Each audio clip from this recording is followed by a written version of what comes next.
the jurors are outside, I presume? Yes, or well, no? Where are they? Okay, all right, as long as they're gathering up. All right, let's go to page 20. Michael Nowak. This is on for plea. I'll be Magid Marcus on behalf of the state, and just for the record, Your Honor, there are a victim's family on the Zoom, if we can make sure Okay. that that's Your Honor, Mr. Nowak is heading up the escalator now. There has been a very last minute change, material change to the plea offered by the state just this morning, so I haven't had any time to relay this to him because it could be a deal breaker. Okay, well, just to let you know, I'm supposed to be starting a jury trial in 5 minutes. Judge, I know that we can come back tomorrow. The state has mentioned that the victims are present. yeah, the victims are present. They've taken off of work and off of school. They're present on Zoom? On the Zoom, they are with a lot of coordination to have this done today. All right, is this your client here? No? Now, I believe he's an observer on this case who has presented threats to us in the past, so I would want to make the court aware of that. It was an issue the last time the gentleman. Okay. They let him inquire if it or not he's here. Yes, sir. What is your name, sir? Yes. I already know. Okay, Mr. Jones, apparently counsel is saying that there have been threats made to him, and if there haven't, we're in a clean slate right now, but if I hear of anything from this moment on to anyone, you're gonna have to answer to the court. Everybody is entitled to their opinion, but when we're in a court of law, when we're dealing with matters, there should be decorum and respect. So I just hope that everybody appreciates that. That's all I'm gonna say. I'm not accusing you of anything, sir, all right? Okay. So you need to speak to him. You've got a new, is this gonna be a written plea agreement? There's a written plea agreement. There is one line that has changed. However, as mentioned, it does change the terms in terms of what was listed. But they need to review and with the clients this morning. All right, Is one line. all right, we'll pass it. Again, if it takes too much more time and I have my jury ready to go, I'm bringing them in. That's gonna be my priority. Okay, thank you. Wow. All right. All right, we gonna see, man.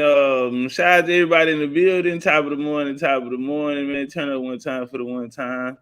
You could have been anywhere in the world, but you're here rocking with us. Hey, we're gonna be fed like Flash, man, because I got a dash. I can't be here too long, man. But today is the day, bro. Polight is in court right now. I'm gonna tell you that lawyer he paying him some money. He paying that lawyer some money. That lawyer working. And nigga told him my client, Mr. Nowak, just head up the escalator. And then, I mean, this judge is so cool, bro. Down here, Harris County, man, let you come in there and be late and call docket. One person told the judge, my client is outside parking her car right now. She's finding somewhere to park. She's on the way up. Can we do this tomorrow? He was like, yeah, we'll just come back tomorrow. Bro, I paid $36,000 for my lawyer. I'm trying to figure out why I ain't get all these special treatments like this here, man. Man, I'm trying to figure out, man. Hey, man, I paid $36,000 hard cash. Cash money, no payment plan. How much? $100,000 bond. Man, that nigga say, man, my client's actually outside right now parking a car. She's parking a vehicle. Is it okay that we come back tomorrow? Man, hell nah, man. I'm trying to figure out why we ain't get them special treatment where I'm from, man. Shout out to Chief Empress Summer Rain. You can't stop the rain. Looking at it. You can't stop the rain. Girly girl in the building. He said, don't be late in Harris County. Even in traffic court, they want. I'm trying to tell you. Any little thing, boy, they gonna pop you. Nigga told him Polight was on his way up the escalator. And tell me why Shanetta is sitting in there. Cause on the Zoom, you can see everybody on there.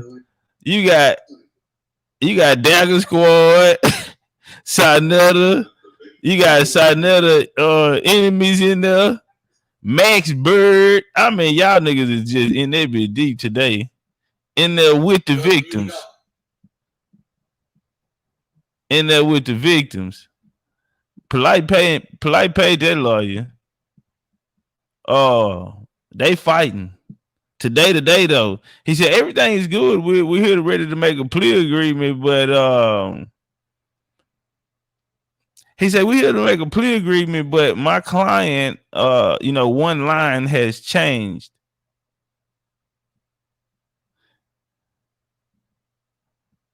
He said one line has changed in it, so they're trying to get it done.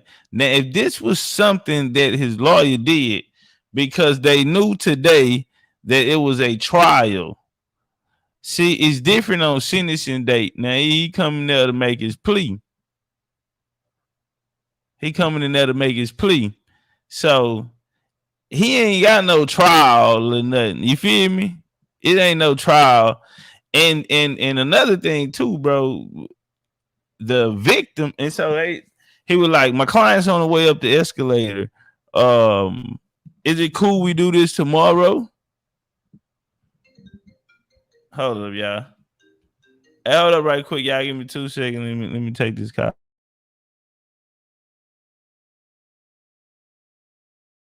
All right, never mind. They hung up. All right, so the guy was the lawyer told the judge, hey, my client's he's on his way up the escalator. See, usually Polight, you have to go through the whole case, and Polight will almost be at the end. Today, they were ready for him. Yeah, he came up fast, it's fast like flat, and Sarnetta sitting in there big as day. Sarnetta is sitting in there. You got Garfield in there, Sarnetta enemies in there. I see this guy around, Max Bird. I seen that name around before. The V Bennett guy, he's in there.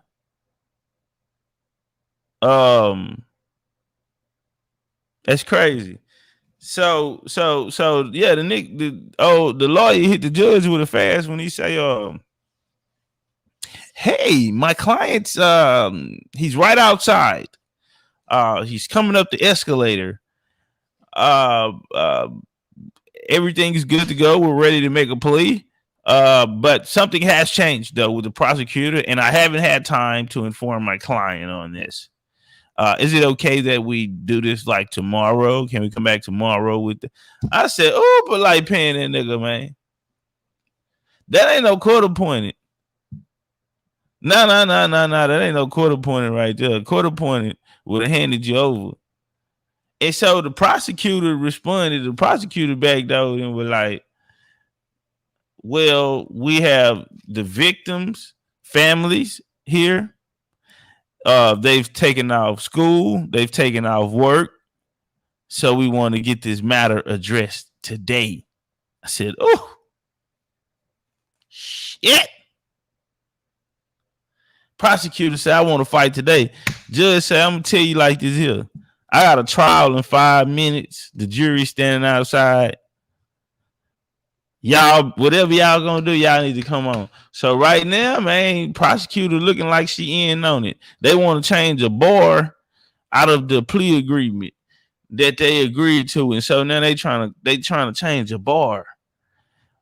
Y'all in the chat, let me know. Do y'all think he gonna get out of this one today? Mega Bill say that's a legal Zoom in person attorney.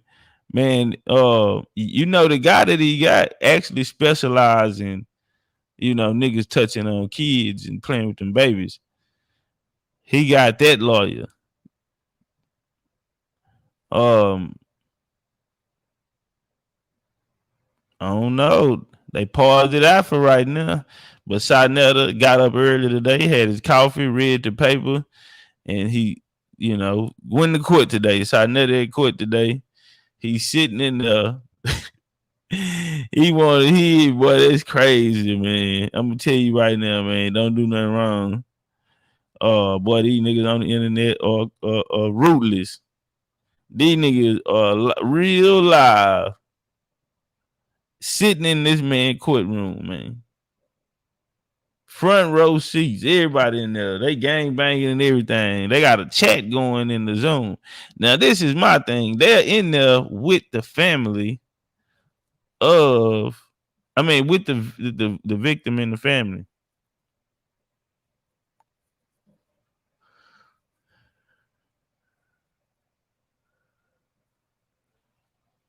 Yeah, that's crazy. That's crazy right there. Mainframe says the more money you got, they're gonna work with him. Hawk say he got an attorney, a Yiddish lawyer. Empress say, I don't know, that lawyer specializes in those SA cases. Y'all think he getting out of this one today? Y'all think they're gonna let him go home? Nigga got a police. I never said something the other day saying he supposed to do like 4 years. I don't know if that's 4 and what he do a couple months, come home on papers. The nigga been in the gym. He been in there training like he about to go into a goddamn heavyweight championship bout. Yeah, that nigga there done picked up working out as a habit, man. That nigga there been taking boxing classes and shit. Yeah, nigga taking boxing classes, man. He said they about to wrap this up today. Hey, mainframe, I don't even know how to do the pose, man. I'm so lame to this shit, bro. I don't even know how to do the pose, man.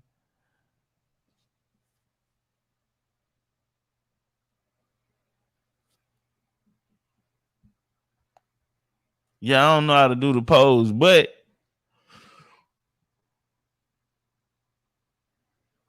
y'all can drop it. Polight was live yesterday. That nigga did a motivational.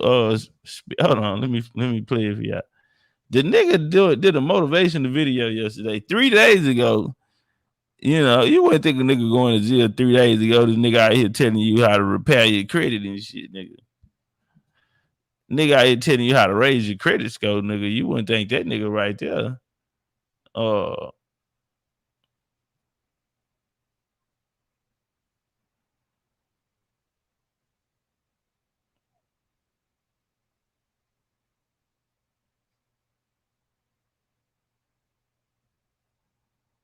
Let me see.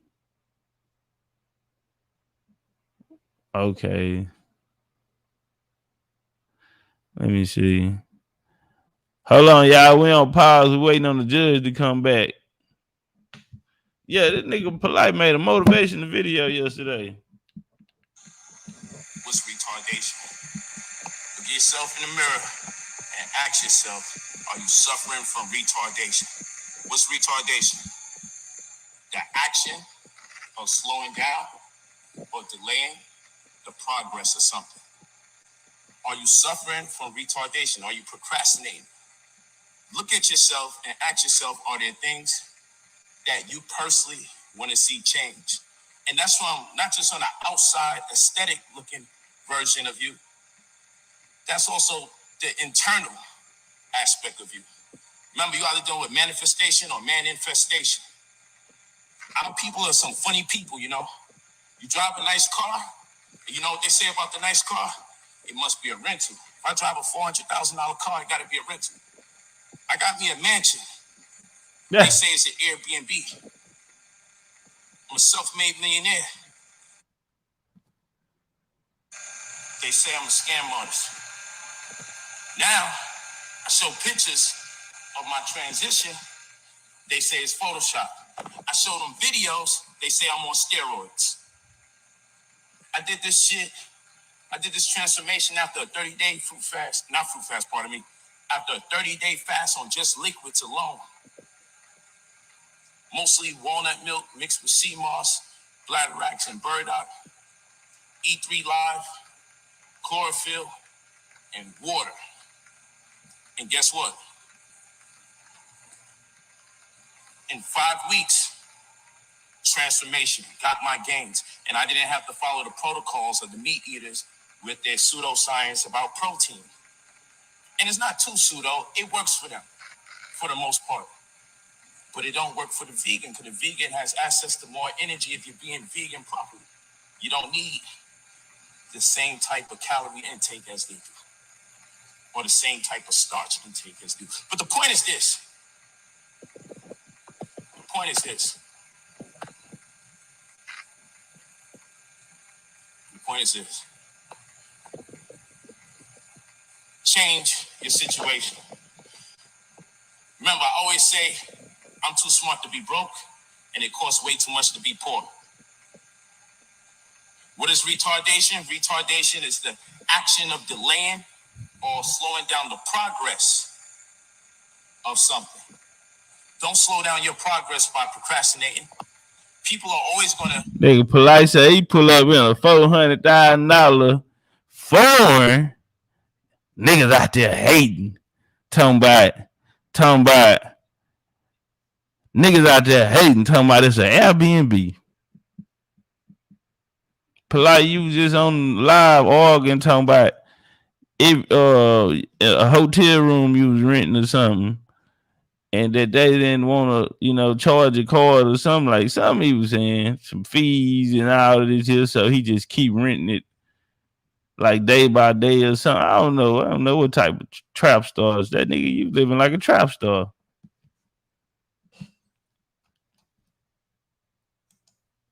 Tracy Stark, if I can have Ms. Stark score. So yo, they skip Polight after all of that. Look like Polight slipped through the cracks on the internet once again today. This prosecutor, I don't know whose side she's on. Don't know whose side the prosecutor's on. 3296, with grand theft, a third-degree felony, punishable by up to 5 years, and possession of controlled substance, a third-degree felony, punishable by up to 5 years. The state has subsequently filed an amended information which charges you with possession of a controlled substance, a third-degree felony, punishable by up to 5 years, and trespass in an unoccupied structure or conveyance, a second-degree misdemeanor, punishable by up to 60 days. It is my understanding that you wish to plead guilty to the amended information. You would be adjudicated guilty, which is a hey, real talk, and given credit. Hey, brother, real talk. Hey, they told me that you was actually a real person. I thought you was a troll, brother. Brother, real talk. I thought you was a troll. They told me that no, he's not a troll type cat. He's actually a good guy. Yeah, they said the brother's actually a good guy type cat. You just have to get to know him. So, my dear brother, real talk, man. Would you come on up, man, and come shake a hand and make a friend, man? Can you pull up and come holler at me, man? I thought you was a troll, brother, real talk. I think we got off on the wrong foot. Brother. Okay, do you understand that by entering into this plea that we are not having a jury trial? All right, have you discussed this plea with your lawyer? Yes. Has he answered all of your questions? Yes. Are you satisfied with your lawyer's services? And advice? Yes. All right, did the state provide the discovery to the defense? Yes, Your Honor. Brother, real talk, Judge, get out the way, because I think y'all trying to take up for this nigga. I think y'all they finna let Polight go. Nigga say, is he here? Boy, that mean where he at? Officers grab him. Is he here? And the lawyer said, yeah, no, he's coming up the escalator. But we can do this tomorrow. Yeah. Brother, real talk. We got off on a bad foot, man. I dropped the link down there in the chat only for brother real talk. Cause somebody told me he was a good guy, man, and we got off on the wrong foot. Brother, come on up and talk to me, man. Let's saw this like black men, black power, brother, real talk. Oh, black power, black African power. Come on up and talk to me, man. Cause they told me you was a troll, man, in the old time. Man, you was a good guy. We gotta get this, folks. We gotta either take this plea now, or I've got to start the jury trial. Here you go. What are we doing? What we doing? Polight got quickly. quickly. They talking to Polight now. We ain't got no time. You all feel get Let's out go. of my business. Wisdom. Man, they got the whole house of consciousness. Sarnetta in there on 2 devices. Sarnetta in there on 2 devices.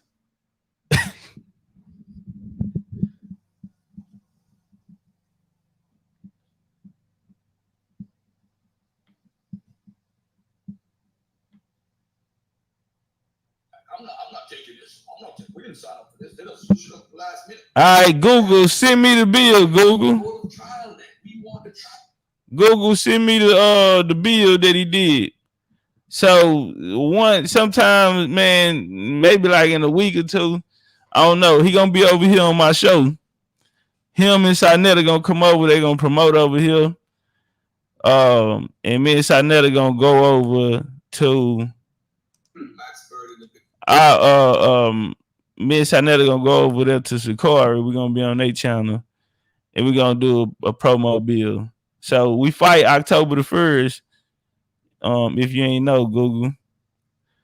It's gonna be a very, very, very, very, absolutely ridiculously easy fight. Shout out to Gorilla Hebrew. He a soldier. I wouldn't have picked him if he wasn't, goddammit. I'm a prize fighter. I ain't fighting nothing but tough fights. But I need just a little tune-up, knock off some of the rust, you know what I'm saying, to get ready for the showdown. The biggest fight ever that can possibly be happening in December or January. So, yeah, I'm just gonna take Gorilla Hebrew. I know he's just coming off of a fight with a PhD.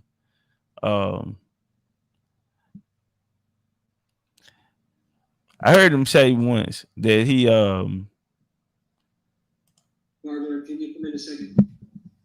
Can you come in a second? Barbara. Hold on, Polight. He's still going over here. I'm trying to see, did he come into the courtroom yet? Did they get him in the courtroom yet?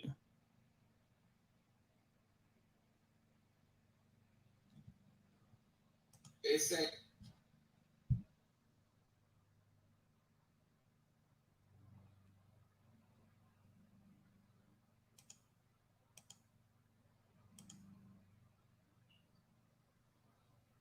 I'm how gone. That judge still looking crazy.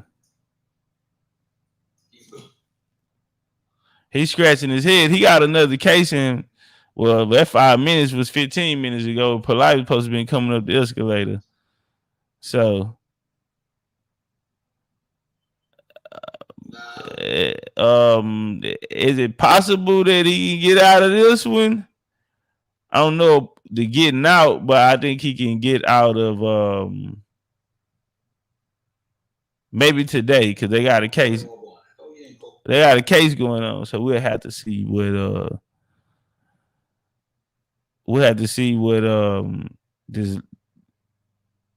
what the judge gonna decide, if he gonna say, all right, come back tomorrow. Now, again, if y'all just coming in, the prosecutor did inform them that the victim family is in the Zoom. The victim's family is in the Zoom, and they took out work today, and they also took out school. Took out school and work today, so they would like to get it done today.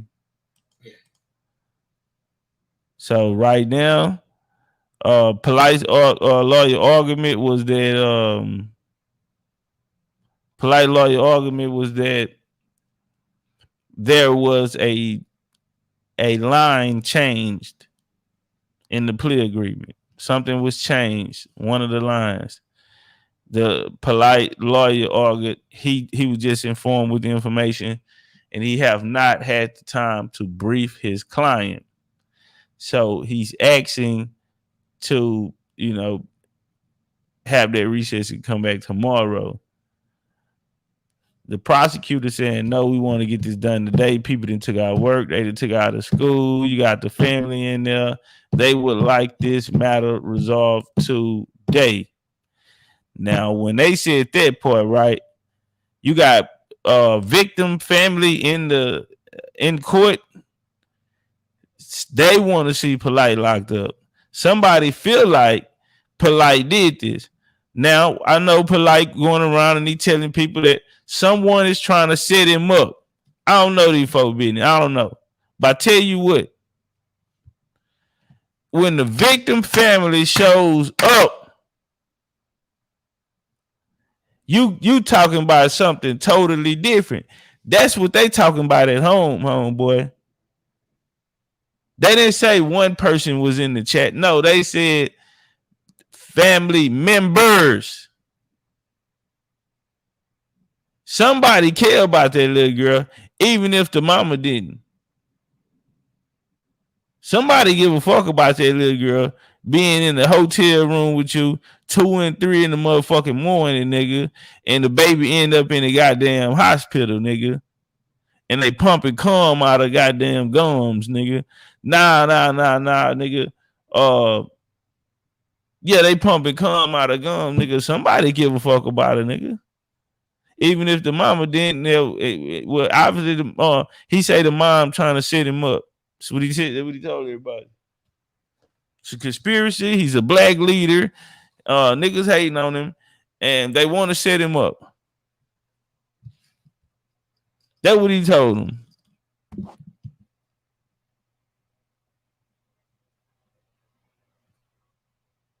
But y'all know it's real, nigga. That when the ain't in them, grand in them, and everybody showing up, they want to make sure that your ass get locked up for that.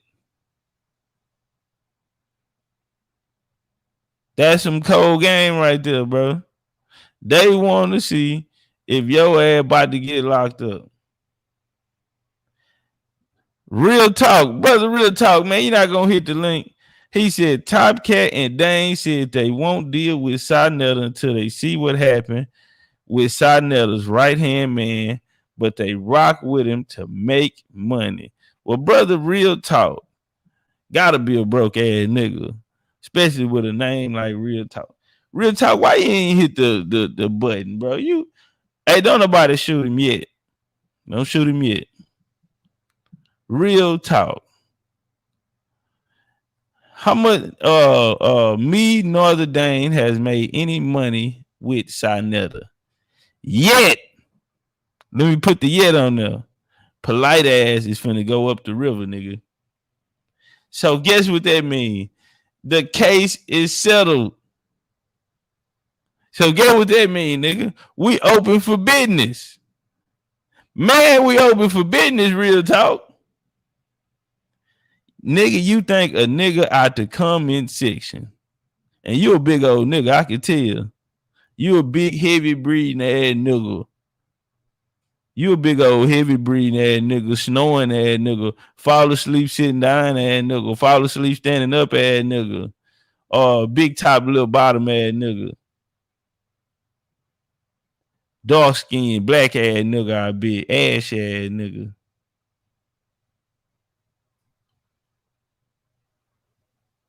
They gonna make some money. And you know what, nigga? I'ma count it on live for you. I'm gonna say real talk, what real talk is, and I'm gonna count it on live for you, nigga. You think I give a fuck about what a nigga out the comment section gotta say? Brother, real talk. Nigga say you chased money over a little girl. Brother, I don't know Polight. Never met him. Polight is not in my era. Polight has absolutely nothing to do with American Indian business. You can't expose me, nigga. You can expose yourself. I have no motherfucking ties to Polight. Am I in the Zoom? You have, well, I ain't gonna say everybody's name in there, but you got a lot of people in the Zoom, bro.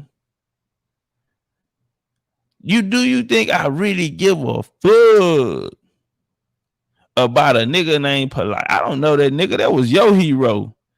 Nigga, you was a black Pan-African, nigga. That's your black Pan-African hero. That's your black leader, nigga. Another fallen black leader.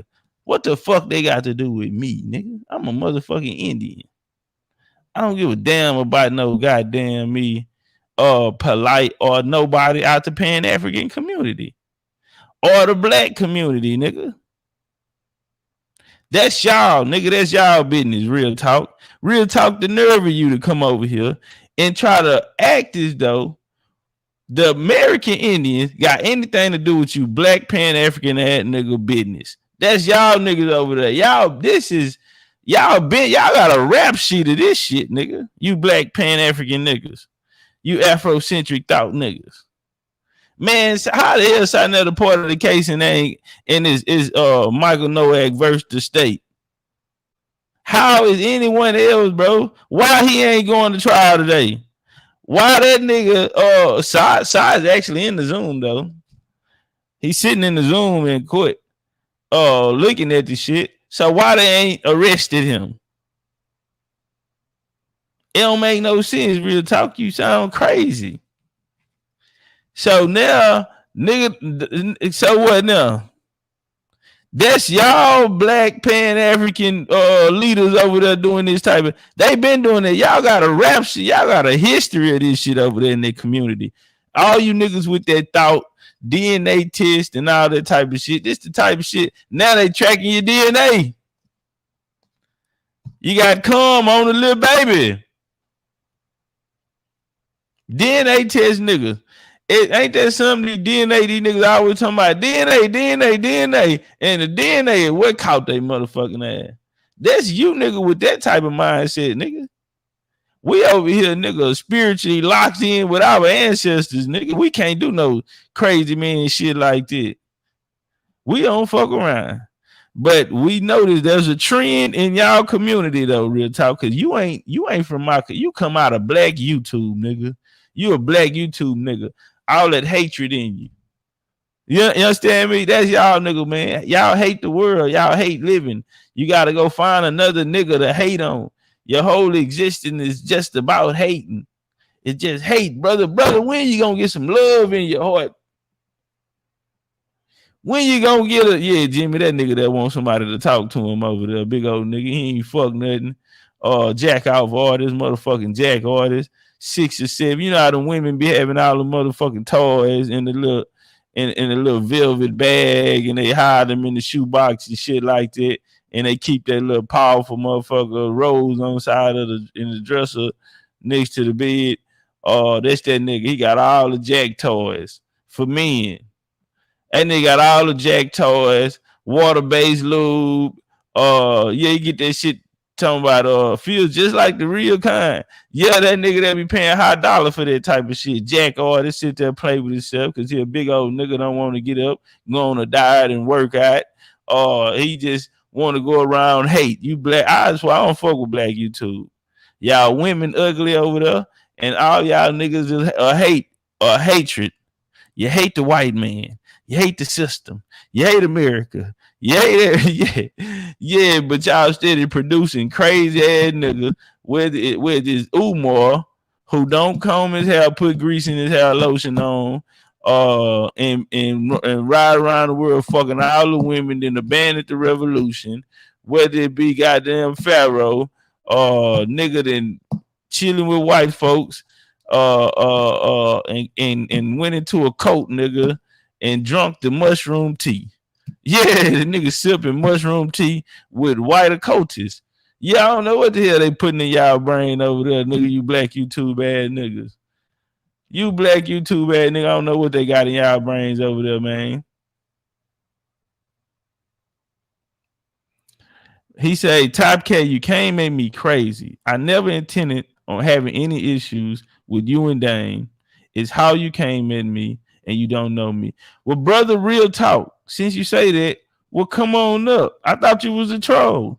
You heard me say that earlier before you brought up one of your black Pan-African leaders. We don't give a fuck about a Polight over here. We Indian. We'll put arrows all in that motherfucker. And any other one of them niggas over there.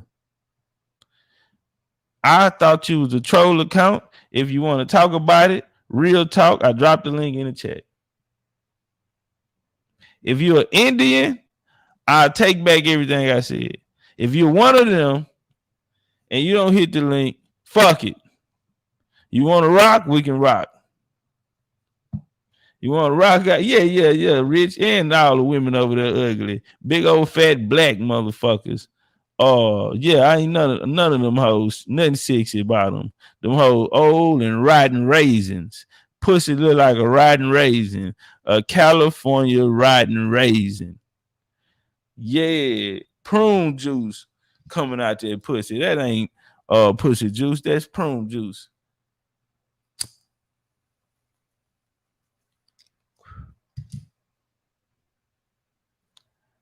Where's the guy, man? Real talk. Come on up, brother. I think we need to have a talk. They said 165 watching, 75 likes. I can't see the likes, y'all. Hey, y'all, come on, man. I know goddamn well I ain't got 75 likes in here. This is it. Man, don't play on my top like that, man. Man, don't do that, bro.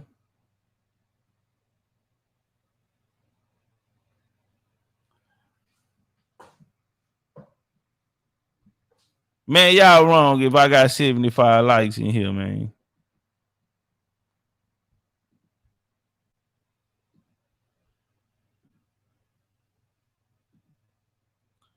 All right, for those who came for the Polight update, they said talking about the plea right now.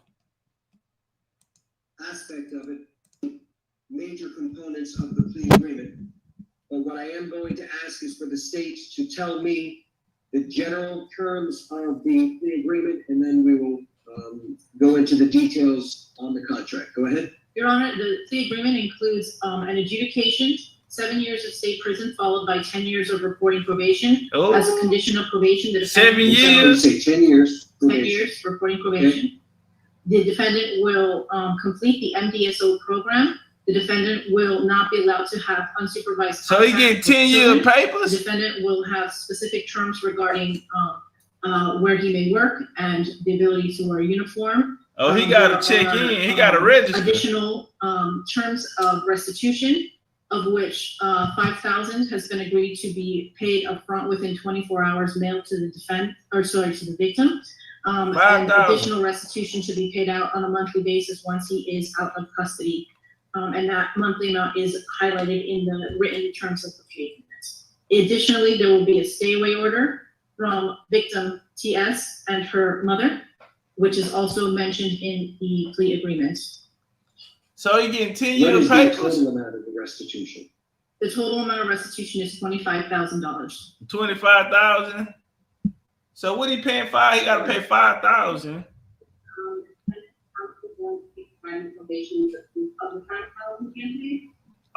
Do he get the? Do he get 7 years or a choice to take 10 years probation, or is he getting both? How the hell you getting probation and parole? That you were going to be entering a plea of guilty to the 2 counts of aggravated child abuse and 1 count of deliberate contributing to the delinquency of a minor. You will be adjudicated guilty, which is a criminal conviction on your record.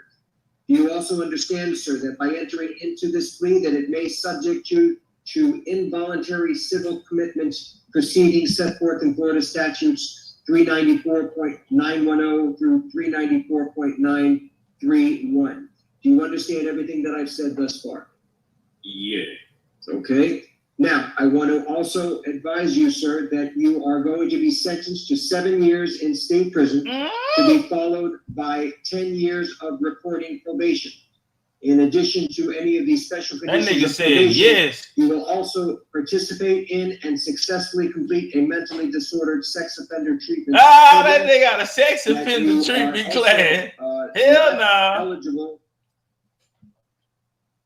Okay, you may, according to the state, you may be eligible for early termination if all of the conditions of your probation have been completed, that you have had no violations of your probation, and that you have not been arrested for any other criminal offense. Is that correct, please? And to clarify, the terms stated in 5 is there is no prohibition on early termination. However, there is a requirement that any modification to this agreement be agreed by the state and the court. Okay. All right, sir. Now, with respect to this plea agreement, I have on each page next to defendant's initials MN. Did you in fact affix those initials to each page? I did. And have you I reviewed did. each and every component? Did you of this fuck the plea baby? agreement, going through page Did 1 you fuck the and baby, through sir? page 4? I Now, it have. says I on knew you page did. 4, You're guilty. Having read the above mentioned terms of this plea agreement and having been advised by my counsel, David Terrace, I, Michael Noak, freely and voluntarily enter into this plea agreement and agree to abide by all terms and conditions of this plea agreement and agree that failure to comply with any terms or conditions within this agreement Yikes. constitutes a violation of probation and subjects me to be sentenced to the statutory maximum penalties provided by law for the crimes for which I am pleading Yikes. guilty. 17 And it has a P. signature over the name Michael Noak. Is it that in fact your signature, sir? Yes, sir. All right. Yes, sir. And I am now going to place my signature on Damn. this plea agreement, in that I am now going to be ratifying this plea agreement as negotiated between the state of Florida and your attorney. Has anybody, including your lawyer, told you anything differently than what I just Fight said? words say Are 17. you What time under we the influence of pleading any that? alcohol, drugs, or medication affecting your It's a ability to bad ass resist? plea, huh? Is 17. anybody forcing, threatening, Murder or case coercing you plea, to enter nigga. into this plea?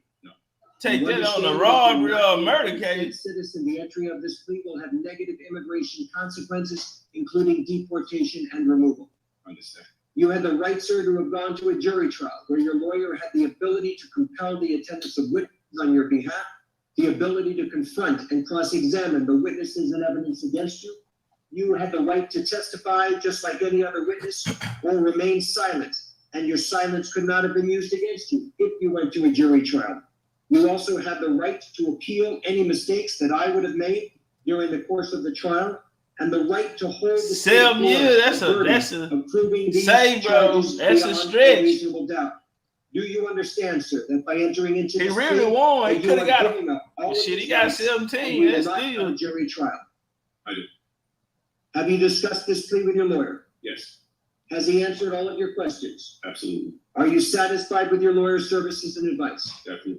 Did the state provide all the discovery in your possession to the defense? Yes, Did the defense review all of the discovery in your possession with your client? Yes, Your Honor. And do both sides know of any physical evidence containing DNA that would exonerate the defendant? no, No, Your Honor. And do both sides stipulate to a factual basis for this plea? yes, Thanks, Your Honor. And the court has reviewed the arrest affidavit, makes a finding that there is a factual basis for the plea. Mr. Noak, are there any witnesses or is there any evidence that you wanted your lawyer to investigate or me to receive before entering into this plea? No. All right. The court finds that the defendant understands the nature of the charges against him and the consequences of this plea, that he has been represented by competent and effective assistance of counsel with whom he says he is satisfied. I find the defendant has knowingly, voluntarily, and intelligently waived his rights. All statutory fines, court costs, and surcharges will be assessed. Counsel, do you waive PSI? Yes, Your Honor. Waive PSI.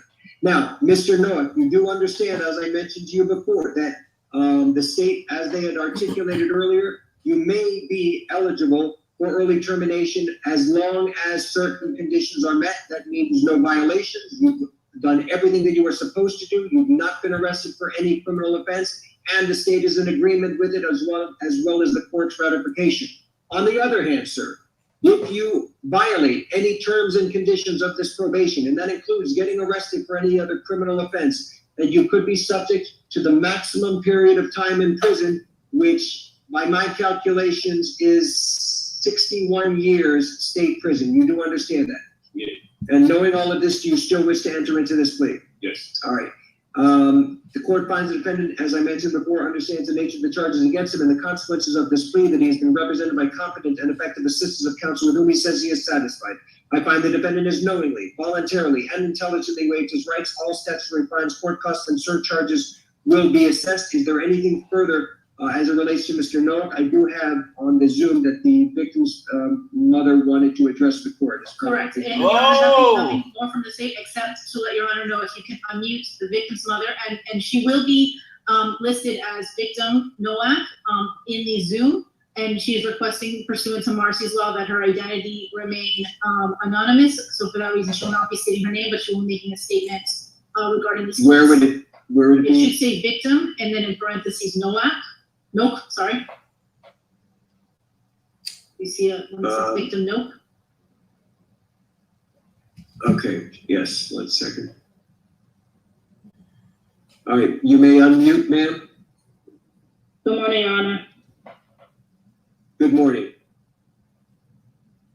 All right, so what I'd like you to do is, well, you don't want to give your name, so at this point, just go ahead and you can give us an impact statement. Yes, ma'am. Thank you. Hey, that's cold, Fight World. Michael that's Nowak. it's tough.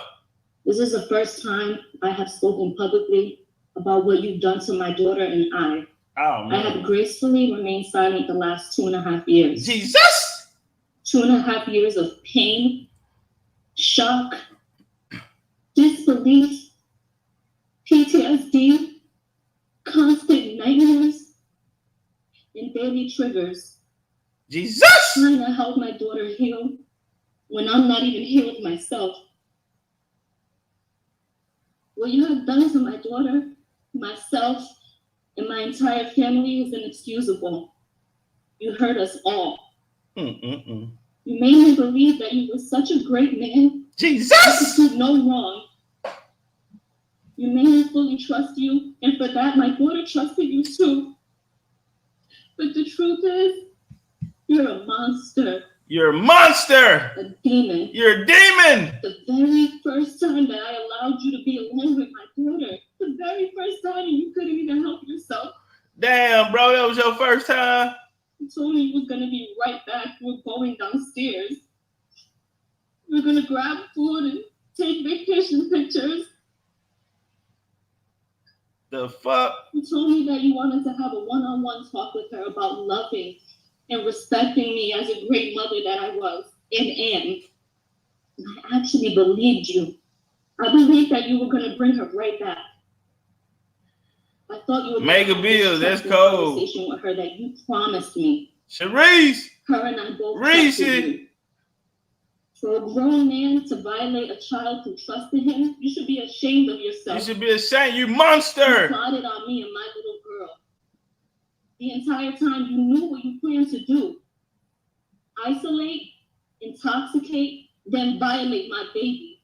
Shame on you. Shame! I trusted you to bring her right back. You were supposed to bring her back the same way that you took her. Damn, Polight. Instead, you drugged her and took advantage of her. Ah, You he sexually drugged abused her. You Cuz. poured alcohol down her throat. Y'all get, You then forced her to see things that no child should ever have to see. cuz, you tripping. You forced her to feel things that no child should have to feel. Man, what the fuck wrong with you, Forced her Polight? to accept violence that no child should ever have to endure. You forced drugs in her that no human should ever even ingest. Dope the baby up. She's my child. My baby. How could you? How could you? You could have killed her with all the drugs that were found in her system. You thought your Damn. master plan was mapped out perfectly, huh? You thought I'd be dumb enough to believe you over my child. And you thought that money would blind me. You thought Whoa. I was going to be so blinded that I wouldn't notice when you returned her with bruises all over her body and her mouth busted, uncontrollably shaking. Absolutely not. And although you executed your plan and you got what you wanted those couple of hours, you actually failed. Because look where you're at right now. You have created a lifetime of trauma for my daughter and I. Before you, we never knew evil existed. You brought so much evil into our lives that early morning, and I'll never forget. I called you like 50 times and you wouldn't answer me. Damn. I called her too when you took her phone. You drugged my baby. You gave her no way to seek help. You left me no way to contact her or even know where she was. I get physically sick now whenever I'm away from my daughter because of you. with her going to school, I'm in panic mode. Because I'm scared when she comes back, she's gonna be hurt all over again. I constantly have flashbacks of that night. And what she lives with is not okay. She feels uncomfortable around people and will live with this forever, and this is not fair to her. She never deserved this. Shame on you for forcing evil on our youth. And you know, for a year, I questioned, how could you even do this to us? Her and I did nothing wrong to you. We trusted you. I moved across the country because I believed everything that you told me. But it was pure manipulation I see now.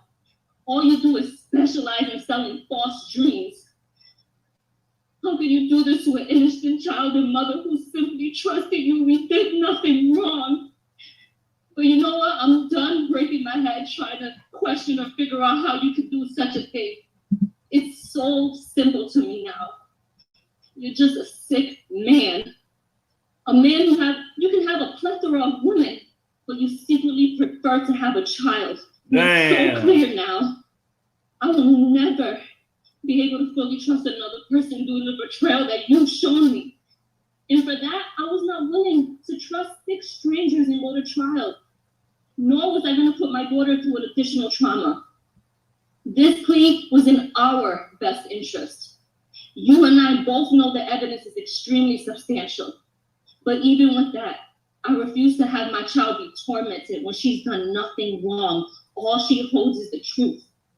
And I will say this, although you were so worried about being labeled a sex offender, you did us a huge favor by admitting to guilt, period. So for that, I thank you. I truly thank you. Yes, mitigation took place and I allowed it as long as it meant you going to prison and you getting true help. Because true help means no more victims.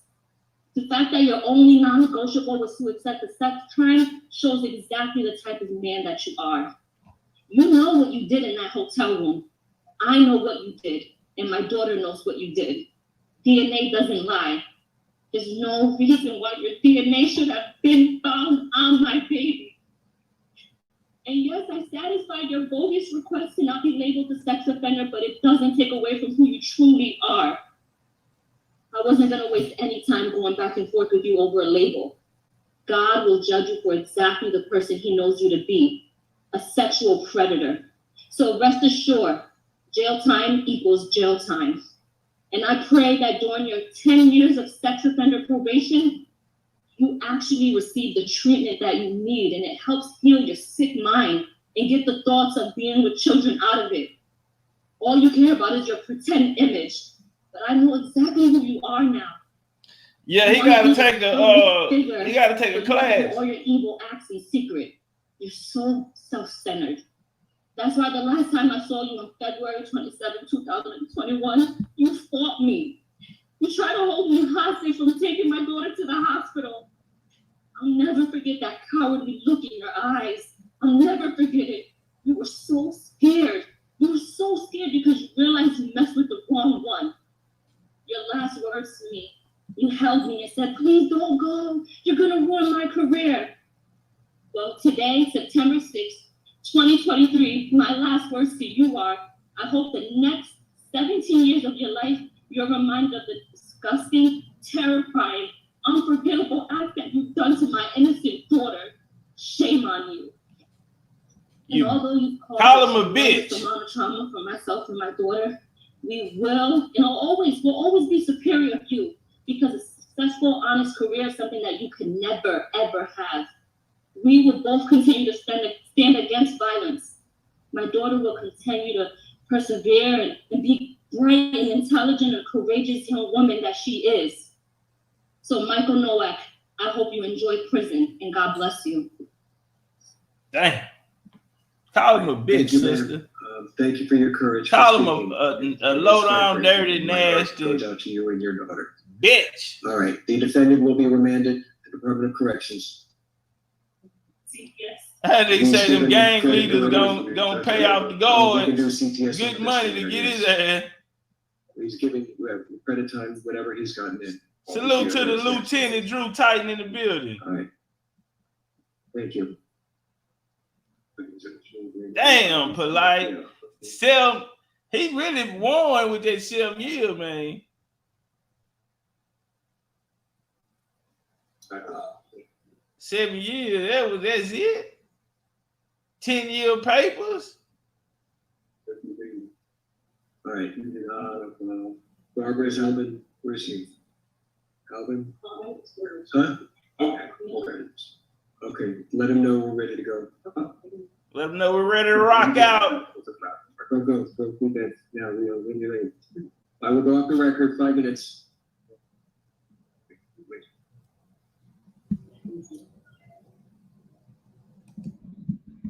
Hey, the link is in the chat, man. If anybody has something they want to drop, the link is in the chat. This is a sad day today in the Pan-African Black Power movement. The community. I see a lot of people blaming Sa over in their chat. But honestly, that's an L for the community. He was one of you guys. He was y'all champion. He was y'all leader. Y'all believed in him.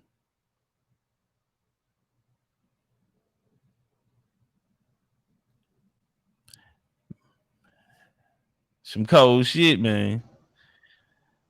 We got to go. Yo, Top Cats, what's good, brother? You driving that? Say it again. What you driving? Flying cars and some shit, nigga. I'm at work, so I'm gonna keep it short. Yo, Okay. I just want to say I support everything you and Dane Calloway do, and I want to hear from Tariq Nasheed. Because he ain't said nothing about this entire situation. Nothing. Why you think he's that? Because birds of a feather flock together, that's why. Break it down. They supposedly out in these streets, Tariq caught his wife when she was underage. So maybe Polight got some shit on him.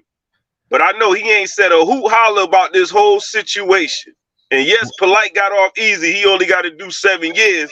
But to have to be registered as a sex offender for 10 years, he's done. But he don't have to register though. See, that was a part of the that was a part of the deal. How he get out? Wait, he ain't got to register? Nah, that's why you just heard the mama. She said even though she agreed that he didn't have to register as a sex offender, that was a part of the agreement. So she had to sign that part. She said that was holding it up. That was but he still got to go to prison. Yeah, he gotta go to prison. He finna go today. Holy shit! How the hell? That nigga finna have to get all his possessions. Man, listen, bro. I want to know who he know. Real talk, get on the panel. Real talk, jump on the panel. We want to hear your opinion. I know you got something to say. I want to hear Sanetta's opinion too. Damn it! Sanetta was inside the Zoom. Oh shit! So he watched it. The Pan Goofies are done, man. Umar next. I want to hear from this, Go ahead. How does this affect the Pan-African and the black community? Listen, man. If anybody bothered to do their research on these so-called pro-blackity blacks, going all the way back to Elijah Muhammad, Noble Drew Ali, Dr. York, all these Negroes that be talking about the white man is the devil, but yet you out here playing with underage little girls. All of them. All of them. Do the research. Noble Drew Ali, Elijah Muhammad, and Dr. York. All were involved with messing with underage girls. So that's the school of thought that Polight comes from. These Pan Goofies are done.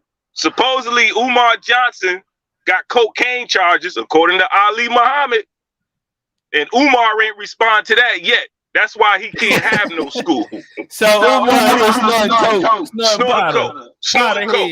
That's why he can never open up a school, because he got cocaine charges. Come on, man. The Pan Goofies are done, bro. They done. Wait, break that down. You said Umar got a dope case? Listen, man.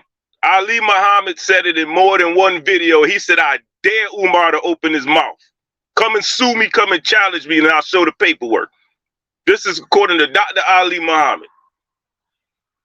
They done, man. The Pan Goofies are done, man. How many is too many, man? What about Pharaoh? They still got Pharaoh. Man, listen, man.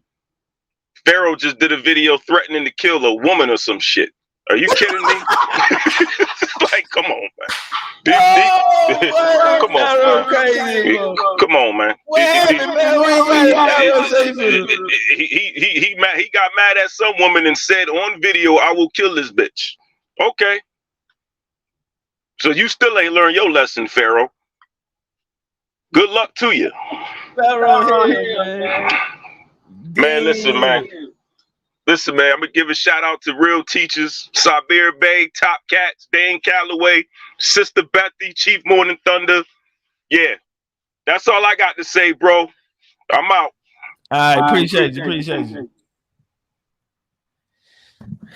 Yeah, that's a bad look for the black community. Polight was a black leader, bro. No matter what y'all say, Polight was a black leader. Now, I don't want to. Now, watch this here. Let me do this here. It was this dude, Indian dude. He used to always try to follow me on IG, right? I never do it, bro. I just looked at him and he looked at like a weird nigga, right? So they got him on tape. This nigga be wearing war bonnets and all that type of shit, right? Hey, y'all, get my likes up. Come on, man. That's disrespectful, bro. Look at the likes. And you niggas sitting in this hole comfortable, man. That's like being comfortable in a dirty house. And I tried to change the title, man, because I really thought they was going to change the thing to the more, but they went on and took care of. How they laughed at that nigga said Sabir Bey was a good teacher. So, what's up, man? We got First Eye in the building. First Eye, what shout is out this? to the legendary Top Cats, brother. How you doing today, man? Oh man, every day is a great day to scalp a Pan-African. Today we didn't have to scalp him. Yeah. Somebody finna play with his booty, man. What was the worst part about this situation? What stood out to you about this?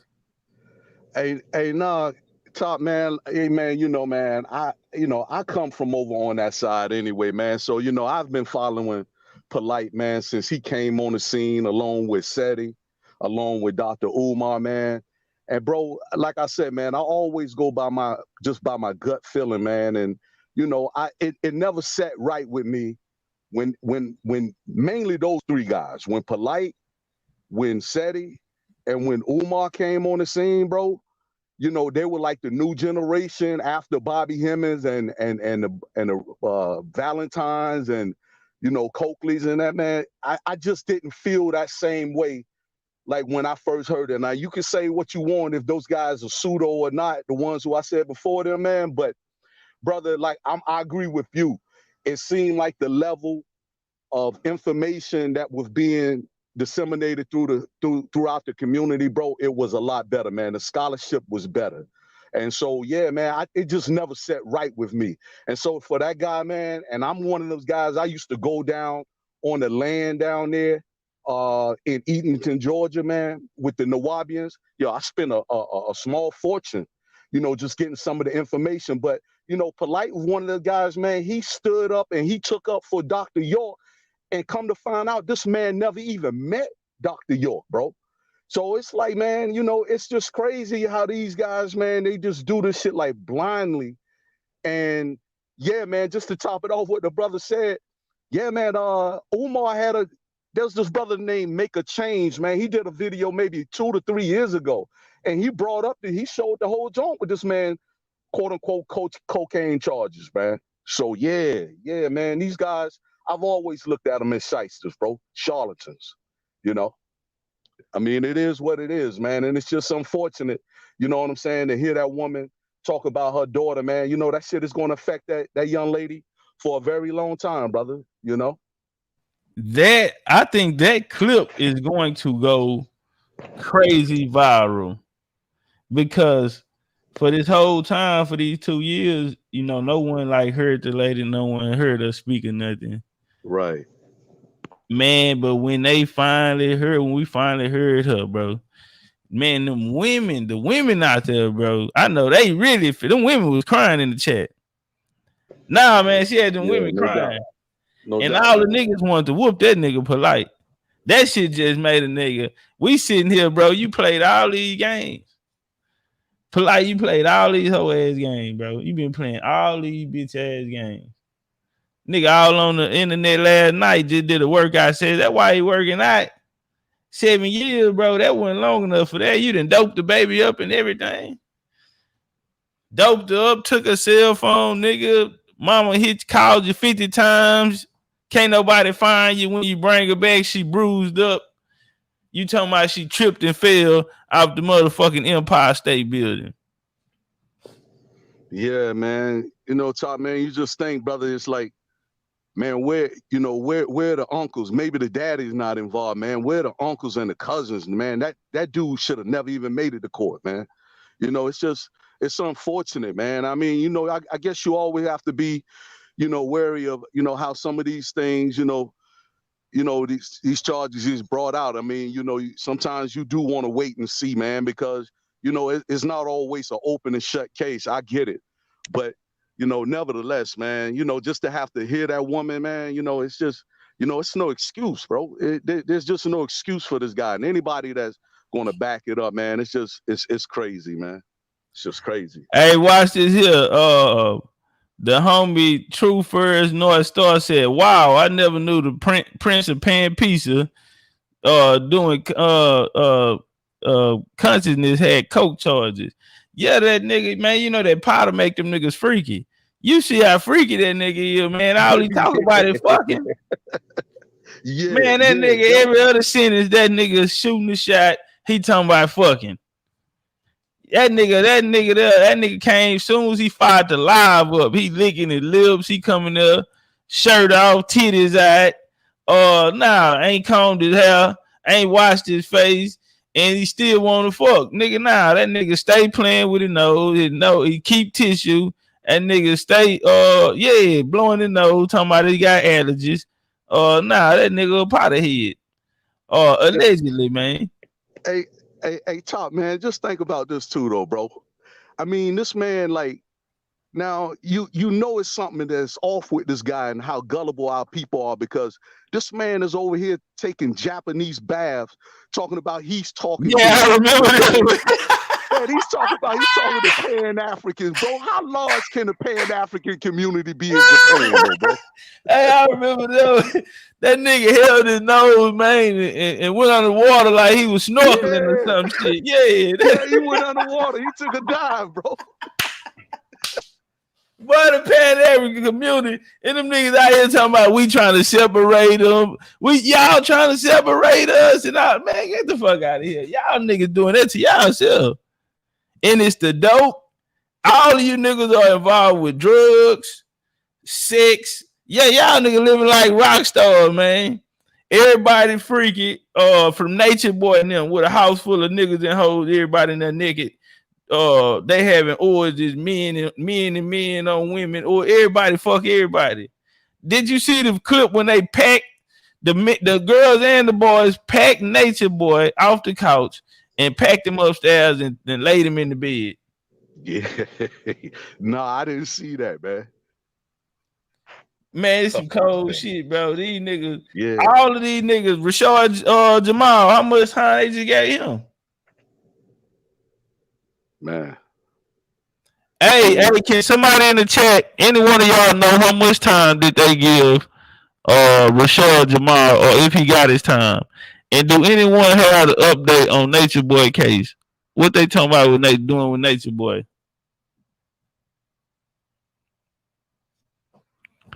Hey, y'all, the link at the top, man. We got 308 in the building, man. Jump on my like button, man. Y'all embarrassing me. Y'all embarrassing me, man. They say 16 years. Nah, it was 7. Man, they got 7 years, bro. And he have a chance. He got programs that he have to do. He have a chance to get out early dismiss on that. He in Florida. Y'all Florida boys, man. What the time look like? What y'all doing out there on the time? How much y'all got to do? What kind of program y'all running out there? Or do Florida? Do you do all you gotta do all your time, or you can get good time and shit? I want to say, man, maybe they 85% down there, bro. Okay. Yeah, I cause mean, that's if that's 85% at what 7? What that's 5.5? Maybe he doing 5.5 out of that 7 or something. Yeah, then he got classes and shit. You know, you can take Yeah. classes and shit and knock some time out. This Rashad Jamal shit says 18 years in prison and 22 more probation. Okay, him and Polight then they got the same kind of. What was his choice? Child molestation. Stop right there. No. Hold on, True. Nah, y'all fucking me up today, man. Well, Man, you asked for it. I went and looked. God damn, bro. What is wrong with that black community, bro? I'm getting the fuck away from you, nigga. Anybody still over there in the community, y'all nigga wrong. How the hell y'all try to point the finger? And nigga, every leader y'all done had down there over there, bro. Y'all nigga got a track record. Get the fuck out of here. I don't like a motherfucker. Hey. Get the fuck out of here, crazy, man. That shit is crazy. I thought a nigga caught a pistol case in a dope case or something, or nigga. Nah, man, you ain't got. I thought nigga had up the burner, aggravated assault with a deadly weapon or some shit. Man, these niggas ain't living life of crime. These niggas fucking on the babies. Who baby he fucked? And he got 18. His case, see, Polight supposed to got 17. And then 10 years. That nigga got 18 and 22 year probation. He ain't have a big enough bag. Polight paid a bag for them 7 years. 7, that shit. That wasn't nothing, man. But how old Polight is? About 40? Yeah, man. He done been around that 40, hovering around that for a minute, man. I think he got to be older than that, to be honest, though. 7, and I'm just thinking about that 7 years, even 5, bro. Man, that's crazy, bro. Damn, Jamal. All right, finish him in that nigga case. All right, I'm ready now. Damn, man, you fucked me up with that one. Man, why are these niggas playing with these baby? What is it in that community, bro, that have y'all people going crazy? And it's all of the, come on, bro. And then they always saying somebody tricked them or the government did it or something. Like, nigga, how you know them niggas? How y'all know the government? As always, the government did it. Pharaoh been high for 2 years now. Steady talking about he got drugged. This nigga, whatever you had that had you high for 2 years, nigga. You out here saying all type of gay shit. You done said, Pharaoh said a bunch of gay shit. And like 2 lives ago, nigga, on there talking about a lot of gay shit. One time he burped during a live stream and said that he burped because of one, his body was resting or something, and for 2, he was trying to get all the homosexual thoughts out of his mind or some shit like that. The only porn you can watch in his nation is gay porn. And the only type of porn nigga they don't watch, that porn is banned over there unless it's man on man. Man, these niggas are sick. That nigga Pharaoh said that shit, man. Are sick, man. Vito, man, and I swear for God, that nigga Pharaoh said, nigga, porn is banned in our nation. If you gonna watch porn, it's gonna have to be man on man or woman on woman, nigga. Them youngsters tried to take him, and he weird. But it's saying that this Jamal cat was convicted of 1 count of child molestation and 1 count of cruelty to children in the 1st degree. He was found not guilty on another count of child molestation. The child he was convicted of abusing is a child of his previous romantic partner. Sounds familiar. Darshell Smith. which whom he also has a son. So his son's half sister. These niggas is weirdos. So he slept with his son's sister. Yeah, half sister. So what they got, like same mama, same daddy? Same mama. Because it's saying the So he child fucking the mama and the child the he was daughter. convicted of abusing is the child of his previous romantic partner, Darshell Smith, with whom he also has a son. So the way it's worded, I'm assuming the daughter is not hit or what. Yeah, so it'll be the mama. So that's his baby mama, basically. Yeah, He slept yeah, with. yeah. So these niggas like fucking the mama and the daughters. Yeah. Which Hey, is Top, weird. you Like, know, what do you think about Polight's daughter? Don't he have multiple daughters? Well, the big daughter, you know, so I came out on that nigga ass and said that the one that went with him. Yeah, What was her back in the name? day. Yeah. And they posted hey, he supposed to been fucking on her. Yeah. hey, Hold Top, you can't on. forget. We got Think Maker in the building. Wait, somebody said something about Nature Boy was trying to catch it. They was trying to give him a body in Canada or some shit. Hey, whoever said that, they said they trying to get Nature Boy a body in Canada. Hey, hit the link and pull up. Hey, the link is pinned at the top, man. If anybody want to join, man. We have Think Maker in the building, man. What's up with the Think Maker TV? Turn up. What up, Top Cats, man? Where you from, man? You like a down south nigga, man. I'm from Chicago, but I'm in VA, man. I'm in VA right now. Okay, turn up. Yeah. Man, I've been watching you for a while, man. I'm Mega Bills in the comments. You know what I'm saying? That's my my name. It's my channel though. But yeah, man, it's looking real crazy, bro. It's like I got a lot of friends who was followers and they liked the Polight's information, some of the info he gave. But one of my bros, when this first happened, I was like, son, what you got to say about this? And he was defending it. He was like, yo, I'm gonna wait until the case. So I'm like, all right. Then when the first case came and he was supposed to take the plea, dude was trying to like still defend him. I'm like, bro, when he first got charged, I remember the live. He said, I am not guilty and I will not be taking the plea. So to me, once you took the plea, you guilty, man. I mean, it's nothing to talk about after that. But to be real, in my book, you were guilty when you went to a hotel room with a 14-year-old. It's no excuse for that, yo.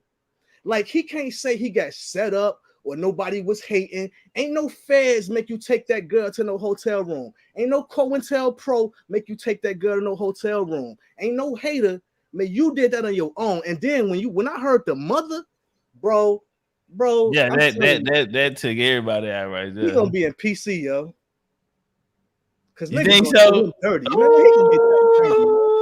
That nigga ain't walking the yard. Then y'all think he gonna go to PC?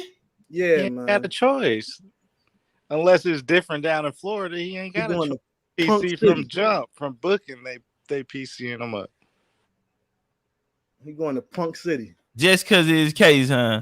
Yeah, just because of the nature of the case. Then you go popularity. Yeah, he PC exactly from the he gate. Gonna try and make it like I'm a known figure. I don't want people trying. Watch, he gonna make an excuse like yeah. I think he gonna. I ain't damn, when they hit the streets too, Polight PC'd up. Damn. He can sign a waiver, but he signed a waiver. He gonna get whacked as soon as he hit a dorm, a pod, anything. They whacking his ass. He ain't signing that waiver. He taking that PC. All that he gonna ask for it. He fuck around, gonna get his lawyers. Everybody work out the deal. He going what they call it? What they called him when he came out? Big Crip Superior. Yeah, that's a rap. Yeah, that nigga ain't. Big he ain't people got in the face. Big murder man. Yeah, that's a rap. That nigga wearing whatever jumpsuit they got down there in Florida. PC wristband. Hey yo, I see. I ain't going front. I know Real Talk been wild in the chat, but he did say something that make a good point. He said, "Sanetta, you got to pay for your part in this Polight case." Because all I'm gonna say is this: when Sanetta did that video, when him and Polight was beefing, and he said, "Yo, I know what you did." Young Malachi York, young Dr. York, he called him that. He said he took his niece, his wife's niece or whatever. Bro, then he said, "I said that because I was mad." If you are a type of nigga that tell those type of lies when you mad, you a fuck nigga. And I don't think he was lying. He was telling the truth, man. Yo, Polight got a video that's old as hell. It might still be on YouTube where he is interviewing all the girls, right? Right. And one of them was 17. And she said, I used to come with my mother when I was younger. Oh, that's his other wife. Yeah. I don't know their names. Right. Yeah, I don't know their names either. But Mega, right? Yeah. Mega. Hey, but look, let me say that this. was one of my bad. Go for it. That's all good. No, I was gonna say that was one of my issues with Sai was you said it because you were mad. So you knew it all this time and you had to be mad to tell that there's a predator in the community. Like, why didn't you say that as soon as you knew what it was? Yeah. Like that in itself to me is some fuck shit. All them dudes is weirdos in my book. I don't care what nobody say. Like I said, I lost all respect. I lost respect for the conscious community years ago. And then, like I said, like, you know, I always wonder, like, that's why I'm glad y'all challenging them, man, with new information.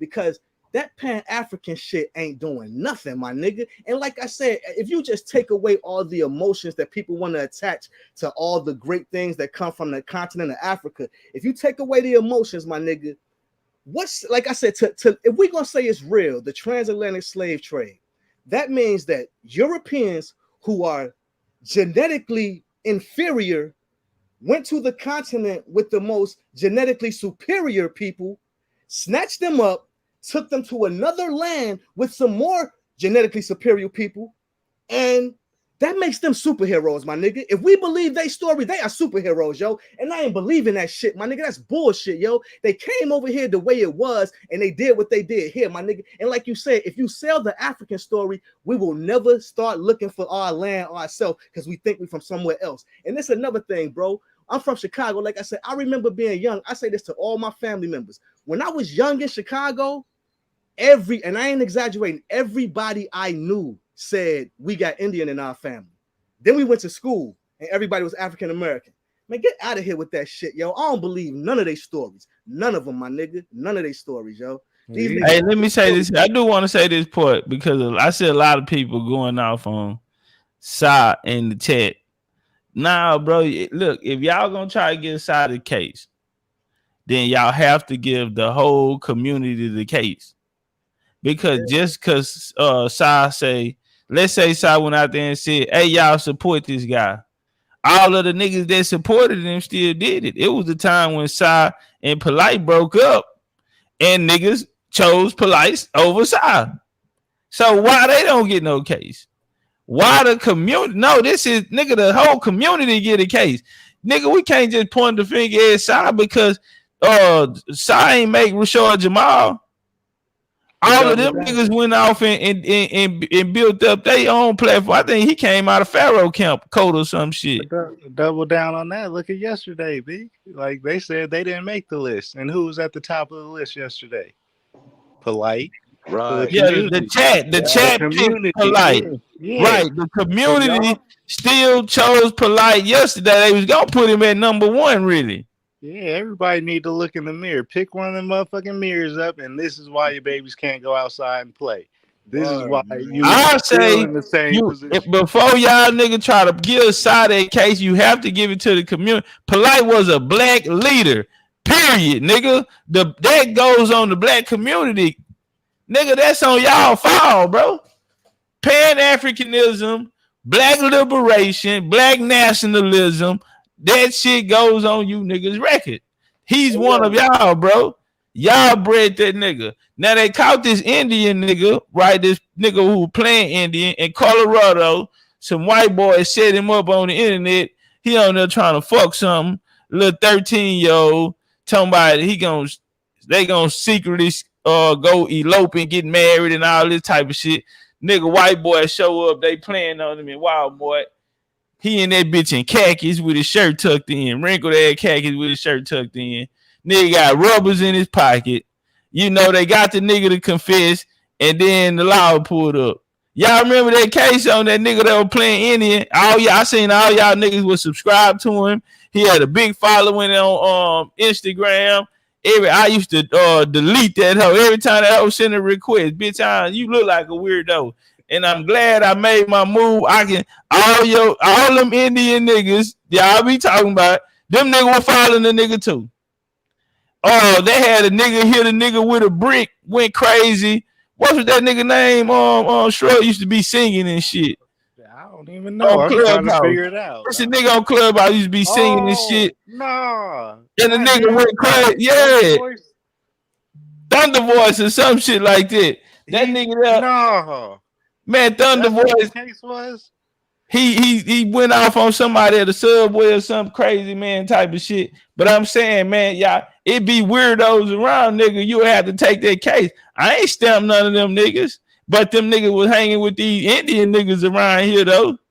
These niggas buddied up with these Indian niggas that's around here that got caught playing with them little babies too. Some white boys got him. Nigga, he on this hoe having phone sex and dick shots to a white boy who he think is a 13-year-old little girl. That's what I've been trying to like back in the day, like wondering what his case was. What everybody talking about it, crying about it, but nobody talking about it. Like really, like what's going on? Man, that's wild. I'm finna try to find that nigga. Y'all gonna make me find. I'm finna find the Indian boy. Turn up, Maker. What else you got for us? Also, another thing I want to touch on, yo. It's like at what point are we going to talk about? Elijah Muhammad had this on him. Malachi York had. What is it with these dudes that try and like these dudes are supposed to be like enlightening or enlightened and trying to enlighten people? What is up with them and pedos? Yo, like it's like that shit seems to go hand in hand. My nigga, it's like the same camp. And I had a brother who went to the land out in Edenton, Georgia. He was a Nuwapi, you know what I'm saying, or that went out there to the land. He had a wife, you know what I'm saying, and he left the land when he told me the truth when he came. He was like, he said, Dr. York said he felt like he should be able to smash everybody's wife. Like if you had a wife, he should be able to smash your wife. If you wasn't with that, facts. Then you had to be out. So that's when my brother left. You know what I'm saying? But he told me, he was like, that shit was a straight sex code. He just told me straight up what it was. Bro. Oh, bro, those are facts, bro. And I'm telling you from firsthand accounts. Wow. I used to go down there, bro. I'm telling you, like in the late 90s. Like, nah, man, like doing like 96 and 97. Like, yeah, man, like, bro, you should have saw, like, if anybody go on that land, man, if Doc was anywhere around, man, you just should have saw like how these people, they're like, oh, Doc at the door, man. It used to be like crowds. They're running to this man like this man was really Jesus, man. I mean, that's really what it was. You know what I'm saying? They're running around like Clubhouse calling pops. You saying that's what it was. Pops, they running up like they that's exactly what it was. It was pops this, pops that. And yeah, man, to make a long story short, yeah, bro, it was like that was known. If you moved down there on the land, like pops got first dibs. I don't care if you was married or not. Pops got first dibs on your wife. That's a fact. I know that as a fact. I'm not just going off of something I heard. I'm telling you, I know that. Man, that's crazy. You know, they were doing that in the Mormons. That nigga Joseph Smith in the Mormons, he was fucking all them niggas' wives, telling them God said, you sleeping with me tonight type of shit. And I heard some rumors about York about that. Most of the people I know who left there, they still give him props for the knowledge they gained. And I look at that shit different, yo. I mean, like I'm gonna be real, bro. I've always been spiritual and I've always been guided. You know what I'm saying? So I'm not a nigga that's out here so lost. I'm looking for anything to attach myself to feel found. Niggas is, man, I don't understand niggas, bro. Real shit, yo. Niggas is some lost ass weird niggas. And I mean, I get it. I guess I'll say I get it because it was meant for us to be lost. We are the ones that was meant to be lost. Everything we was educated on is for us to be lost. But I mean, at some point, when do you can find yourself if you look within, yo. People is looking outside for something that's inside them, yo, and they ain't never gonna find that shit. I just don't understand how people are so disconnected from themselves, yo. Niggas is weirdos, bro, nigga. And I tell you one thing, bro. You see what's behind me. That's what all them niggas need to get, yo. All them niggas. Pick a caliber, nigga. Can they come back from this? Hey, real talk. I keep saying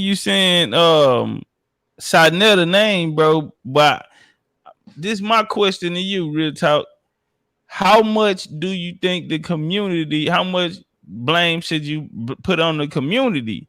Because you have to understand, bro, within the 5-year period, that era, that class of people in that era, bro, when you think of how many, all of them that went down, bro, from the Umars to the Pharaohs, Jamal guy, Nature Boy, Polight, like all of those, There's they even a coming out the Hebrew same camp that got class. ran in by the feds for that shit out there in New York. Because it goes across the board. It ain't even just the York, leg of it. There's a Hebrew camp that got ran in for that child pedophilia shit. And so we gotta ask, like, nah, man, you can't put that on one man because this shit is going on all around the community. So it's like, man, is it something with that doctrine that make you want to do this shit? Is it some secret society shit in the background that we don't know about type of shit? Like, why does everyone have the same behavior patterns? Yeah. Like, is it something in the doctrine, what they putting in the doctrine or something? I don't think this one person problem, bro. I think this is a community problem. I think there's a problem in the community when you have more than one of these cases. You know, man, this shit, Jamal just got popped this year, huh? He just got sentenced this year, right? Oh, true. Yeah, I think, yeah, he was just convicted, yeah. So you got 2 in 1 year. 2 in 1 year, bro, out the same community for the same motherfucking case for fucking on the mama and the baby. Damn, what is wrong? Yeah, this article from August 21st. I didn't even know he was going through that. That's crazy. Man, that is super.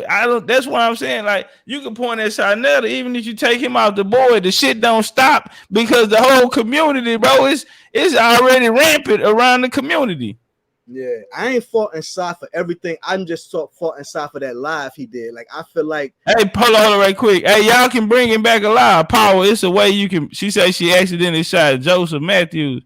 It's a way you can bring him back alive. I don't know how to do it. Can somebody bring the nigga back alive? If y'all just seen a nigga get shot, get a nigga CPR.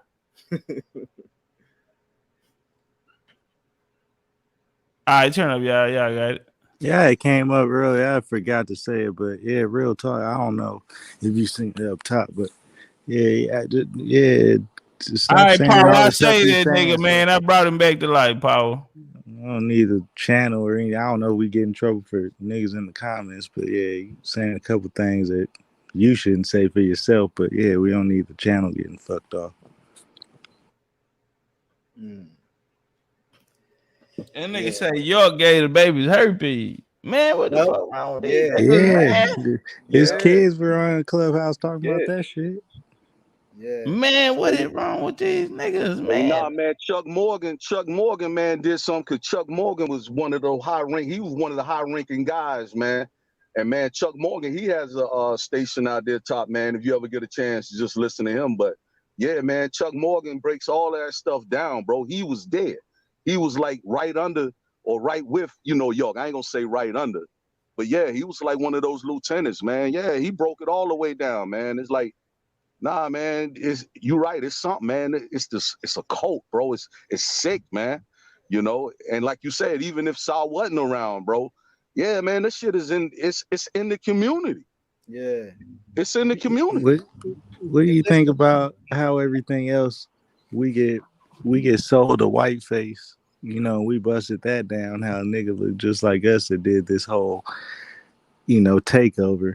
The pedophilia, child trafficking, all that shit gets a white face, secret society type shit. But we know the game over here. Like, I wonder if it's the same thing. We looking over there, we looking next door, but really it's right here in house. Niggas look just like us doing this shit because they all come out the same camp, the same. Yeah, it's just wild. That's a real problem with people though, because one thing I say this to anybody. If you live in a good neighborhood, and this seems to be most in a good neighborhood, if you live in a good neighborhood, just search the sex offender registry around you, bro. Like, I live in a good neighborhood. They all around here, yo, all around here. My shit fucked up. I started working on my credit and shit, and like, I think it's Experian. They do like I don't know. They show all that shit, so I just clicked on it just for shits and giggles. I ain't even know Man, this, there's so many around this month. Like this shit is crazy, and the bro. under People are sick, 10, man. under like it's like what the fuck is wrong with people? Yeah, man. I mean, like, you know, bro, a lot of people, man, never got women like that or never got the attention they wanted. Some people ain't reached the level of them feeling confident until they was adults, and then they wanted to do things that they always wanted to do. I'm only trying to find any type of semblance of what make you be attracted to that, bro. Like, I mean, like, you know, for Polite. Hey, hold up right quick. Hey, shout out, man, to the homie King Los in the building, man. King What's Los, up with it, Los?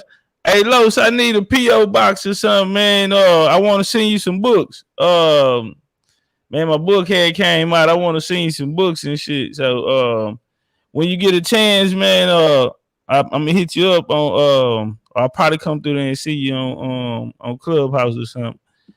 Yeah, I need to get like a P.O. box or something. I want to send you some books and shit. Oh man, you free to come up, Los, bro, if you got time, man. Yeah, if you got time, man, you free to come up. My bad, y'all. I mean, y'all I'm a can fan turn of up. rap. I'm a fan of rap. Dude. Yeah, Kevin Samuels put me up on that game though, nigga. Like, yeah, I didn't know niggas wasn't getting ladies like that. You know, like when he would bust down the percentages of active men. Hey, hold on. Let me say something. Hey, what you mean? Los is polite partner. Man, y'all nigga act like y'all ain't. Come on, man. Y'all nigga be having homeboy go to jail, bro, and be fucking punks. A lot of people. I ain't saying you frequency production, but I'm just saying some of y'all nigga be having these type of people in y'all family and shit, bro. Your uncle, y'all nigga know your uncle touched your cousin and shit when they were little. Y'all niggas ain't never do nothing. You still smoke with that nigga and shit today. Family knew y'all ain't never called the laws on them niggas and shit, bro. Y'all can't be trying to make niggas guilty by association, bro. That ain't real, bro. Hey, Los said bring him up. I think the link in the chat, Los, at the top, pinned at the top. I mean, he stood. I mean, he did what a homie's supposed to do, I guess, until it get confirmed. You know, like I remember he came over to the Indian room fight. You know. Yeah, I remember that day. Hey, it's in the chat. It's in the chat, Lo. Yeah, nah, I just don't think that's real, bro. Not even to try to like get a side note case on that, bro. Like if he wasn't around, obviously this shit been going on before then, bro. The homie that came, Jaguar came up, and they took that shit back to Drew Ali, nigga. To while Malcolm X was fucked up at Elijah Muhammad type of shit. You know what I'm saying? But that's my thing. Like all these niggas come from the same Elijah, Noble Drew Ali, all these niggas. Like it then leads up to the New Oppians. All these niggas come from the same group, the same bunch. York, Polight, Pharaoh. All these. It's the same group.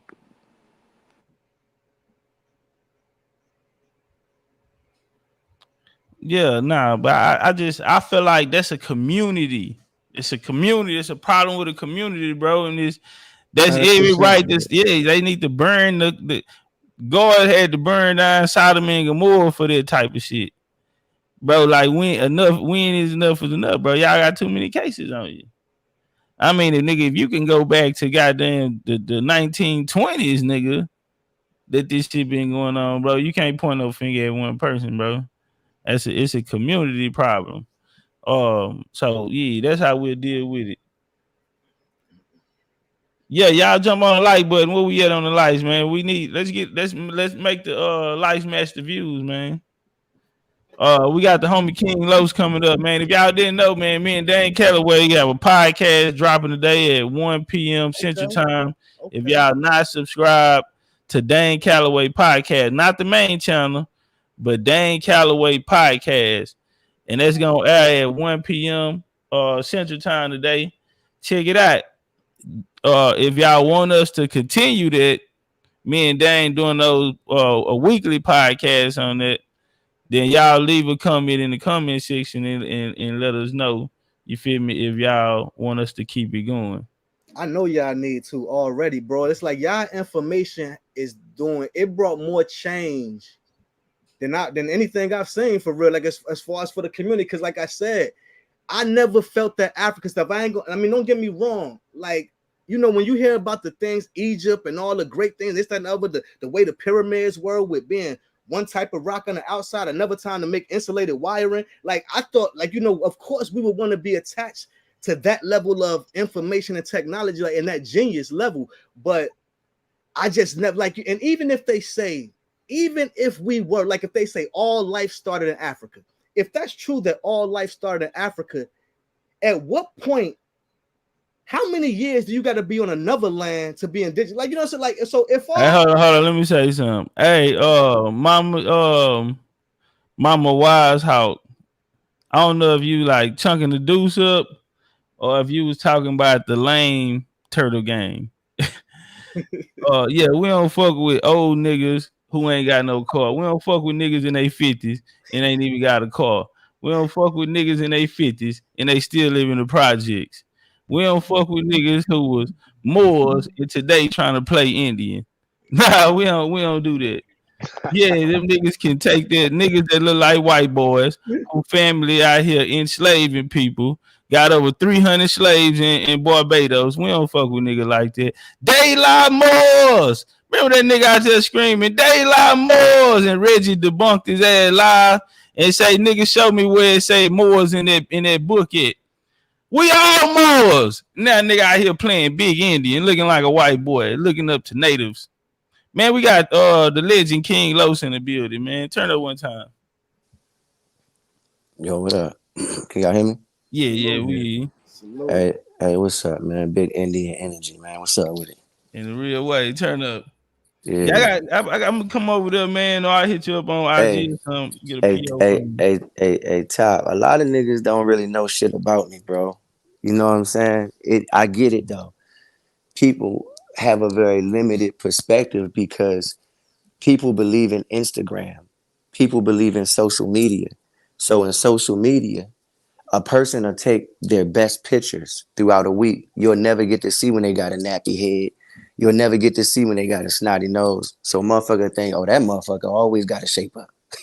That motherfucker this, that, and the third. Like, people believe whatever the fuck they see, bro. It's all perception. Right. You dig what I'm saying? At the end of the day, nigga, see the type of nigga I am, I'm a loner.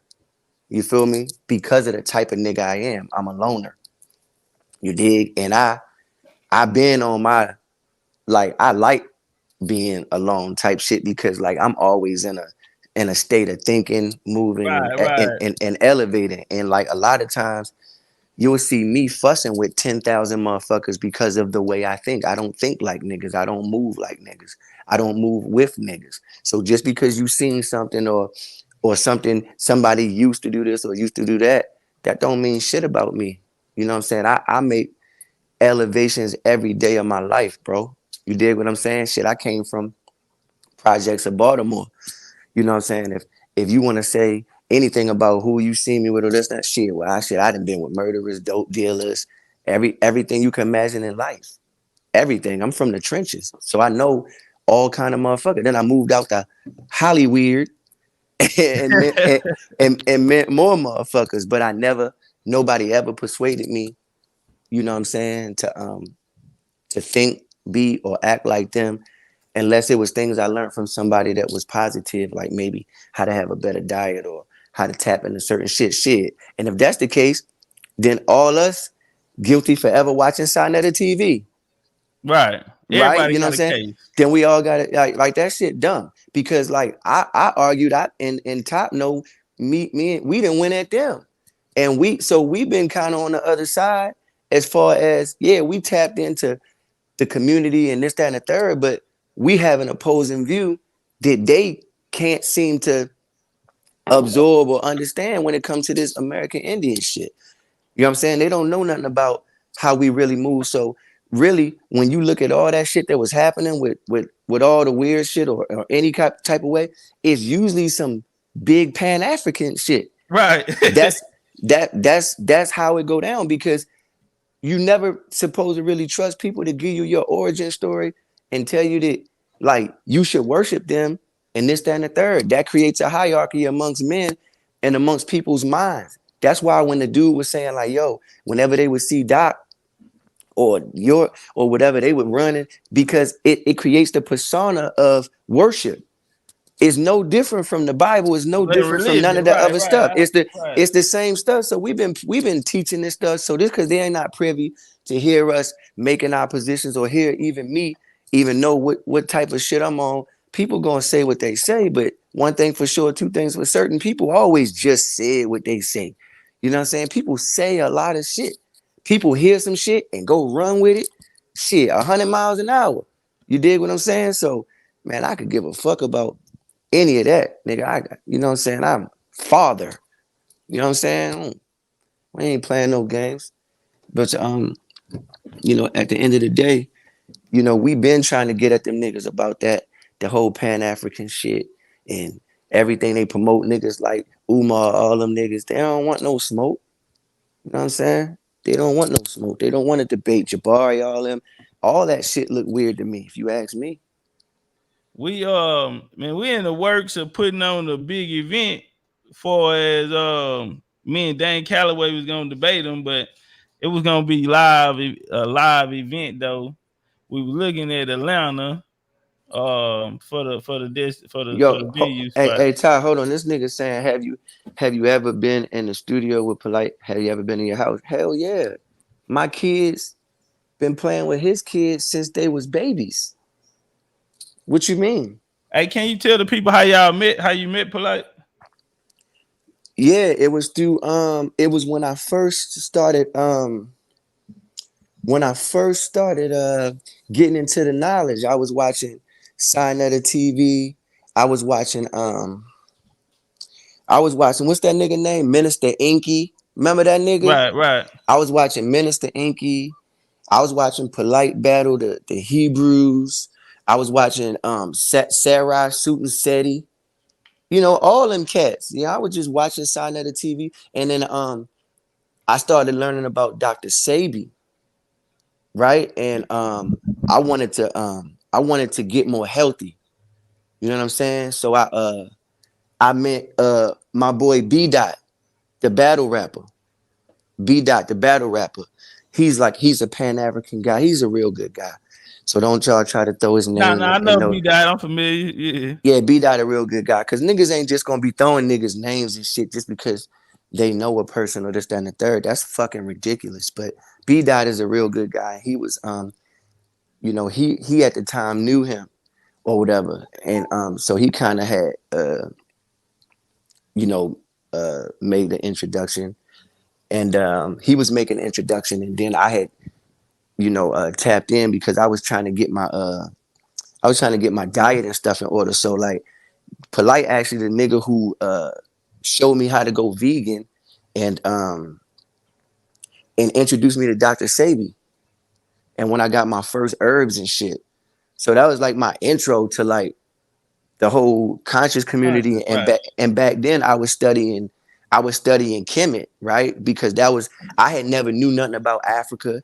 I never knew nothing about none of that shit. So I just went one day and typed up for myself, like hidden forbidden knowledge or some shit. I just typed it in YouTube and I was just studying. And then I seen all this shit about Kemet. And so I got real deep into studying that. And at the same time, back then, now this like 15 years ago, at the same time, I started studying flat earth. At the same time, I picked up on flat earth and that shit. So, I went down a motherfucking rabbit hole. You know what I'm saying? And then next thing you know, I was hanging out with him and Minister Inky. This back when they was tight, before they had a fallout. You know what I'm saying? I was hanging with Inky. Inky was teaching shit about the body, the human body, and I picked up a lot of knowledge, and I was tuned in to Sign of the TV, and I was like, to me, being a nigga from the inner city of Baltimore and never being privy to no outside knowledge like this, I was mind blown. I'm like, I'm running around trying to pick up all the knowledge I can. Right. And Say what it be. Yeah. You know what I'm saying? So to my benefit, being vegan and it helped me with a lot of health issues that I was having at the time. So that was to my benefit. And then learning that. And then, as the years went, I really just started to look at the Pan-African thing just differently. You know, I started because I never been the type of person, like, let's say, even if I just met Topcats and he just he a cool guy and he real smart, he knowledgeable. I wouldn't just meet him and then all of a sudden be like, yeah, nigga, big Indian shit. Or you know what I'm saying? I'm not that type. I'm not that type of person. I could be around, like, I remember being in Hollywood, dog. Like, first of all, I'm a dude who ain't never did a drug in my life. Ever. Outside of smoking some weed, I ain't never. Yeah, oh, damn. I was gonna say, you can make me put my blunt out. God damn. Because that's not drugs, bro. Okay, I don't look at that as drug. I look at that as, you know what I'm saying? I don't look at, that's natural nature. Medicine. Yeah, that's medicine and you know, that go way back. That's tribe shit. That's part of our rituals, yeah. Right. Yeah. So I never did it in my life, right? Now imagine me being in Hollywood and all the shit that go on. Bro, I done been in places where everybody in the place was doing something. I was the only one not. You know what I'm saying? And so to the outside perspective, a motherfucker gonna group you and say whatever they gonna say, bro. I ain't never been a follower, bro. That ain't my energy. I don't move like that. You know what I'm saying? If I know something that ain't right, I'ma move away. You know what I'm saying? I'ma get away from something that's not right always, because that's always how I've been. You know what I'm saying? I always elevated. So, you know what I'm saying? A person's perception is left to them. But, like, you know what I'm saying? It's unfortunate. I missed the stuff that went on. I guess I was asleep.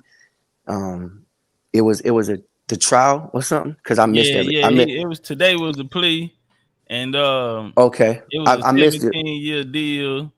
He gonna do 7 years state jail. 7 years in Florida State and 10 years probation. But the cold part was when he got to take like child classes and all this type of shit programs. But So what was the charge? What was the two counts of sexual child abuse, 2 counts of child abuse, and 1 count of giving a minor drugs or whatever. So hold on. So was it a sexual charge, or was it sexual? Yeah. It was hold on, I'm gonna play it for you. Okay, yeah, play it for me. When you say 10 years, 10 years reporting probation. The defendant will complete the MDSO program. The defendant will not be allowed to have unsupervised contact with children. The defendant will have specific terms regarding where he may work and the ability to wear a uniform. There are additional terms of restitution, of which $5,000 has been agreed to be paid upfront within 24 hours, mailed to the victim, and additional restitution to be paid out on a monthly basis once he is out of custody. And that monthly amount is highlighted in the written terms of the plea agreements. Additionally, there will be a stay-away order from victim TS and her mother, which is also mentioned in the plea agreements. What is the total amount of the restitution? The total amount of restitution is $25,000. All right. Going to be providing probation of the $5,000 again, please? Sure. Okay. All right. Okay, so Mr. Nowak, the terms of the plea agreement are as what the prosecutor just stated, that you are going to be entering a plea of guilty to the 2 counts of aggravated child abuse and 1 count of deliberate contributing to the delinquency of a minor. You will be adjudicated guilty, which is a criminal conviction on your record. Do you also understand, sir, that by entering into this plea that it may subject you to involuntary civil commitment proceedings set forth in Florida statutes 394.910 through 394.931? Do you understand everything that I've said thus far? Yeah. Okay. Now, I want to also advise you, sir, that you are going to be sentenced to 7 years in state prison, to be followed by 10 years of reporting probation. In addition to any of these special conditions of probation, you will also participate in and successfully complete a mentally disordered sex offender treatment program. that you are also not eligible.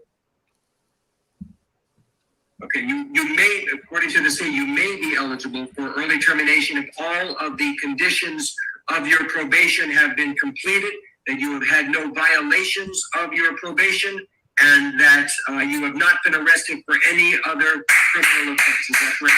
And to clarify, the terms stated in 5 is there is no prohibition on early termination. However, there is a requirement that any modification to this agreement be agreed by the state and the court. Okay. All right, sir. Now, with respect to this plea agreement, I have on each page next to defendant's initials MN. Did you in fact affix those initials to each page? I did. And have you reviewed each and every component of this plea agreement going through page 1 and through page 4? I have. Now it says on page 4, having read the above mentioned terms of this plea agreement and having been advised by my counsel, David Terrace, I, Michael Noak, freely and voluntarily enter into this plea agreement and agree to abide by all terms and conditions of this plea agreement, and agree that failure to comply with any terms or conditions within this agreement constitutes a violation of probation and subjects me to be sentenced to the statutory maximum penalties provided by law for the crimes for which I am now pleading guilty. And then it has a signature over the name Michael Noak. Is that in fact your signature, sir? Yes, sir. All right. And I am now going to place my signature on this plea agreement, in that I am now going to be ratifying this plea agreement as negotiated between the state of Florida and your attorney. Has anybody, including your lawyer, told you anything differently than what I just told you? No. Are you under the influence of any alcohol, drugs, or medication affecting your ability to understand me? No. Is anybody forcing, threatening, or coercing you to enter into this plea? No. Do you understand that if you're not a United States citizen, the entry of this plea will have negative immigration consequences, including deportation and removal? Understand. You had the right, sir, to have gone to a jury trial where your lawyer had the ability to compel the attendance of witnesses on your behalf, the ability to confront and cross-examine the witnesses and evidence against you. You had the right to testify just like any other witness, or remain silent, and your silence could not have been used against you. You went to a jury trial. You also had the right to appeal any mistakes that I would have made during the course of the trial, and the right to hold the state of Florida to the burden of proving these charges beyond a reasonable doubt. Do you understand, sir, that by entering into this plea, that you are giving up all of these rights and we will not have a jury trial? I do. Have you discussed this plea with your lawyer? Yes.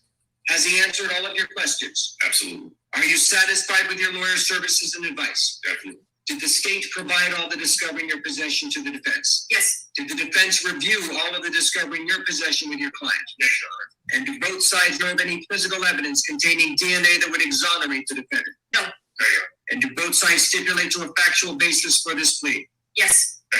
And the court has reviewed the arrest affidavit, makes a finding that there is a factual basis for the plea. Mr. Noak, are there any witnesses or is there any evidence that you wanted your lawyer to investigate or me to receive before entering into this plea? No. All right. The court finds that the defendant understands the nature of the charges against him and the consequences of this plea, that he has been represented by competent and effective assistance of counsel with whom he says he is satisfied. I find the defendant is knowingly, voluntarily, and intelligently waived his rights. All statutory fines, court costs, and surcharges will be assessed. Counsel, do you waive PSI? Yes, Your Honor. PSI. Now, Mr. Noak, you do understand, as I mentioned to you before, that the state, as they had articulated earlier, you may be eligible for early termination as long as certain conditions are met. That means no violations. You've done everything that you were supposed to do. You've not been arrested for any criminal offense, and the state is in agreement with it as well as the court's ratification. On the other hand, sir, if you violate any terms and conditions of this probation, and that includes getting arrested for any other criminal offense, then you could be subject to the maximum period of time in prison, which by my calculations is 61 years state prison. You do understand that? Yeah. And knowing all of this, do you still wish to enter into this plea? Yes. All right. The court finds the defendant, as I mentioned before, understands the nature of the charges against him and the consequences of this plea, that he has been represented by competent and effective assistance of counsel with whom he says he is satisfied. I find the defendant is knowingly, voluntarily, and intelligently waived his rights. All statutory fines, court costs, and surcharges will be assessed. Is there anything further as it relates to Mr. Noak? I do have on the Zoom that the victim's mother wanted to address the court. Correct, Your Honor, nothing more from the state except to let Your Honor know if you can unmute the victim's mother, and she will be listed as. This was the cold part right here. Is, well, you don't want to give your... the 2.5 years of pain you've done to my daughter and I.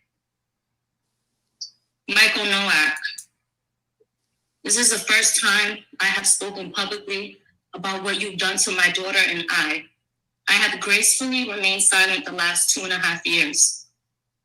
2.5 years of pain, shock, disbelief, PTSD, constant nightmares, and daily triggers.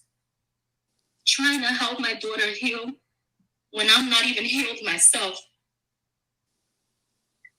What you have done to my daughter, myself, and my entire family is inexcusable.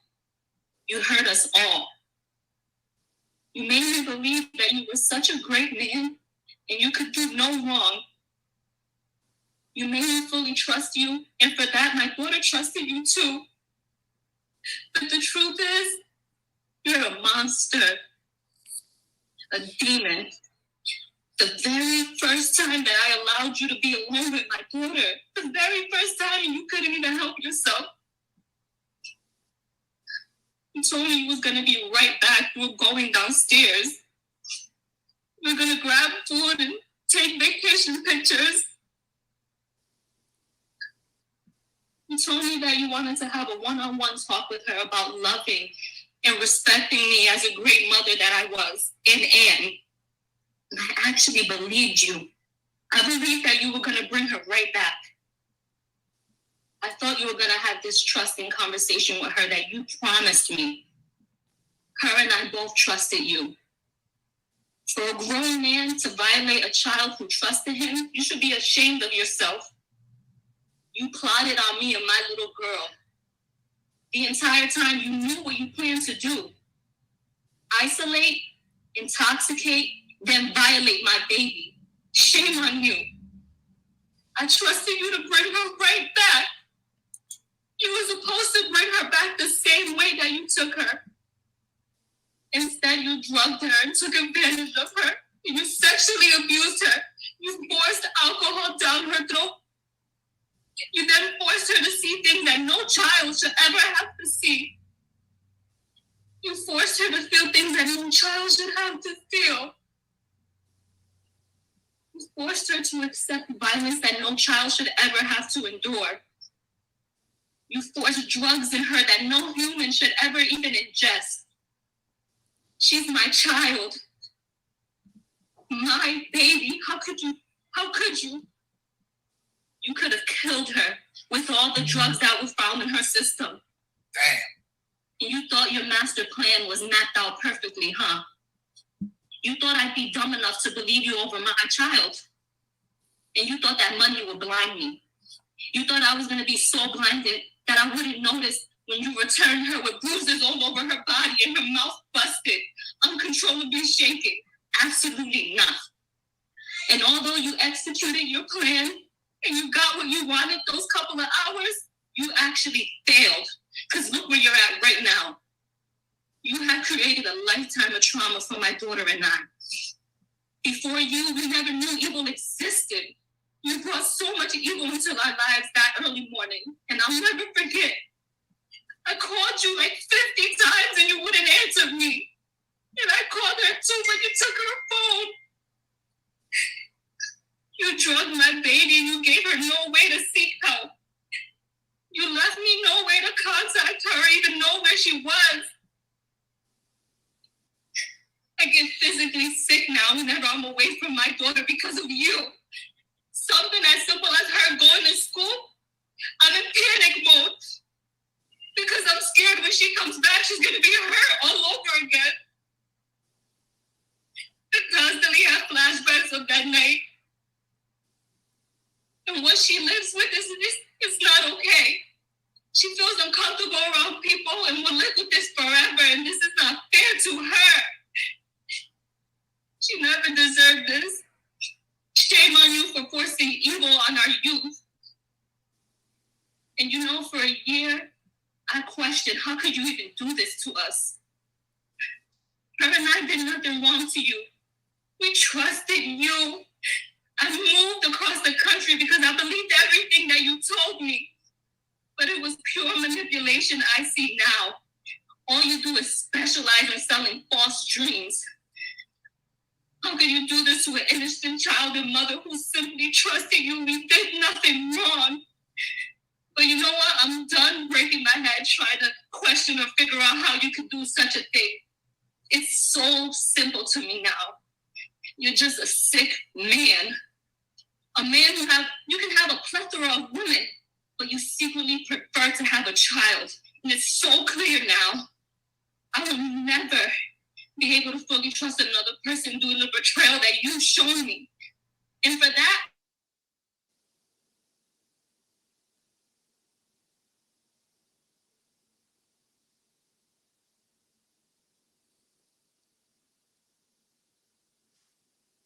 extremely substantial. But even with that, I refuse to have my child be tormented when she's done nothing wrong.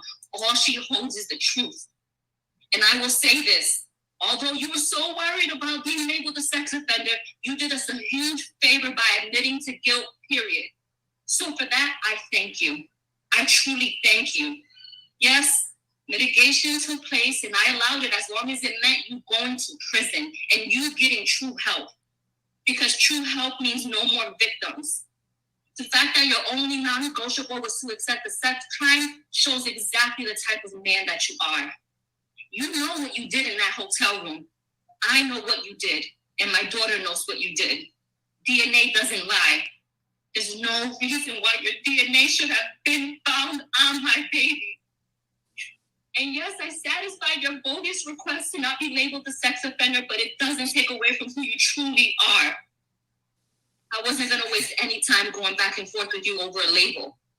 God will judge you for exactly the person he knows you to be, a sexual predator. So rest assured, jail time equals jail time. And I pray that during your 10 years of sex offender probation, you actually receive the treatment that you need and it helps heal your sick mind and get the thoughts of being with children out of it. All you care about is your pretend image, but I know exactly who you are now.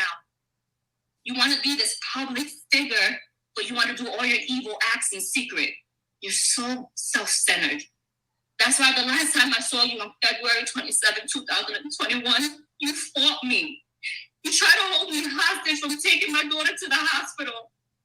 I'll never forget that cowardly look in your eyes. I'll never forget it. You were so scared. You were so scared because you realized you messed with the wrong one. Your last words to me, you held me and said, please don't go. You're going to ruin my career. Well, today, September 6th, 2023, my last words to you are, I hope the next 17 years of your life, you're reminded of the disgusting, terrifying, unforgettable act that you've done to my innocent daughter. Shame on you. And although you've caused a tremendous amount of trauma for myself and my daughter, we will and will always be superior of you because a successful, honest career is something that you can never, ever have. We will both continue to stand against violence. My daughter will continue to persevere and be bright and intelligent and courageous young woman that she is. So Michael Nowak, I hope you enjoy prison and God bless you. All right, that was it. Goodness gracious, bro. Yeah, that was cold. Never heard that woman speak before, bro. That was different. Damn. And he gotta take 10 years sex offender probation. He gotta do sex offender classes and shit like that. But he don't gotta register as a sex offender. He don't have to, that was his non-negotiable. And I think that was the argument that he was making when he was coming out saying everybody lying. He didn't plead to a sex offender case and all that because he knew it's non-negotiable. But she added out though. I think trial would have been worse because he was looking at 60 years. So shit, that 7, he probably come home in like 5 though. In Florida, that it holds a life. Oh, he do it the whole time. In Florida, if you do like the sex offenders and all that, whatever that holds life sentences. Oh damn. Yeah. Oh, that's why he okay. And he had the money to fight it though. He needed money to fight it. That lawyer he had a good lawyer. The lawyer tried to get it moved to the morgue too. He came in there with a slick. We was like, yeah, my client on his way up the escalator right now. And he was like, I have a trial today. He was like, oh no, it's okay. We can come back tomorrow. And then the lady that just was speaking, she was typing in the Zoom like, no, today. I will be heard today. Let's do this today. They was in there rocking. They had the family in there. Sarnetta was in there in the Zoom. He was okay. They did it on Zoom, right? So Polight was in person, but the mama and the family, all of them was in the Zoom. Oh, okay. Yeah. And Sarnetta was in the Zoom? Sarnetta was in there on 2 devices. so what? Yeah, Sarnetta trying. What did Sarnetta follow with? Did he do it? Nah, he haven't said nothing yet. Cause right now everybody going crazy on him, trying to blame him, and they on Sarnetta head. Yeah, they on that nigga head right now. So. Because they waiting for him to make his video now and condemn him. Yeah, he came over here the other day and he told us, Polight told him he was only gonna get 4 years. So I'm guessing out of that 7, the lawyer told him he could come home in 4 with good behavior type of shit. So so I came. He told us the other day, about 3 days ago. He said, "Man, Polight is going to jail. He gonna get 4 years. He gonna serve about 4 years." That what Polight told him. Mm-hmm. State prison. You could figure it out. You could figure out loopholes. And I remember when this case first happened, and they tried to persecute you for that. Remember that shit? The on Clubhouse when the news broke. Yeah, they were saying that. That's because people think that if when you got like polarizing figures like Polight or different people, if they be around somebody, then a person they just group. You know what I'm saying? So anything that happen, that's just like, you know what I'm saying? It's gonna spread fast. It's gonna go through. You know what I'm saying? But like, I don't even know what the fuck going on right now. You feel me? Like, I'm just waking up like, oh shit, this shit was going on. Shit, I would have woke up a little earlier today. You know what I'm saying? I mean, I would have woke up just to hear this shit because, you know what I'm saying?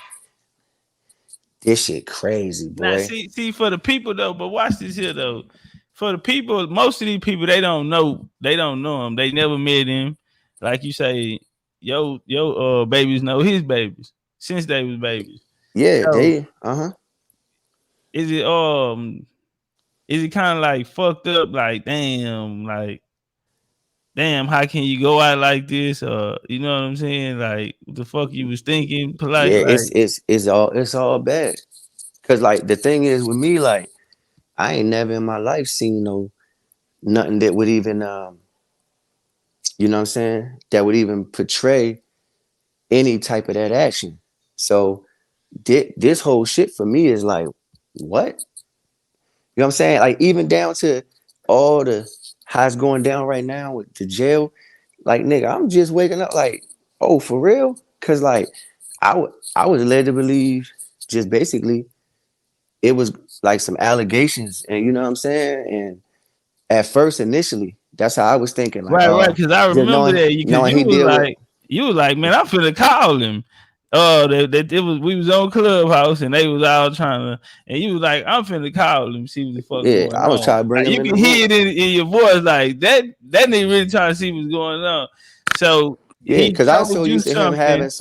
having, you know, multiple women and this, that, and the third. Right, right. I never seen, you know what I'm saying? I never seen nothing like that, or you know what I'm saying? I That shit think is that like, goes to what you were saying about you in Hollywood, though. Like uh-huh. you be in a party, everybody doing something, and you not.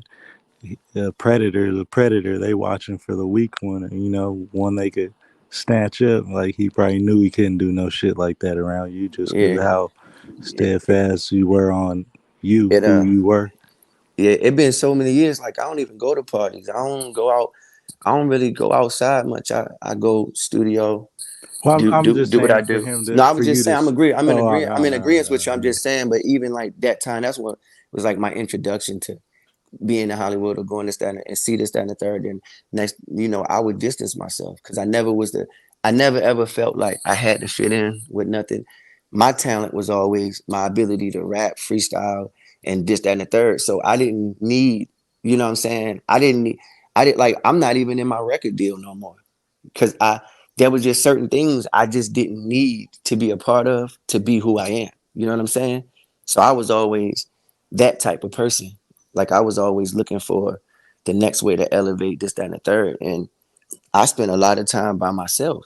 You know what I'm saying? So a motherfucker see you with somebody or see a picture, they automatically just group it. You know what I'm saying? And Right. I understand that. But like shit, nigga, out of 300, I spend a majority of those days just with my family or just with myself. Or if I do go to studio, I make sure it's somebody that I'm cool with or this, that, and the third. Like I don't even really hang out with industry people, this, that, and the third or whatever. Like even when it come to like Puff, you know what I'm saying? I be with Puff, you know, not with how people probably think, oh, you be, you know what I'm saying? I don't.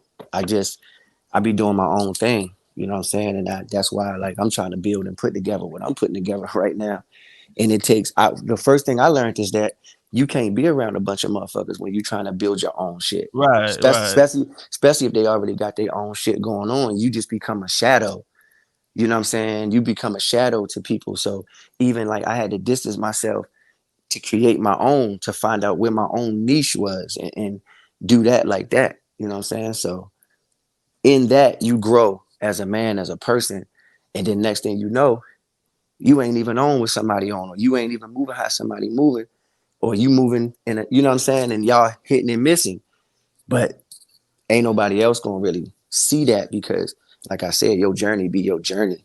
You Right, know what I'm right. saying? And, Is it? you know, you said something before, and it's like a place that you get in that, you know, that place that you speaking of. It's kind of like a lonely journey because, like you say, you spend so much time in your head, but you have a destination that you're trying to get to, though. You know what I'm saying? And Uh-huh. other people might not see it, and sometimes that's the way to protect it. You know what I'm saying? The guarantee, because I have to get here. You know what I'm saying? In this lifetime. So, man, that's a place, man. Everybody don't get to get to that place. You know what I'm saying? So, Yeah. I was just yeah, telling a young man the other day, on Clubhouse about you know, he was talking about how he don't fit in sometime. And I said, that's because you're supposed to stand out. You need to go on a lonely journey. Don't believe what everybody say about, oh, you a lonely man. And nah, a lonely man is a focused man, a determined man. You could be on your journey and be by yourself. Or like a lot of us might have always felt like if we was on our journey, right, we might have felt like everybody turned their backs on us. But that's because your journey is supposed to be specifically you. You know what I'm saying? And that's what people don't understand. So I stopped looking at it like people turn their backs on me or damn, don't nobody want to help me.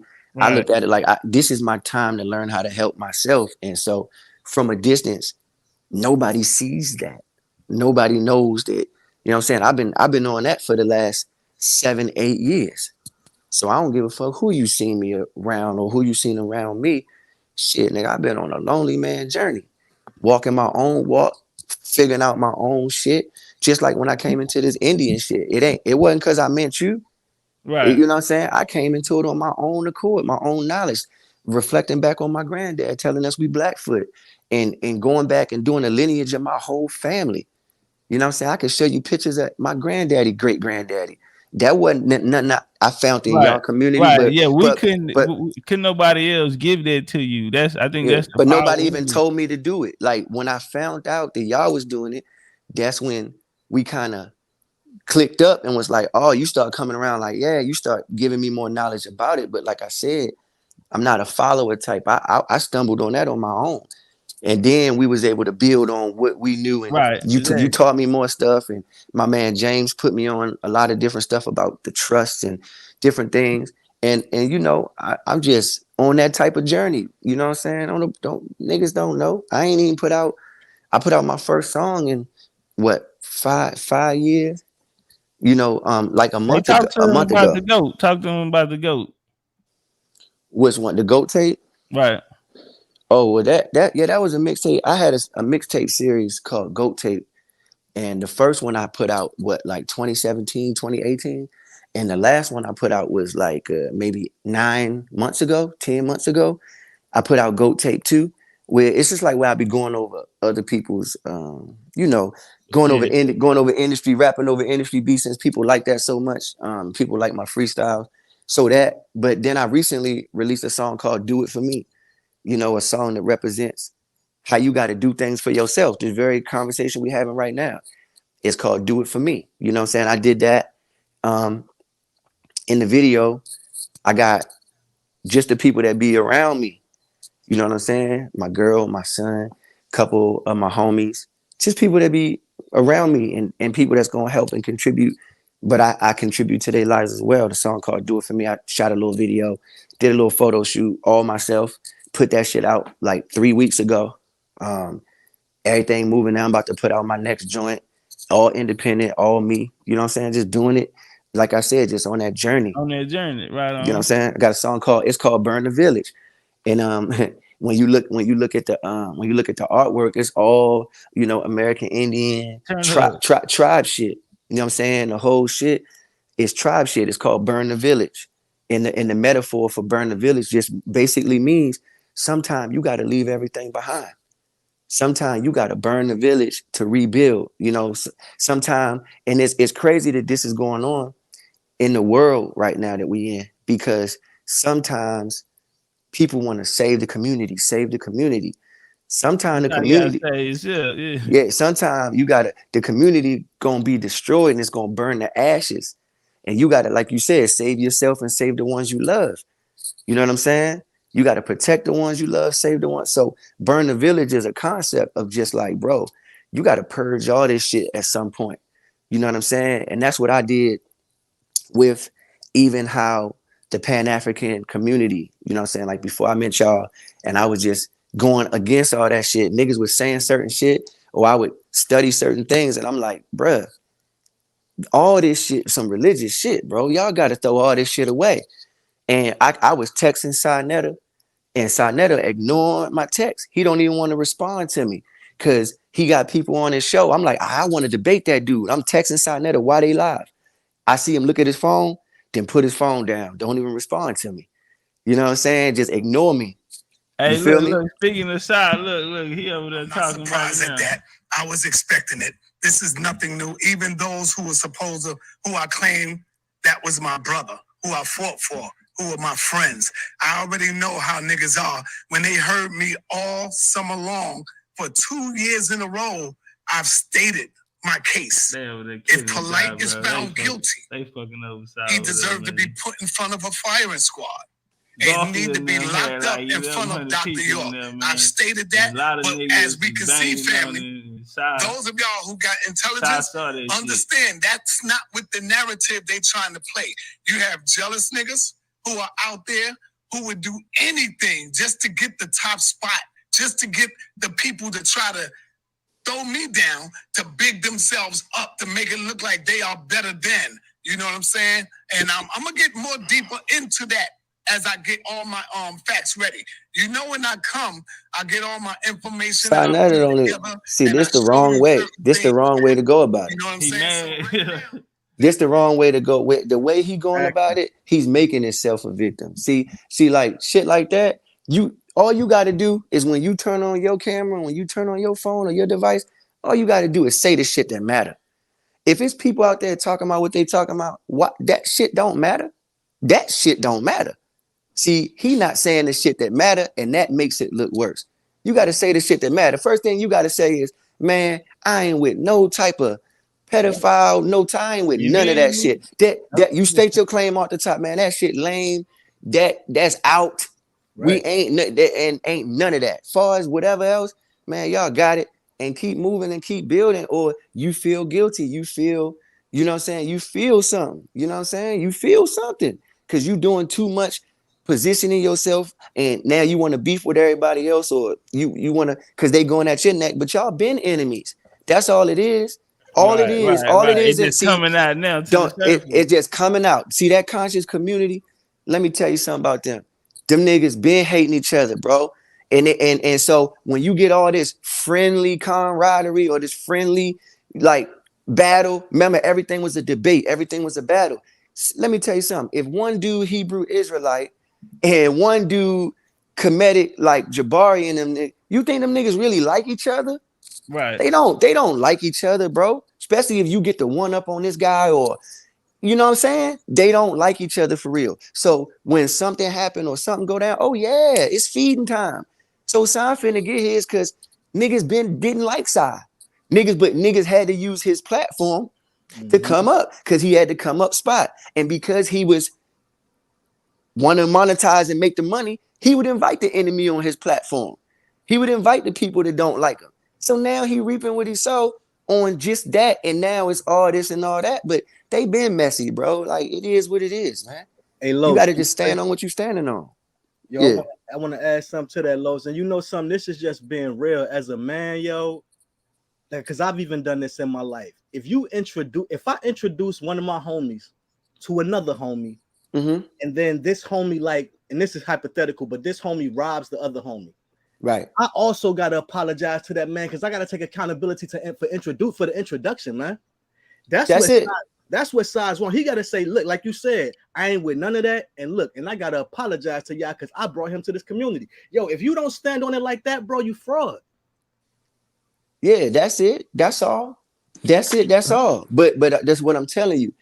It's so much internal turmoil in the community to begin with that this ain't nothing but a surfacing of people's true emotions, bro. Yeah. That's all it is.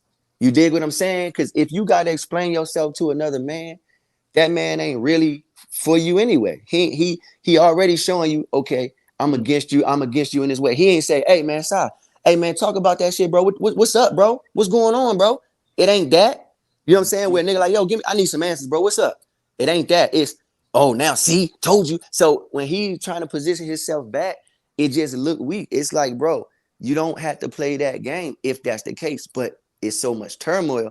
Now all y'all going to destroy each other before, you know what I'm saying, literally burn the village. My metaphor, everybody want to burn the village now. Nah, don't burn it now. Stand over there in the fire. Stand that fire, get hot. You know what I'm saying? Like Top told you, motherfucker was trying to put me in the fire. You know what I'm saying? Because I know a motherfucker. Mayweather, they were screaming Mayweather name and everything. Yeah. Floyd and this, that, and the third. Like, you think that motherfuckers is, you know what I'm saying, on that? Man, come on, man. That's out. But like I tell you all day, never. It ain't happening, man. I you know what I'm saying? When it comes to children, when it comes to that, we not playing. That's not even a consideration, bro. You know what I'm saying? Not even close. That's out. And you gotta scream that. And you gotta mean that. You gotta stand on that. You gotta show that to the world. That's all you gotta do is express that. Your action gonna speak louder than your words. So the reason why we don't respect pleas and things of that nature, because it's like your actions showed something, but the words didn't amount to it. You gotta go show actions that are adverse to what people think and believe, and then they can't say nothing. You got to show the actions. So right now it's a call to action.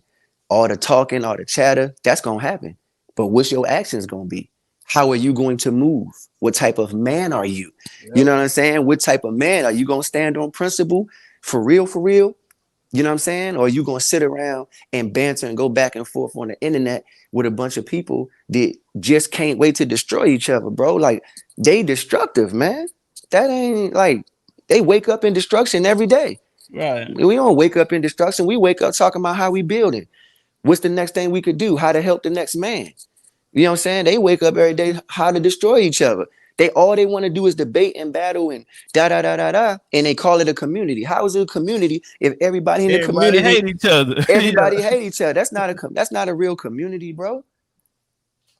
You know what I'm saying? That ain't no community, bro. And then it be so crazy. I just stand back from everything. You know what I'm saying? Sai hit me up not too long ago and asked me if I wanted to do a debate. And then what's the other brother name? Tazaria. He hit me up and asked me if I would do an interview on his channel. And then Garfield hit me up and asked me if I want to do a debate this recently. And I'm like, man, send y'all niggas to Top, man. Y'all go see Top. That's the chief. Y'all go see Big Bro. You know what I'm saying? I'm not debating y'all because you know why? If I get on a platform, They came. I went over there and punched them down. no, that's what you do though. But I'm saying like me, so they try to set me because like if I go over there and I sit on there and I do that, then Yeah. I'm the now you're gonna shoot the arrows at me and now I'm gonna become the next. Nah, I don't want that's not what I'm gonna bring the hitters. Y'all want to get down? I go get all the hitters and we can get down. But I'm not about to stand there and do that with y'all because I'm telling you, bro, we're gonna do a whole build on this shit, Top. It's the Messiah complex. Where the brother at that was talking about York? It's the Messiah complex.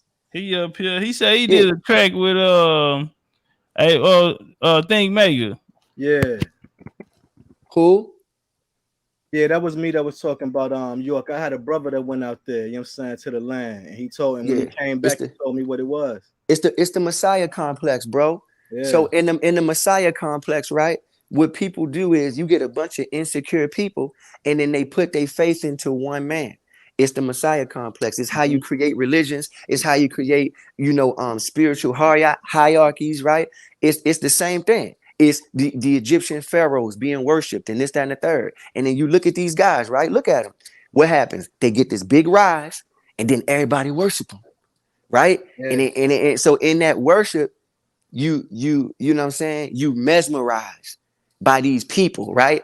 And so that's something I never let people put on me. Every time I build or rock with people and people be like, man, I be like, nah, brother, we stand beside each other. I don't stand in front of you. I'm not your leader. I don't let people, nah, you is the leader. No, I'm not. Because I know the spell casting. You're not gonna call me. I know that I'm a leader for my family, but I'm not about to be y'all niggas leader. I'm y'all brother. I'm gonna stand beside y'all. And if y'all do some shit that I can't stand beside, I'm gonna be like, yo, I'm out. I can't stand beside that. What do you think that is? Like, is that a flaw in humans, or is that a trigger that individuals are learning how to trigger this and bring it out? Well, what it is it's a colonizer's mindset, right? And again, we're not putting a face on colonizer like white, black, or this. It's just a colonizer's mindset, period. People who want to colonize, the first system is government, right? So we know like what happened to our people, it was government, right? Government came and that's how they ushered us out of what we truly deserve and who we are the origin of. It was government. What does government mean? Govern, to look over, to watch over, to control. Meant, that's the mental. So you control and govern and look over the mental state of a people. Once you control the government, then you have the minds of the people, correct? And then what's the highest form of government? God in people's eyes. So all you got to do is create the God or become a God, this, that, and the third, a God. And now the people who subscribe to you being a God, yo, what up, God, peace, God, all that. Now they become part of the citizens of your government. You govern their minds. So to all the Umar people, they can't see some of the shit that we can see from over here because they under that rulership. Whoever was under they under that rulership.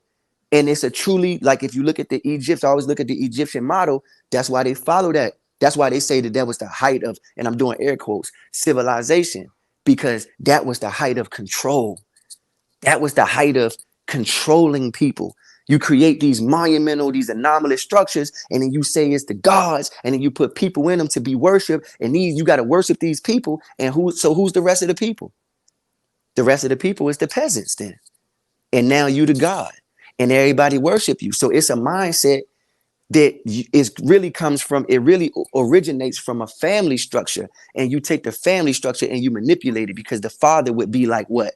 He would be like the God, quote unquote, right? The dad, the father, the chief, he would be like that, right?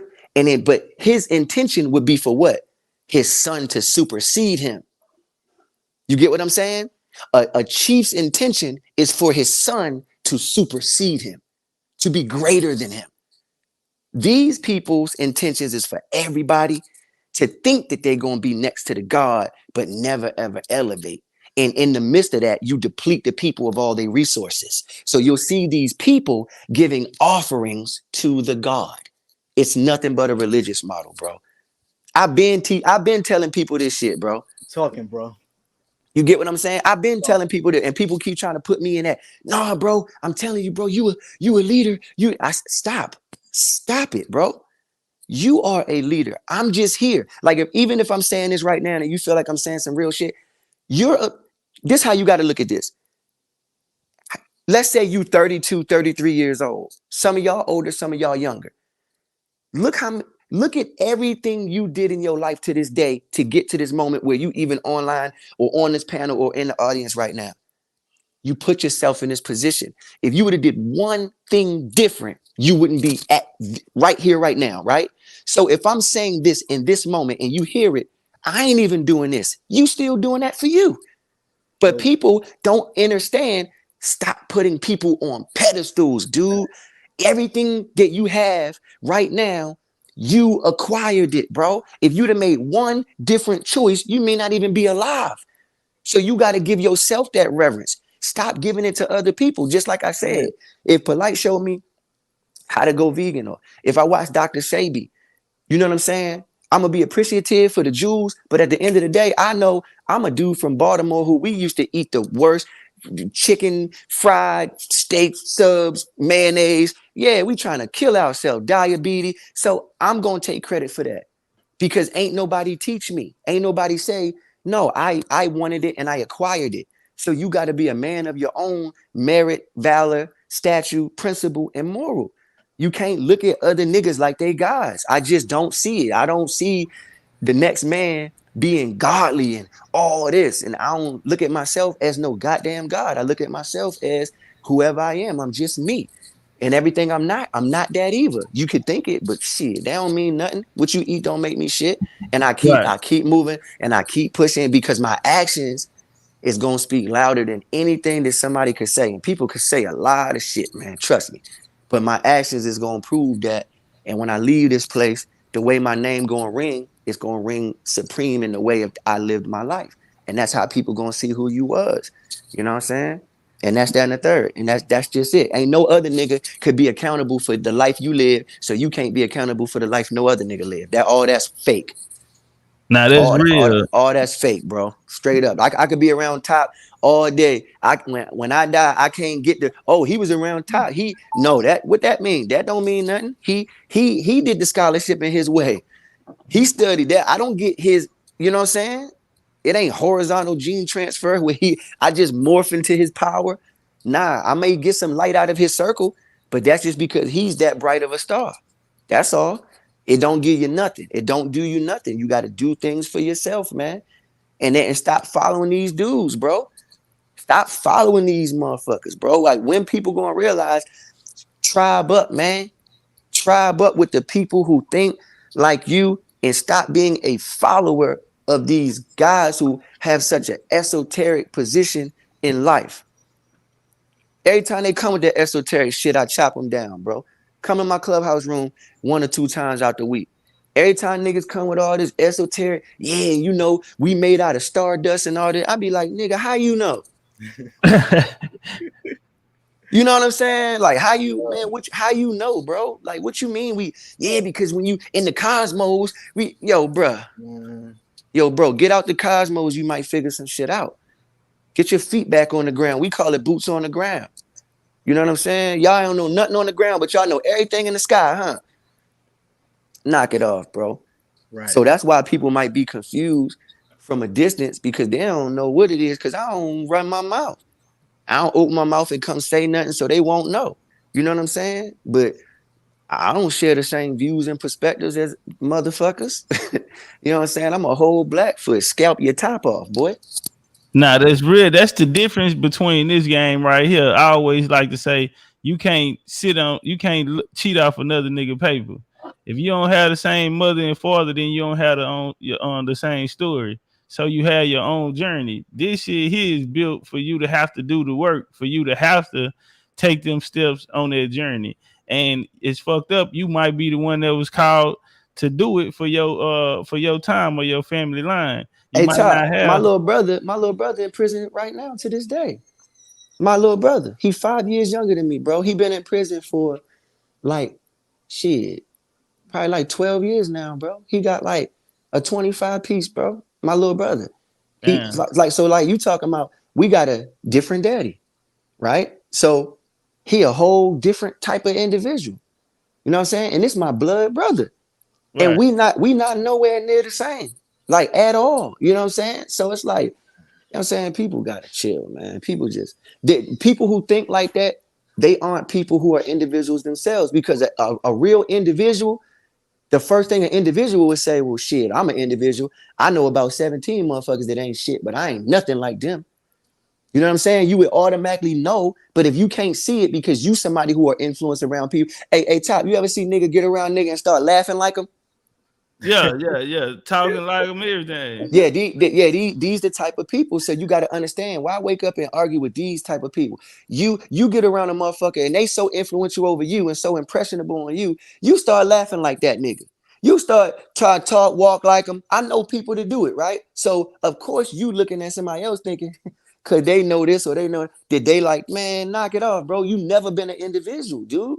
You never been one, and I can't blame you for it. It just is what it is. I ain't finna argue with you, man. You know what I'm saying? Straight up. Hey, we going to Mexico in November to the pyramid tour. We told Sinetta to come, and he gonna come down there with us. He declined Jabari trip to Egypt. Jabari just got back from Egypt, so Don't nobody want Sinetta to see that shit in Egypt, man. Nobody want to see that shit. is now claiming his Aboriginal side. He's saying he an Indian. His DNA test said, and his daddy an Indian. So He he been an Indian with his look goofy like ass. one. You He can look looking at like him. You know what one. I'm saying? Yeah, that nigga. He coming over to the American side. Do you think that's a good idea or a bad idea? Because we had mixed emotions from the chat yesterday I about tell you if like we should this. let Sinetta come or not. I tell you like this. It's a good idea, and the reason why I tell you Uh-oh. I'm gonna tell you why I think it's a good idea, and I don't think. I mean, he gonna have to gain his own merit. Like I said, you can't stand next to Top and get his light. He could shed some light on you, but you can't. So it ain't gonna be easy.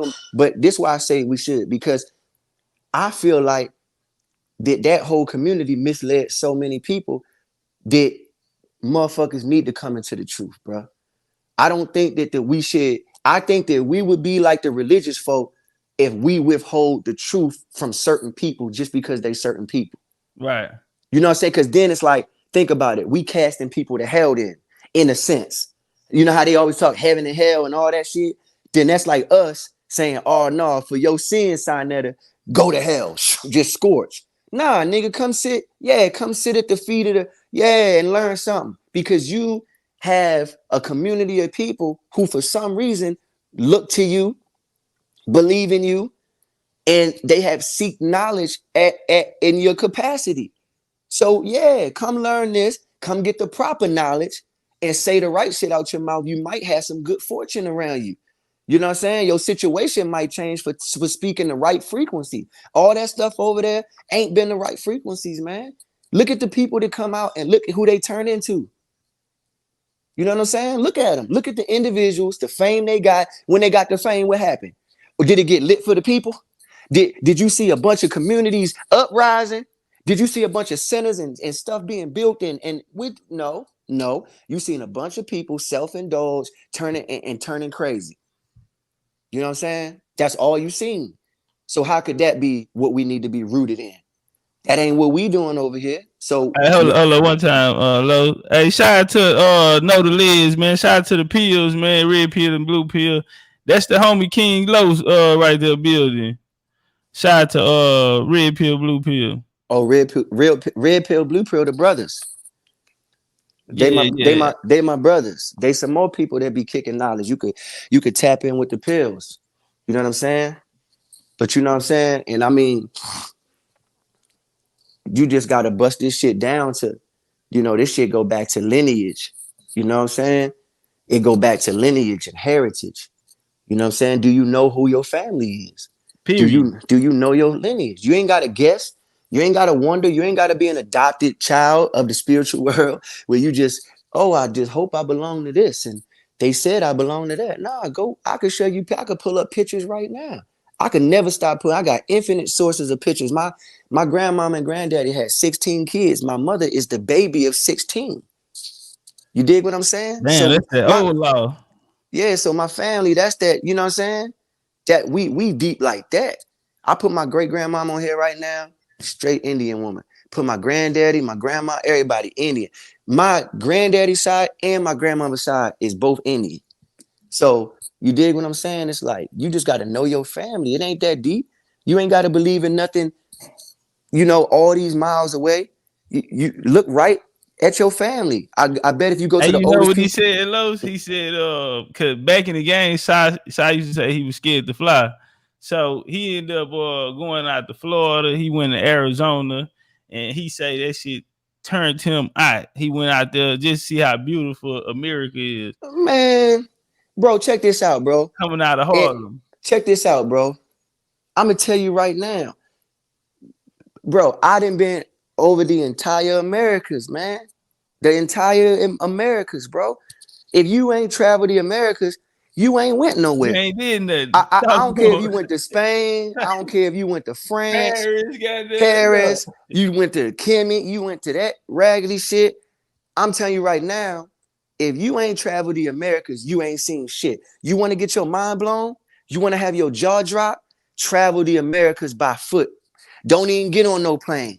Get a sprinter, get a van, get a SUV, get a group of people, y'all pool together some money and some resources, right?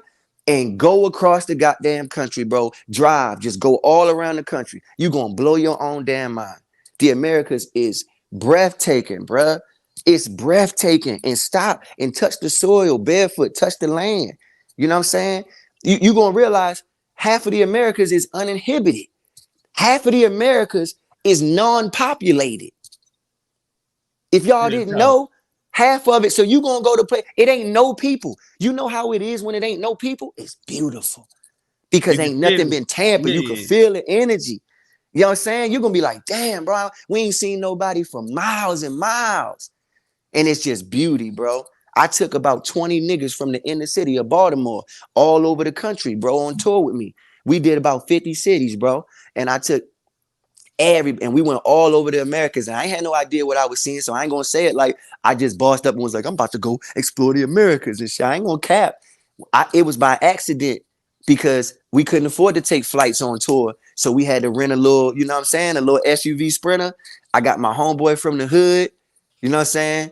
That goddamn used to sell dope.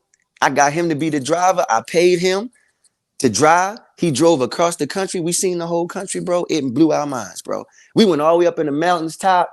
It was snowing and going crazy. Then we went down. It was sunny.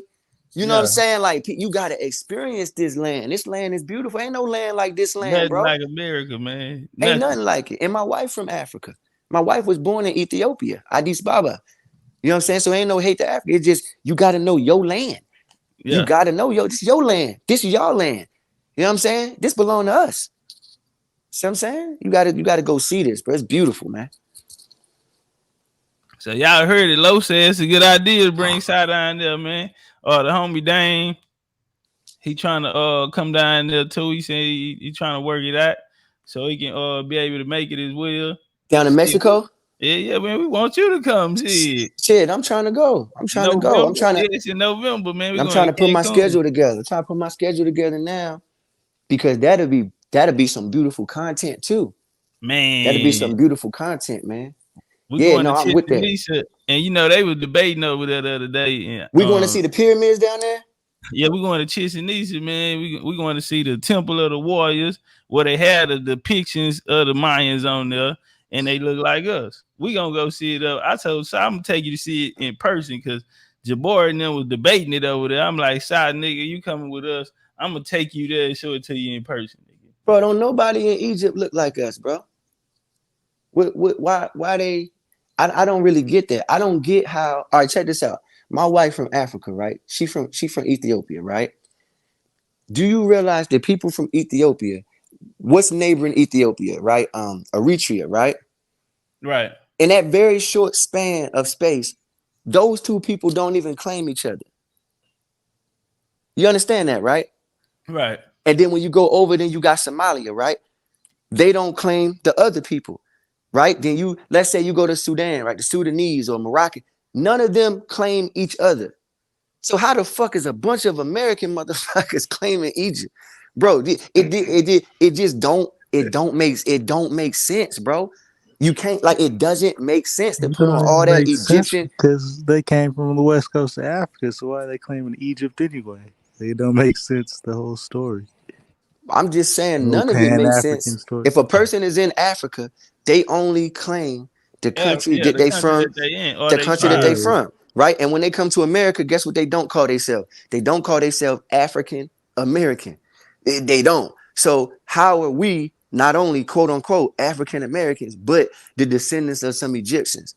None of it. It just don't. It's not logical. You know what I'm saying? It's not logical. If there was anybody who did have Egyptian, descent, it would be a very few amount of people. It wouldn't be the entire inhabitants of a continent. It's just ridiculous, bro. It just don't make sense. That's what I'm saying. Like, the whole story of the black American is used as slave from the west coast of Africa. So why are you even, how do you even get into Kemet, Egypt? And it just doesn't make any sense. Hold on. I want to go back to the Mexico. So, Los, man, I'm gonna send you the information, man. And, I'm trying to go. I'm trying to go, man. I'm with the schedule. Yeah, we gonna be down there. I want to go down there deep too, man. Because we gonna change the culture, man. Niggas gonna stop looking towards their way, and I think, man, we gonna change the whole paradigm with this. Hey, we need to do a build on how pretty much Pan-Africanism and the teachings of that allude and support white supremacy. Right. We need to do that, because I'm down with it. Because like the brother was saying, he was saying that if we supposed to come from the west coast of Africa, right? And you believe in the transatlantic slave trade and all that, right? If you make subscription to that, then you intrinsically make subscription to that we was overpowered, weak, took from one continent to the next, ruled over, and then told to what to do, what not to do.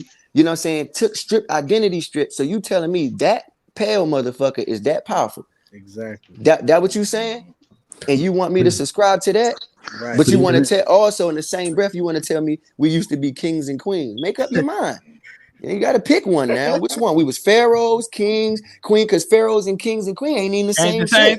So now you're talking about some European shit, and it's like, so which one is it? But even with that, the white boy ain't get into Africa until the late 1800s when slavery was over. So the whole story don't make no sense. None of it makes sense. None of it makes sense. And you know what I learned, brother? That's what I learned. You know what I'm saying? I learned this. He who writes the history controls the future. Because the history is not a real thing. It's literally called his story. It's not a real thing, right? It's just literature that was written. So, like, let's just say if we wanted to control the next 200 years, right? All we got to do right now is have an extensive amount of history or literature created right now. We could say whatever we want. Yep. But we could say we was in flying Ferraris, boy, right now. That's what we tell Trump, like, the power right now. the power right now with just all the banging, the years of banging on Clubhouse, these social media platforms we've been doing, what BCU do, like this is changing the past and the future. This is really reshaping humanity. Mm-hmm. You know, in a whole, like even the universities, everything. Like this is changing everything. What we do. But one thing that we got to make sure that we do, we got to make sure that we don't just turn into bang, bang, bang. Right, and become them. Yeah, the same niggas that we become them, because I'm telling you, it's real easy when you banging your scholarship or standing on what you stand on. We got to take a different approach. We got to find the most divine approach to it that's the most conducive for the people. If we for the people, if we saying we for the people, we got to find out what's best for the people. We can't just, we got to you know be what I'm the saying? example, real Yeah, talk. we got to be the example. And now we gonna keep it in house, then that's different. And we just like, hey, then that's different. We could be. But don't you think the foundation? Well, at least what we do over here, the foundation is family genealogy. So it doesn't matter if you're African, Japanese, Chinese, whatever, Russian. We stand on family. We stand on your family. Like get to know who your that's the family beautiful part. is. So, that's the beautiful part. Yeah, we bang for truth, but the foundation is family. It's but we always got to about make sure that we got to make sure that we don't become majority banging, no matter what. Right. No matter what, we got to make sure it ain't majority banging, because sometimes you could get so guarded, you'll actually push more people away than you'll bring in. So you got to think, if your life mission is, hey, I want to really bring people to this knowledge, you can't bang them. Think of it, if it was a classroom and you had little kids. Well, shit, most of them little kids believe they from Africa. You gonna go in there, you gonna bang, bang, bang, bang, or you gonna endear and embrace, and then let those who come to the knowledge, they gonna stay next to it if that's what they want. And naturally, the ones who fall off, they just didn't want it or wasn't equipped at that moment. And you got to let nature ensue to a degree as well. That's why I don't be really bang, bang, bang, banging. Just because I know if I bang, I shut everybody down. And that's then what I'm saying, Los. Like if you was from Africa or a kid from Africa, we would be asking about your family and the tribe or the land that your family's from. It's not necessarily just always an Indian thing. It's, when you have a conversation, it always goes back to the family, because we can't really go any further if you don't know your family story. that part not banging. That part you talking about, that's just the infrastructure of knowledge and understanding. That's not banging. I'm saying the banging is when, like, let's just go and say, like, we just go debating all the time. Think about this. Think about it like this. Because the banging is the debating. That's what we so think about it like this. If I ask you, come up with a master plan, right, in the next 3 months, and you say, all right, bet. And then every time I hit you up and ask you, hey, you got that master plan? And you be like, hey, bro, I'm still debating on it. Yeah, that's my issue with you the get what whole I'm 1, saying? 2, 5th Sinetta thing. Is not the different ideologies and doctrines, but it's just the fact all they do is debate. You want to bang on Indians or Americans or whatever, but what have you guys produced or provided with all this scholarship, information, religion? You haven't gave the people nothing. You might as well still be in slavery. That's what we come in at. That's why even with this whole debate situation, them niggas was screaming 6 figures and how much money niggas was gonna make out of it, and so it didn't happen. One of the things that was the most important thing was we have to change the culture, bro. That it didn't happen because that it would have been under that old regime or that old model, bro. We have to be the example. It's our time right now. I'm just saying this: either you debating about something, or you're definitive and certain about something. So when it's a debate, let me tell you why Christians don't debate, and why Christianity is the strongest religion on planet fucking Earth. Okay, it's because they don't debate. The reason why Christianity is the strongest religion on planet Earth is because they do not fucking debate. Go look around for some Christian debates. It's very few. It's very few. And the top people that's at the top of Christianity, the biggest, richest people in the world, all they do is spread what they spread. Like I said, they don't wake up saying it's a debate. Right. They push their line all day, every day. And they might entertain you every once in a while. And then you know what they say? Oh, you just don't have the spiritual discernment to understand God. And then they boom, fry you and go. They don't even give you no debate. See, when we give a debate, we giving so much leverage to the opposer. We literally is giving them our energy, time, when we could be tribing and building, when we could just be building. Let's say we just build with the people who do understand. Let's go build a whole thing. Let's go build something up, tangible, physical, that we could go to as a people. How Kat saying, let's go to Mexico. Let's build something right here that we could just all go to, meet up, have a whatever. We could do that. But if we get into the model of, all right, because we killing these niggas, let's just go debate. We're gonna go debate. You get caught up debating. And anybody that's debating on something is somebody that still ain't definitive about something. There is no debate, to be honest with you. But we love to go do it because we trying to use the debate to enlighten others. We just can't let it get the ego of it. Right. Yeah, let the ego, because that's what happened with Sonetta and them. I think they had a beautiful intention. You know, I think initially it was about spreading knowledge to the brother man and the next man. And I think once it start becoming something, that model of just banging scholarship and all that, and the way that became the reason why it's not a true brotherhood over there. You know what I'm saying? That's the reason why. Because they just was debating too much.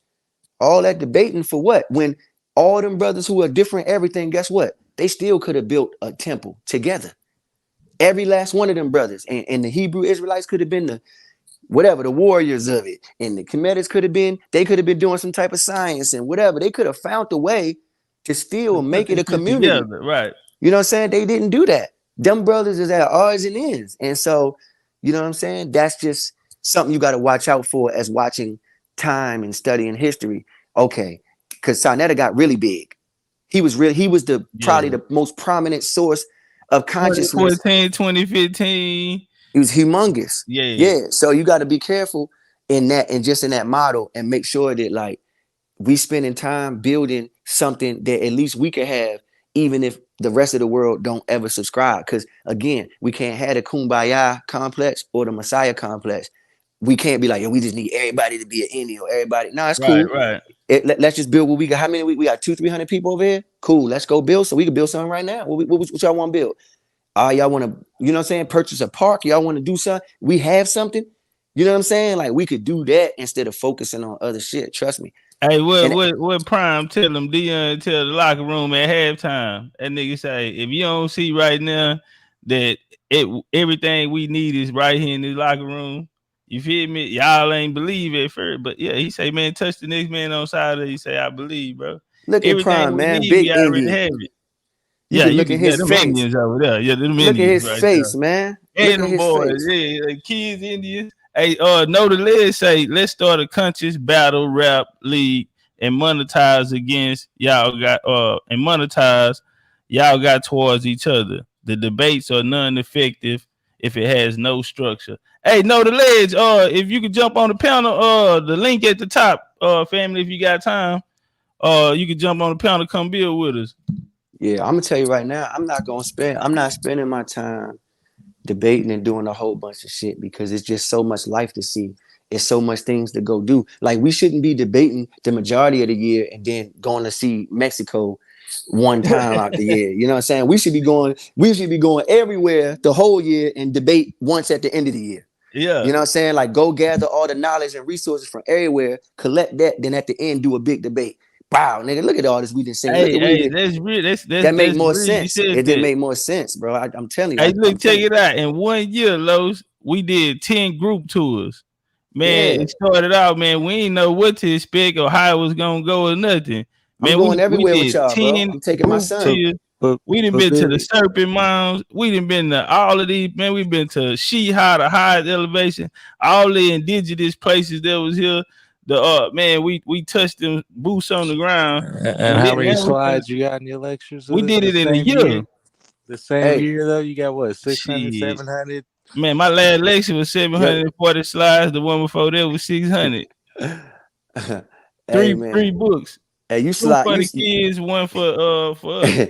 Hey, Ty, you sliding in the name of love, boy. Hey, turn over top. He said step, side to side. You got slides, boy. Goodness. Now Hey, but we working, man. We trying to put it to a place to be respected, man, and at the same time be the example. Cause like you said, you have his story, but we have our story. His our story story. doesn't tell our story. His story And always been fake, Ty. I'm trying to tell no you, historian, no none of it is real. science, and none of these people know your family.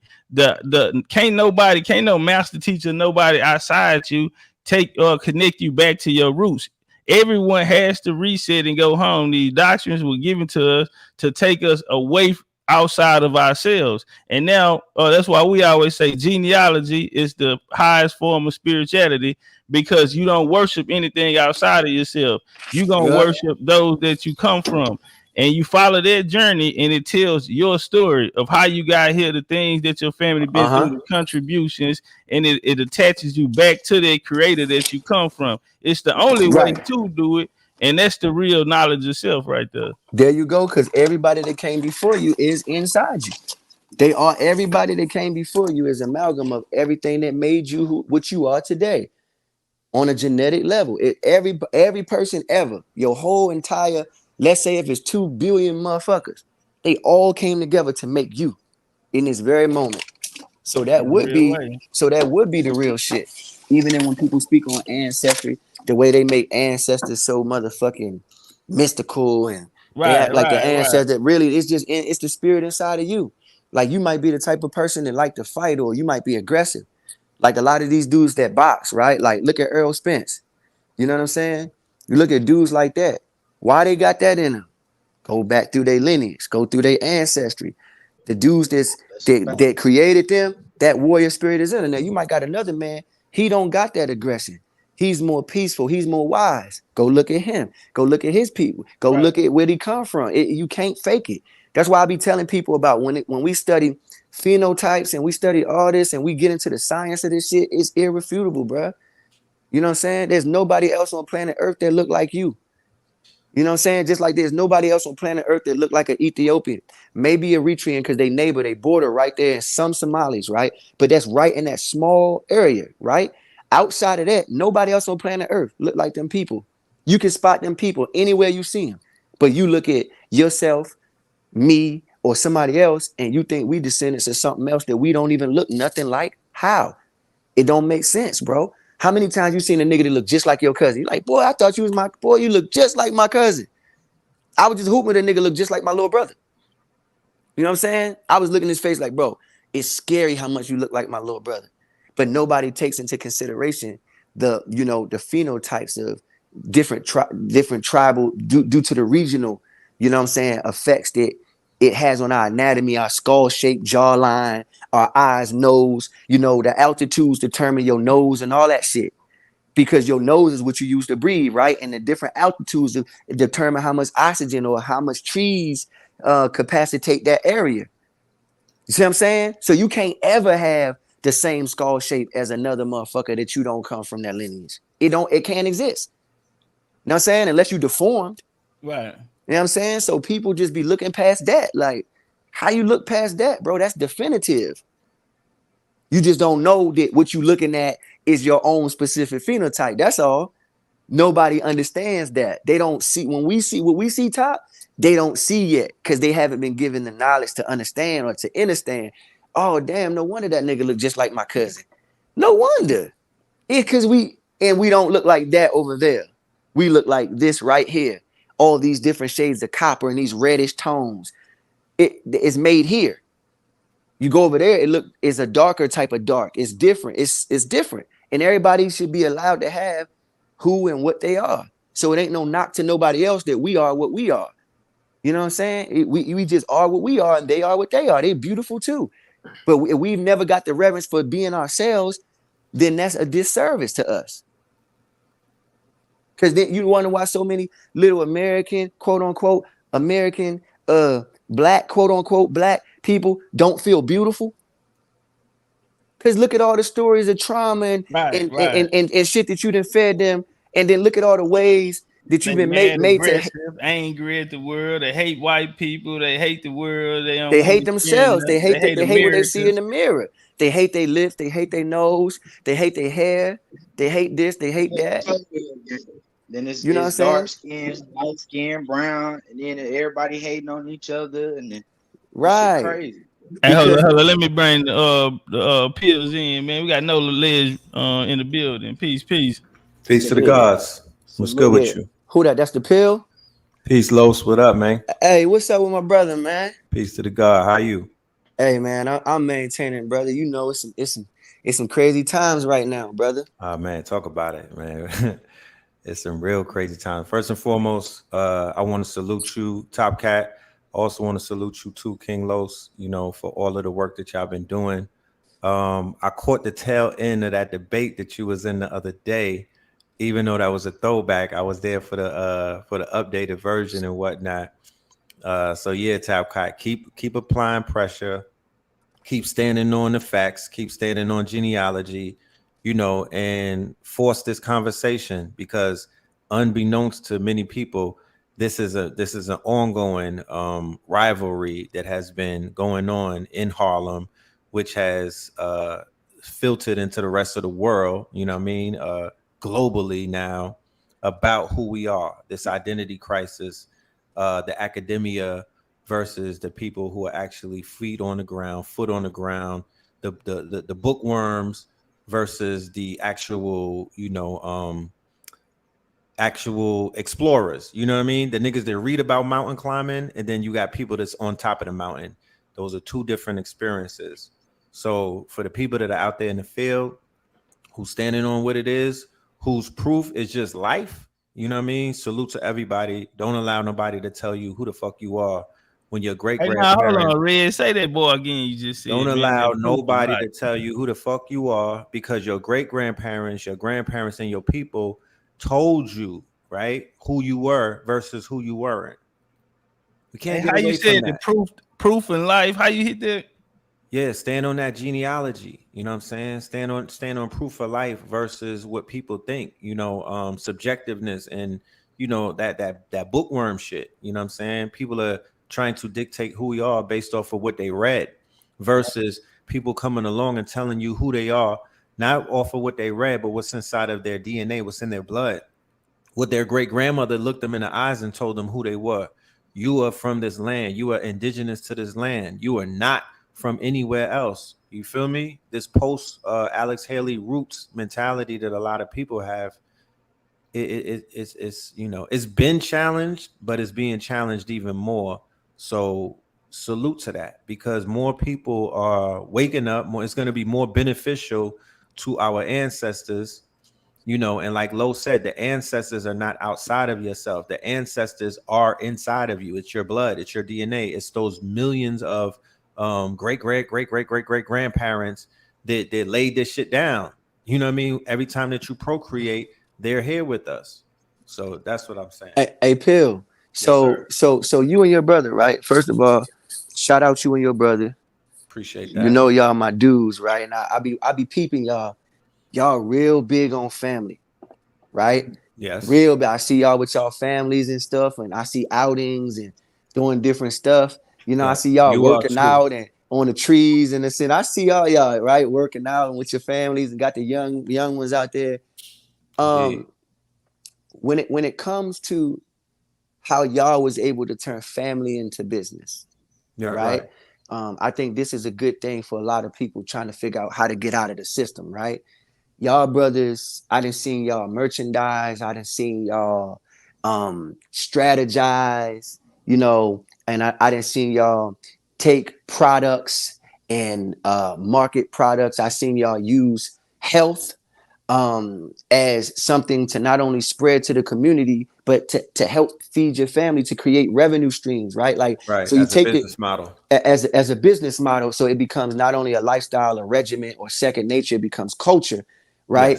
Yes. For the people looking to get outside the matrix, right? Could you just give some insight into how to turn family into business and how to turn the cultural items that that allow us to operate at a more optimal capacity, how to turn that into something to profit off of, Right. versus maybe them being in the matrix right now and being stuck at a 9 to 5 or stuck here or there? Because I know this is a big part of our liberation is the finances and the wealth that we able to create with family.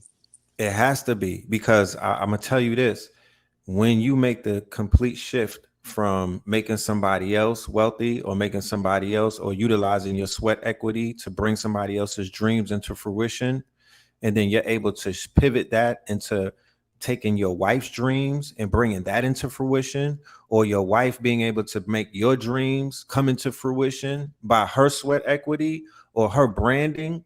Because I'm of the understanding and the belief that the Black woman is the biggest brander. She's the most successful brander in the world. If she stamps you, you've been stamped. That's why we had clan mothers, you know, I'm talking about big mamas and whatnot. They were the stampers. They were the ones who said he's lit, or his business is good. Or, you know, as you know, King Los, when brothers make music for the ladies, right? That I'm waiting for that R&B album, and I see what you did over there with the love movement, and salute to you for that. But we, you know, appealing to the feminine principle is it's not just a marketing strategy, it's life. Facts. She can resurrect you. If you have your wife believing in you, if you have the mother of your children believing in you, if you have your mama believing in you, if you have your daughters believing in you, you know, you damn near unstoppable.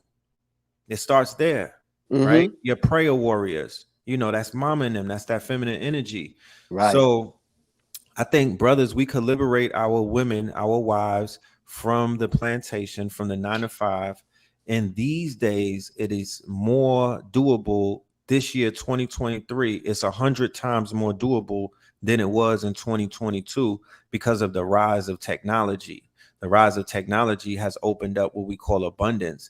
And abundance is not your credit score, and it's not, you know, discovering a lot of gold and whatnot. It's not material things. Abundance simply is opportunity. Right. That's how abundance increases. That's dope. So by Yes. you saying that, and I'm glad you hit on that about the you know, pretty much about the matriarchy, Right. and how everything came from mama, but how, so in this day and age, we see a lot of the rebellion from, you know, the female side, because they Yes. simply are not seeing the male or the masculine assertion or Yes. the masculine structure being applied. Because like you said, real true masculinity is acknowledging your woman and acknowledging, you know, the earth, which is the woman that you build on, that you Yes. build the foundation on, and in return she gives you that reverence of chief, or that highest accolade Gives of birth. praise, Right. and that creates wealth. That right Right. there is the wealth. Your children will see it and love you. And I want to segue that into saying that's why they say the old days was lit, because they didn't have none of the resources that we have. But guess what they had? They had this unwavering honor system for one another. Yes. My granddad and my grandmama, she knew that that was the man. She wasn't challenging him. And he knew that that was the woman. And there were certain things that you got to protect her from. And that was the way of the tribe. That was the way of, when you were dealing with these different American Indian tribes, why did they understand it? They was Right. one with nature. They was one with the land. And they know that we are nature. We are not separate from nature. Oftentimes Right. people say, yo, I heard a dude say the other day, Pill, if nature ceased to exist, then we would die. But if we die, nature would continue. And I had to correct the brother, and I say, I know that some scientific mainstream sources have told you that shit, but first of all, you can't determine what would happen if we all die, because we'd all be dead.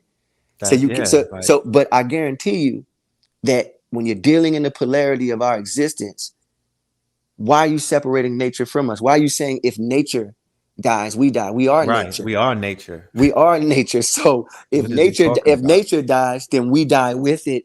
And if we die, then I'm pretty sure everything is going to die as well, because we hold up some part of this ecosystem as well. We hold Look, up a cornerstone of this shit as well. right. There's no way. 90%. Right. 90% of the ocean is unexplored. Right. There are places like Antarctica that, you know, there's civilizations that are underneath that ice. There's subterranean worlds. There's oceans underneath oceans. this mentality of things ending, right? It's steeped in fear. It has no whatsoever. It doesn't stand on anything. You cannot destroy the mycelium network. If you put a human body in the ground, a tree will grow out of it. There's no such thing as we dying. This whole planet is built off of a continuum. It's a cycle. Nothing dies. Nothing ever really dies because energy never really dies. And we're all just energy. Facts. We'll just transform into a new organism. You know what I mean? But nothing. There's no such thing as, like you said, you have to correct people. There's no separation between us and nature. That's the arrogance of man.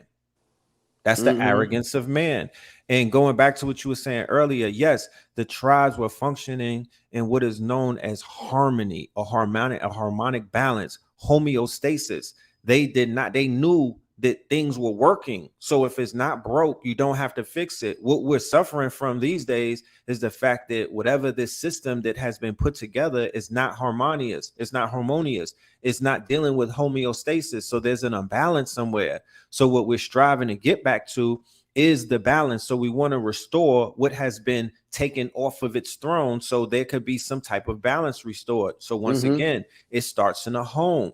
So we restore the balance in a home by putting our women back on the quote unquote, not the throne or not the pedestal in an egotistical way, but we have to redefine these gender roles and we have to put them back where they belong. And that's on a throne as the queen of the household. Right. We are the generators. We're the generator, operator, destroyers. We are the manifestors, but they bring that shit in. They give birth to our ideas. They give birth to our thoughts. That's what those late night pillow talks are. And so Pill, so that's why I'm telling Top, right? Yes. Because he's really starting to blow up in this online community, you know, having a presence. That's why I'm telling him we cannot get overwhelmed with debates. Yes. That whole world of debating, if you even like, now you know me, I'm a wordsmith. I get to going into my shit, right? Yes. If you're debating about something, there's no way you're certain about it. Yes, you're not. Yes. Yeah, because why the hell would I be debating with a motherfucker? If I'm certain about something, then there is no debate. Right. Right. There is no. I'm standing Nothing on to it and debate I'm about. living on it. So my actions are being shown. And so now, just like your great granddaddy and great grandmama, somebody can look back and say, "Boy, look what great granddaddy Pill did, though." Right. Nah, fuck with y'all debating it. Look, I could show you. No, I could go get the stuff.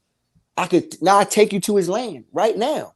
We don't have to. You can't debate truth, bro. You can't debate something. So there is no real debate. It's really trying to convince other people. And if you're trying to convince other people, then you're in the wrong space as well. So although, you know, Top and them, they mean with the debates, I told them that we just need to do more actionable items than indulging in that debate world, because I think that's what happened to the Sinetters in the worlds over there. I think they had a beautiful intention in the beginning, but everything became banging. Right. You know what I'm saying? And with that, people secretly festered hate towards each other.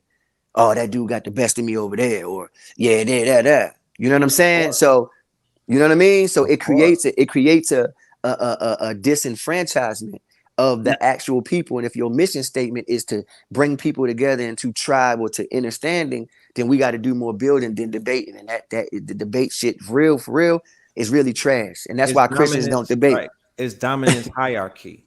It's dominance hierarchy. You know what I mean? And it's slightly homoerotic too. You know what I'm saying? Men heavily focus on other men and standing up for men that are not even here. You know what I mean? Like men that they never met. They're willing to fight over shit like that. You know, this is a level of overzealousness. I was proposing, I'm going to drop a link right here, because everything that you said, me and Doggy Diamonds did an interview 9 years ago on Forbes DVD, right? Where I personally had to, you know, echo my sentiments against all odds, standing up on what I felt like was the real shit. Like, this shit is meaningless and it's a waste of time. And it has a level of agent provocateurism and some pro sprinkled in it. And I stood on that, and I'm standing on that to this day. And I was like, we need to form Voltron. We need to bring the Hebrew Israelites into the fold as security. We need these brothers as not just a militia, but like a private military corporation. Like this is what they're here for. This is what they This is their energy.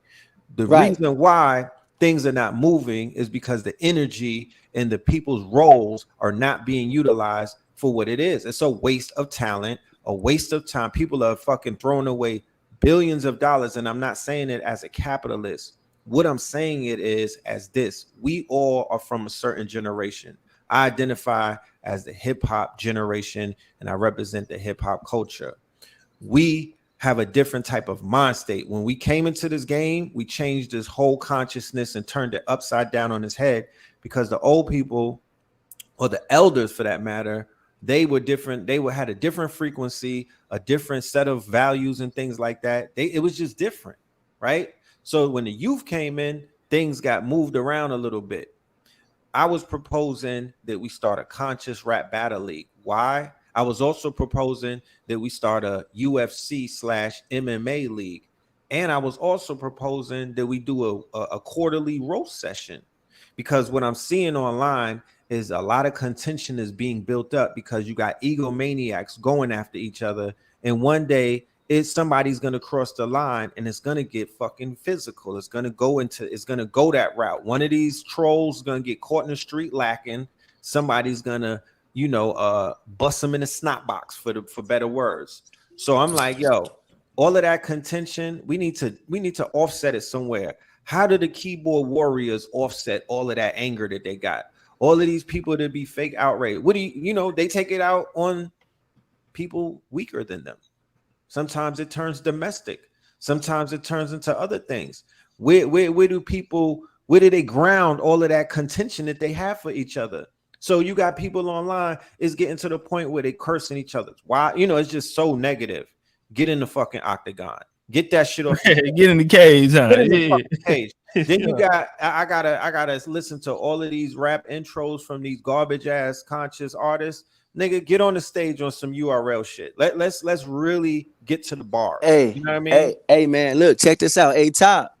Yo. Now, Pill, check this out, man. Yes, sir.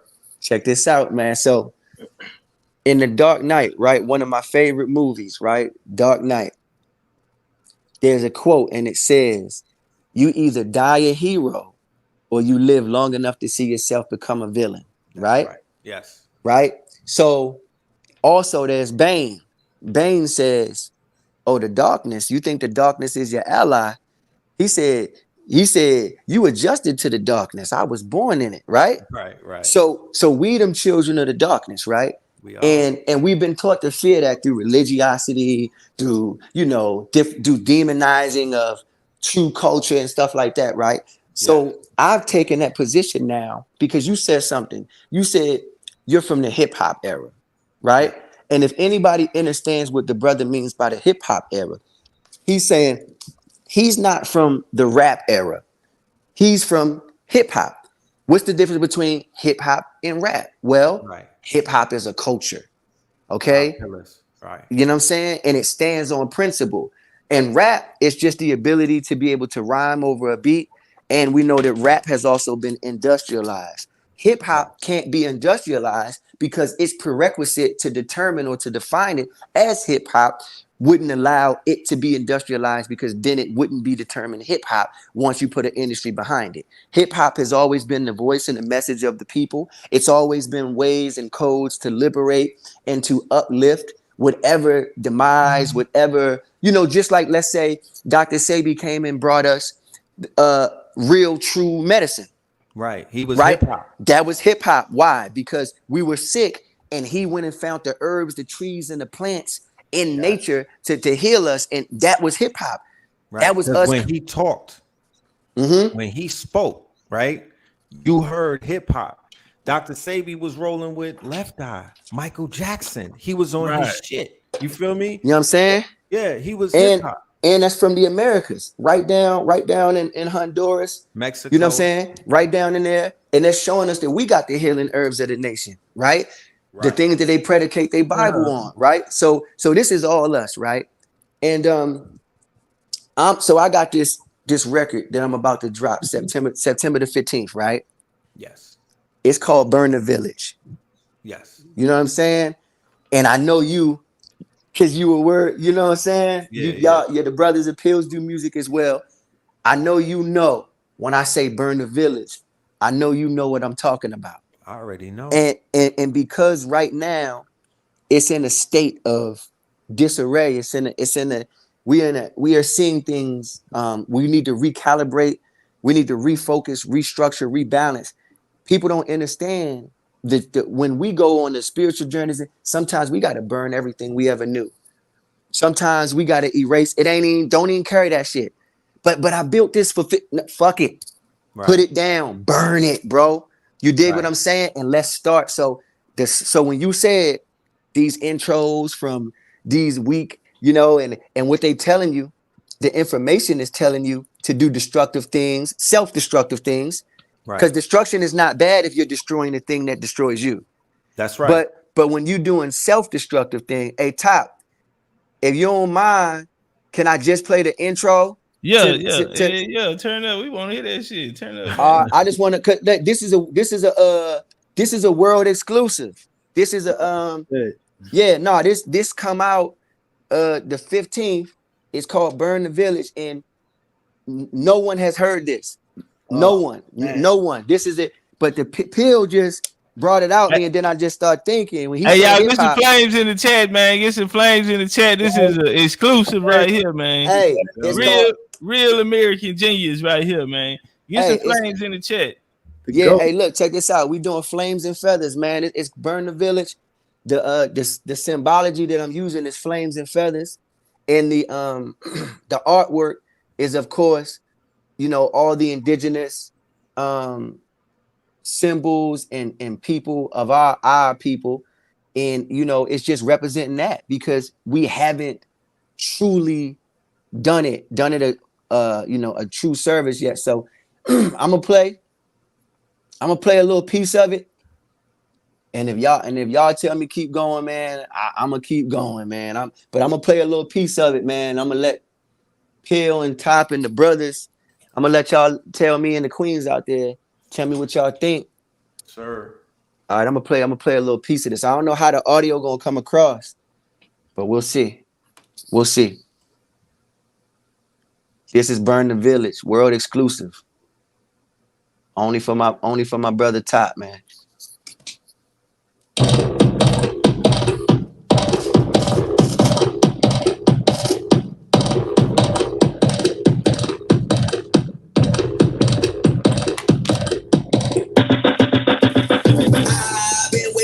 You niggas to run out of gas before I pop back on the scene. I love it watching all you puppets turn back into nothing when I cut your strings.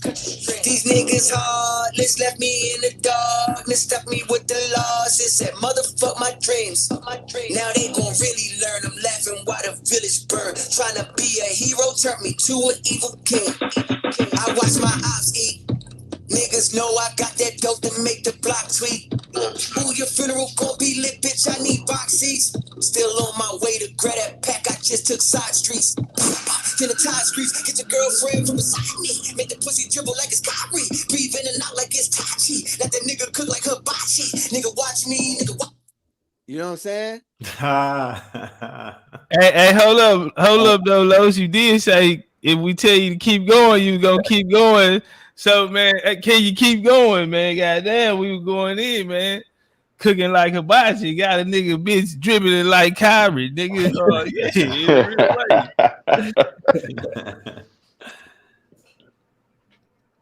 Oh, man. Nah, that was fire. Hey, what's call him? Vaughn, man, you out the bay, man. What you think about that, man? Big old Indian. Nah, man, he was dropping bars, man. He was dropping them bars. You know what I'm saying? And I was just gonna caveat on what he was saying about the flames and the fire and the symbolism off of that. I say the symbolism with that is rebirth. You know what I'm saying? Like it's just, you know what I'm saying? Like when you burn everything, you know what I'm saying? Just like farmers, you know, they burn land to create the nutrients, you know, that's needed to keep the crops going. You know what I'm saying? So I just thought it was kind of dope that that the brothers was building on flames and the symbology of that. You know what I'm saying? And then also what Peel was talking about. You know what I'm saying? Because I was going to interject that we need to create a balance back in the gender roles and stuff like that. And he already hit. You know what I'm saying? Like, then he started building on that, and I was like, damn. Like I'm like, this is a fire ass build. You know what I'm saying? Like this is one of the legendary builds, and I'm glad I logged on today. You know what I'm saying? And I just had to come on the panel and be a part of this history, because I feel like this is one of the bills that has been needing to happen. You know what I'm saying? Like some real information from different avenues. You know what I'm saying? Because we always get fed if information wise, but just a different aspect. You know what I'm saying? Like, just make you think in a different angle. You know what I'm saying? So I just think this build is dope. You know what I mean? And I'm not worthy to be up here with all this knowledge that's being dropped. You know what I'm saying? So that's what I'm coming up with that. You here though, bro? So that means you are worthy to be here. Hell yeah. Yeah. If you weren't supposed to be here, you wouldn't be here, man. You know, but you know, I take the fire, and you know, like you saying, that symbology, you know, that's a part of like what we doing. You know what I'm saying? Man, ain't no, you know, just keep chopping. You know what I'm saying, and keep grinding at it. You know, but you know, this game, like we was coming in, you know, just in the last 3 years, how everything changed from where it was to where we at right now. You know what I'm saying? Even to bring in the community, because niggas know we was banging, we was at war over here. So, you know, we brought that balance over here, man, and was willing to work with our other brothers and the Aborigines and whatever Indians that was gonna push their line with us too. So, you know what I'm saying? It's a lot of shit changing. You can see the niggas can cross the bridge and, you know, and be on both sides now, man, comfortably. You know what I'm saying? We fight together, everything. But I think it's just the time that we in right now. Pia, earlier you said something red about the ongoing battle in Harlem from back in the day. What's your thoughts on now? Like Sarnetta, he you know, he coming into the information, and he now claiming this American side, his American lineage now. He even willing to go to the pyramid with us. Say he gonna come out there to the pyramids with us in Mexico and Chichen Itza. And similar to what Lo said to you, that you know, at the end of the day, it's about experience. You know, it's about experience. Like, so if the brother is willing to have a new experience that will give him a better insight about what's being spoken or what's being taught on his platform and other platforms, I think that all of the platform owners own it to the community to have new experiences. They have to be more open-minded. They should be the ones going to travel, right? They should not be, if you run a platform and you haven't left your neighborhood or your hood and you haven't traveled and you're not a global citizen and your passport is not being stamped, then you are somewhat one-dimensional. Right. You feel me? And you're biased. So hold on. Nah, that's balls. Cause you know, damn. Yeah. Nah, that's deep. That's deep, because you know, even like, I don't mean to break your wisdom, but when the vision that a lot of people see it here, quote unquote, Black Americans see it here, and when you experience the world from, you know, you leave out the country and see how you're treated elsewhere. You're not even a Black American. None of this shit exists. You just American. They address you as American. Right. You know what I'm saying? So, man, damn. So you said bias. That one that just caught me in my. Hey, that was bars. That was bars. And what's crazy Hold is up, Bun. Let him build. Oh yeah, go ahead. Oh no, I appreciate that. Yeah, now I'm just saying there's a skewed perspective, you know, and people would tend to lean into the doctrine that they're more comfortable with. But like Los was saying, when you travel the Americas, right? When you travel the Americas, when you hit that I-95 or you hit that Highway 10, or you know, you just move around this bitch and you begin to see the perspective of other people. Or when you go to Africa and see what the Africans are really talking about because you're there with them, or you go into Jamaica, into the mountains, or you going over there into Mexico to the Yucatan Peninsula and whatnot. We went to the Serpent Mounds on a spiritual journey in 2010. Our good brother out of Philadelphia, Noble Ampu, he joined us on the trip. We went with Abundance Child, and we went to the Earthworks, and then we went to Serpent Mound, and that shit changed everything for me, bro. Yeah, You feel me? tell us about that experience right It there. just it was a shift, and it was a paradigm shifting experience. First of all, I was able to pick up some literature by an author who goes by the name of Ross Hamilton. He deals with the giants. He deals with the Hopewell, the Adena, all of that research about the excavations of the mounds, the burial mounds and the ceremonial mounds, and how the Smithsonian Institute basically was holding on to all of this information, right? That's why I wasn't coming out. So he was the one who helped intrigue me into the mound mysteries, right? And they were selling it at Serpent Mound in their bookstore because they was like, this was before Amazon. So they was like, these books are banned in Barnes and Nobles and other bookstores. They won't carry it. You could only get this shit right here. Damn. You know what I mean? So when I started to get into that, but just going on Serpent Mound, just walking the mound, just touching that shit. Remember, we gotta understand who we are as physical human beings, but not just physical human beings, as sentient light beings, as people who are connected to the land through our blood and our DNA. Right. So we're carrying our ancestors in our vessel. So if our ancestors are from the Carolinas, they from the Mississippian, these are Mississippian mound builders. It's on us to go walk barefooted on the same land that they walked on, whatnot. It's somewhat how we activate the land, huh? Yeah, and say their names. And say their name. We have to say their name. We got to lay on the land. We should be picking things from that land and eating from it, foraging and whatnot, because that will activate that DNA of those ancestors that is in your blood by eating the food that they ate, by going to the land in which they go, by going to the oceans in which they were in. All of these things are relative.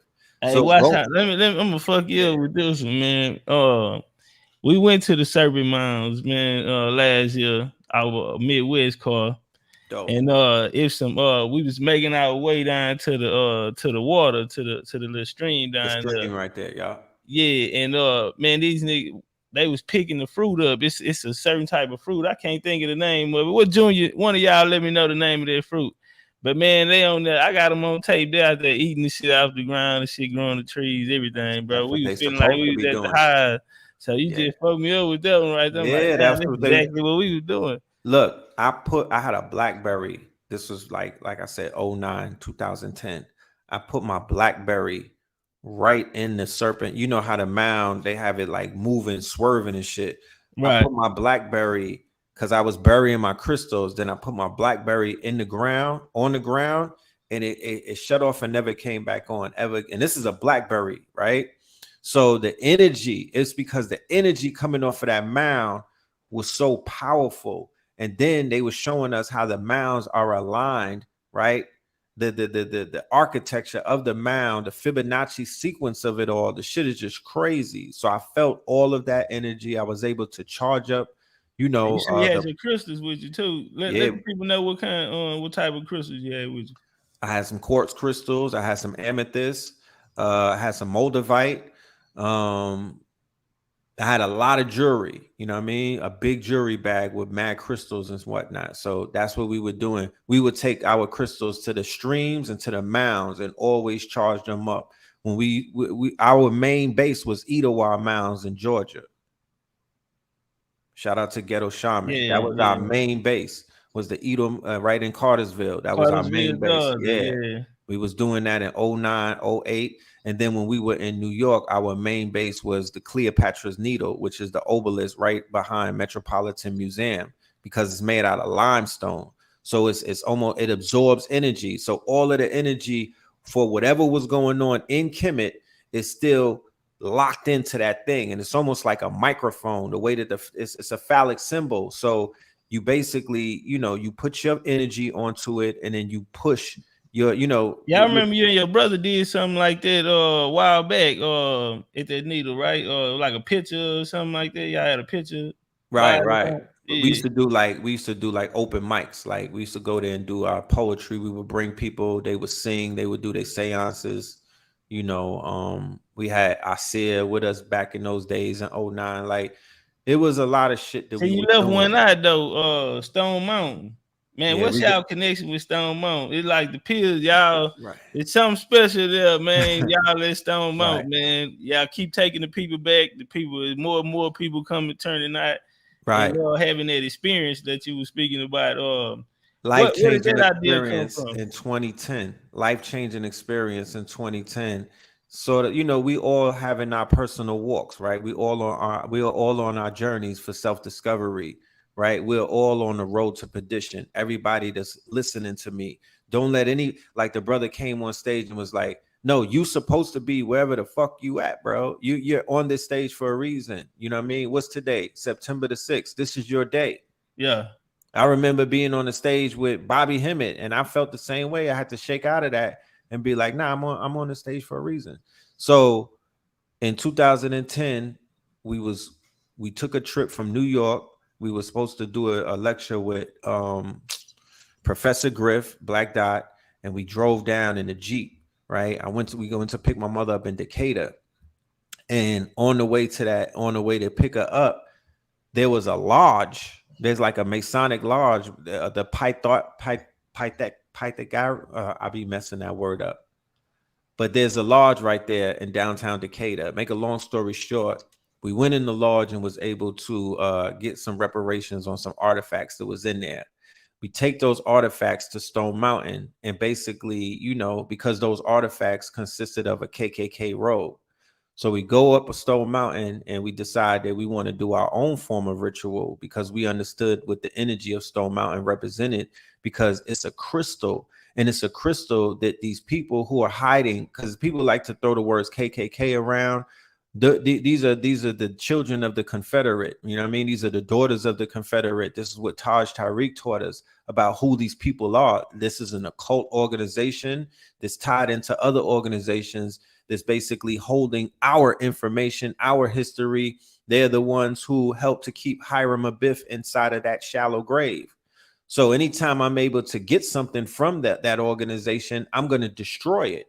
So what better place to destroy it but on a mountain that they have enacted their quote unquote organization on?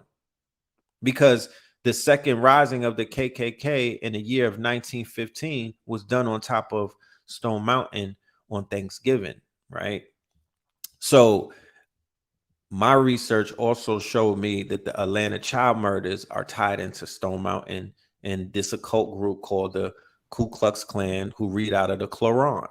Right. So they did frame the black guy then, or what did he have? Wayne Williams? Hell yeah, big time. Hell yeah. I live on Moreland Ave in Atlanta. We got a house right off of Moreland Ave, right down the block in Thomasville, which was a notorious projects. They had like 7 of the victims come right out of those projects, and they found some of them because you know it's a lot of creeks and whatnot. You know, this is Indian land. Right. Like, yeah, Atlanta specifically is a big fucking mountain, and there's a lot of trails, a lot of ancient trails. That's why I got Indian Creek. Stone Mountain is Crystal Mountain. That mountain was a sacred mountain that actually had people living on top of the mountain. It was one of the highest, quote unquote, sacred ceremonial places that all of the tribes will come and gather on. It is a magical place, right? So we have done a lot of stuff over the years to break the energy or to offset the energy, because a boat rises to as high as tides. So we come up there with higher frequencies. We bring the drums. You feel me? We wear all white to give it up to Obatala. You know what I mean? We do our rituals. We burn them candles. We sing. Last year when we brought the family up there, it was a cloudy day. It rained on y'all. Yeah, it rained on us. We took the phones out and went live, did our quote unquote breathing exercises, you know what I mean, and brought the motherfucking sun out. That's something that you can't trick people. And y'all had it live. So, you got the footage to back it up. Yeah. And we had the footage to back it up. And they had the fire department up there trying to initiate their 9/11 ritual, right? fire departments from all over Georgia were trying to go up there to do their little 9/11 thing. And it's like, nobody is stopping you from paying homage to the people that died, the first responders.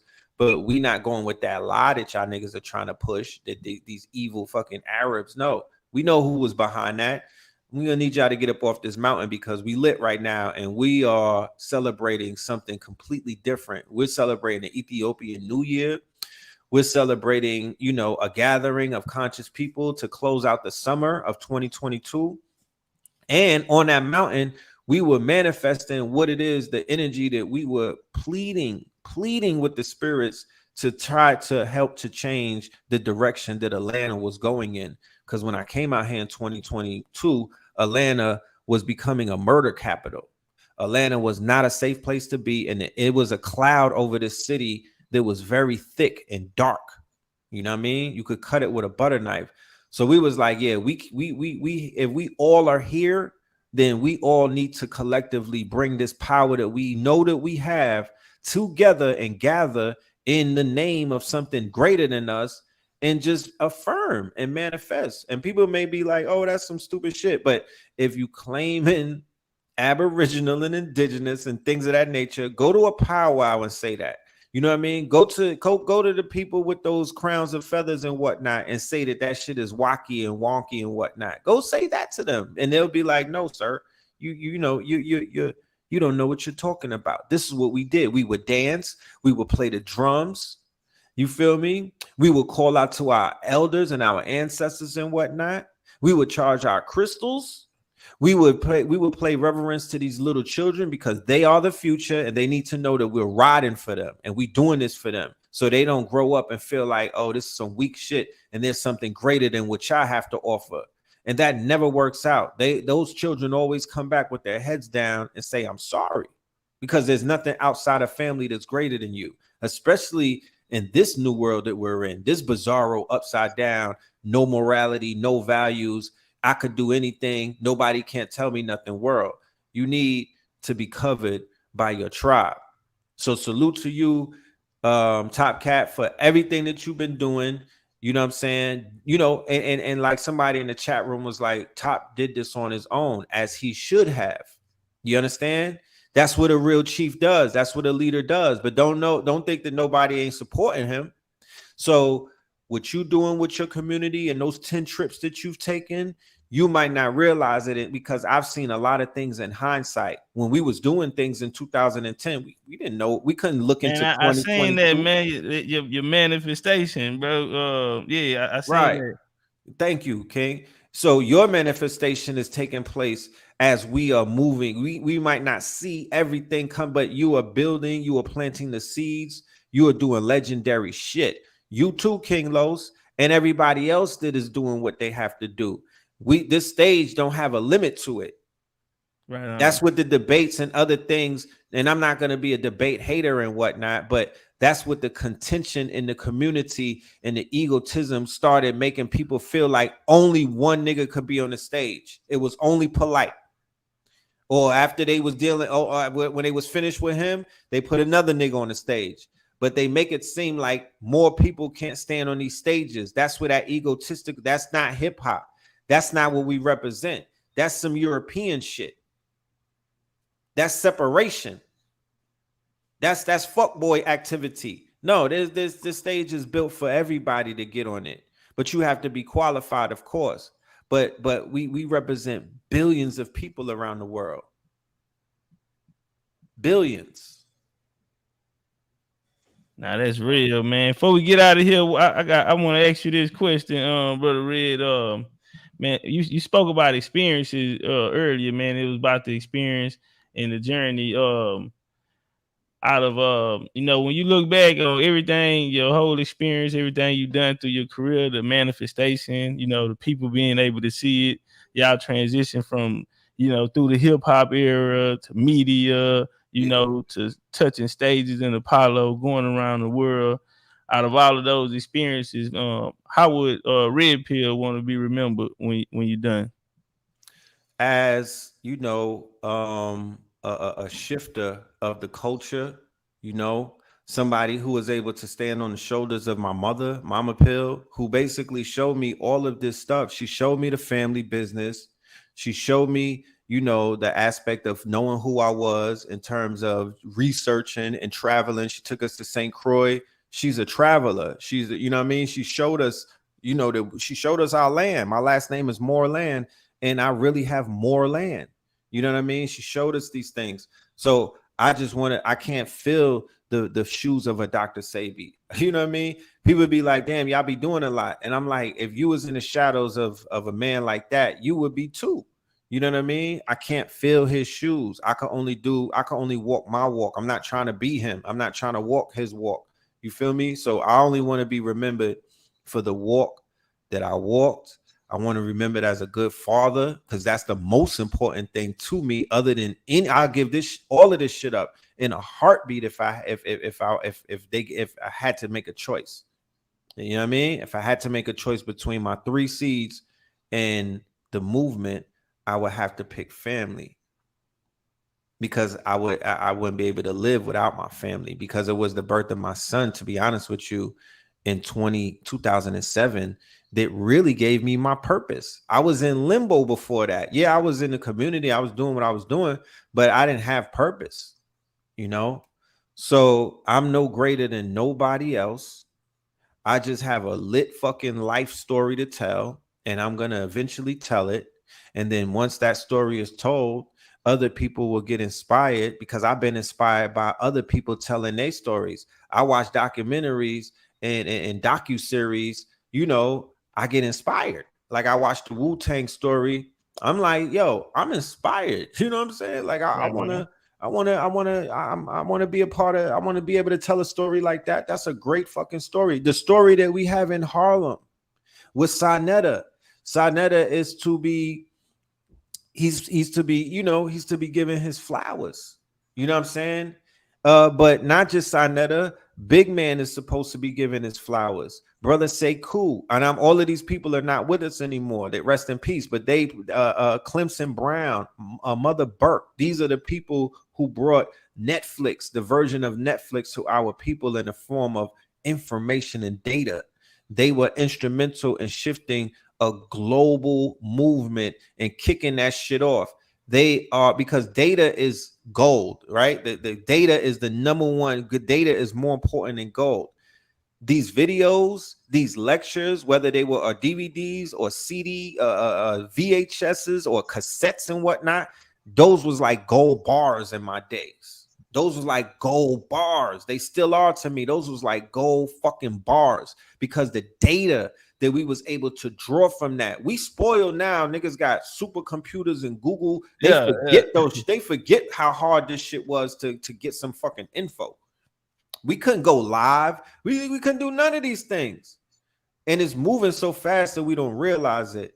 But the godfathers of information should make statues for these men. Right on. Real talk. Not to worship anybody, but they need to be appreciated in order for this shit to move smoothly, because a lot of them went out without even having their names mentioned. They were not appreciated. And then, you know, it's on Sinetta's shoulders. He's supposed to stand on that. He's supposed to say their fucking names. You know what I'm talking about? He's supposed to say people's names and stop acting like he's the first one that came along to do this shit. That's what I be saying. Niggas need to get humbled in this shit and realize it's not bigger. Nothing is bigger. This shit is bigger than individuals. It's a movement. And the movement is bigger than you. You know what I'm talking about? So pay homage, or the K's gotta vomit. So, you know, I just want people to recognize the contributions. I want to be appreciated for my contributions. And, you know, I just want my works to be you know, properly put in its proper place. I don't want this shit to be lost. I want it to be able to be read by my children's children, because that's very important. And that's it. Nah, that's peace. That's peace, man. We want to give you feathers, man, while you still here, man. You and your brothers, man. Also, Mama Pill, Dr. Sebi. I actually got to meet KT, your brother. Yeah, he was asking about the cowboy beans. Yeah, I got to meet him. He was down in Houston. That's So double dope. salute to him. Shout Yeah, out to KT. we got a picture and everything. But yeah, man. So double salute to y'all, man. Keep doing the work, man. You, brother Rich, Know the Les Media, y'all. If y'all ain't following them, go follow them right now, man. Know the Les Media, man. Appreciate you, man. Y'all legends, giants in this, man. Thank You you, and King. Blue gonna forever be remembered. You know what I'm saying? Even though Dr. Sabi was there, like you say, y'all was that transition, man. That culture shift. You know what I mean? And it's like y'all not even aging. You know what I'm saying? You can go back through decades, you know what I'm saying? And y'all on the scene, boots on the grind, man. So double salute for all the work you put in over here, man. We want to give you your feathers while you're here in the real way. Appreciate you for coming Nah, I up. really Bill. appreciate you, King. Love and light, you know what I mean? And we gonna link up and do something. You know what I'm talking about? Keep doing what you're doing, keep burning that fire, and keep riding out. You dig? In the real way. Indeed. Salute, Pill. So, y'all. Peace and love. Salute. Hey, yo, Top Cat, I just bought your book too on Amazon too, man. I appreciate it. You should have get out the website though. Oh damn, my bad. I saw the link in the chat. Yeah. No, that's how I love. But it's better to get it out the website. Cause I got me a new pen, so now I'm autographing them all. But now this was a hey man, let me tell y'all, man, I didn't know this was gonna happen today, man. Say, man, I turned it on, bro. I wasn't even supposed to go live because I got a lecture coming Saturday, bro. You know what I'm saying? So I said, all right, I'm gonna do a few things, man, and I'm gonna make sure I structure some time so I can get some work in. And man, I was just like, something told me, just go live, man. I'll be on for like an hour. And man, I didn't know this was gonna happen, man. We got the exclusive Burn the Village, man, from King Los. Man, know the Les Redpill pulled up, man. Y'all brothers pulled up, man. Y'all give the people some last words before we get out of here. Yeah, I know I'm on Mega Bills. Think Mega TV is my channel. I'm a certified gunsmith. You know what I'm saying? See stuff like that, gun reviews on my channel. I did rap. I was in that lane. Dollar Bills Music. You can find that. I put a link in the private chat too. Top Cats for you to the website and the album and all of that. If you get a chance, check that out. Different type of messages. Ain't no BS music. It's real messages in there. All right. For sure. And salute. Appreciate you having me up here, bro. For real. Appreciate you pulling up. No doubt. All right. Salute, y'all. All right, James, if we're gonna take us out, man, we got to get over there, man. Right now, Dane Calloway Podcast. Y'all subscribe to Dane Calloway Podcast. Man, I went 20 minutes over the time. Let's go over there and try to catch the video right now. It's on live on Dane Calloway Podcast. Y'all go over there and rip for BCU, man. Go over there, turn up, put some Jaguars and some flames, some Purple Horse feathers in there, man. Some flames in the building. Polight is going to jail, bro. The case is done. That shit over with, nigga. We ain't even notice. I'm gonna show you how real of a nigga I am. Notice I ain't asked Redpill what's his thoughts on Polight. Yeah. Y'all ain't peeped that? Nah, bro. We was building, man. We had the ancestors. We had the energy in here, bro. We ain't gotta look outside ourselves, bro. That's just the number one thing that we keep saying. You feel me? Everything we have, we need, you know what I'm saying? We have it. You feel me? And our ancestors gonna do the rest. That's why we gotta stay grounded. You know what I'm saying? Head up, chest out. You feel me? And man, I gotta get that one from the homie Red. He say, man, and hey, you don't debate proof of life, homie. That was cold, man. Yeah. You don't debate proof of life. You feel me? Now that was real, man. Because you know he got it. The world can watch him where he get his game from. His mother. You know what I mean? He was a student. Yeah, man. Nah, bro, that shit means something. When you can have that type of experience, you know what I'm saying? When you groomed in it, you feel me? Yeah. And so that's confirmation. But hold on, Vaughn, man, go on, take us out. Brother Neil Bay, man, you coming up here late, bro. I got a show going on at Dane Calloway High. Real quick, what you got for us? All right, see, you ain't ready. All right, y'all, we finna get out of here, man. Meet me at Dane Calloway Podcast. The link is in the chat. Link is on the screen right there. Link in the chat. Meet us over there at Dane Calloway Podcast, man. Turn up, come chunk up the shit, man. Let them know we in the building. Go show the podcast some love. If y'all want us to keep it going, make sure you comment under the stream and let us know that y'all want to keep it going. That's our time, man. We gone.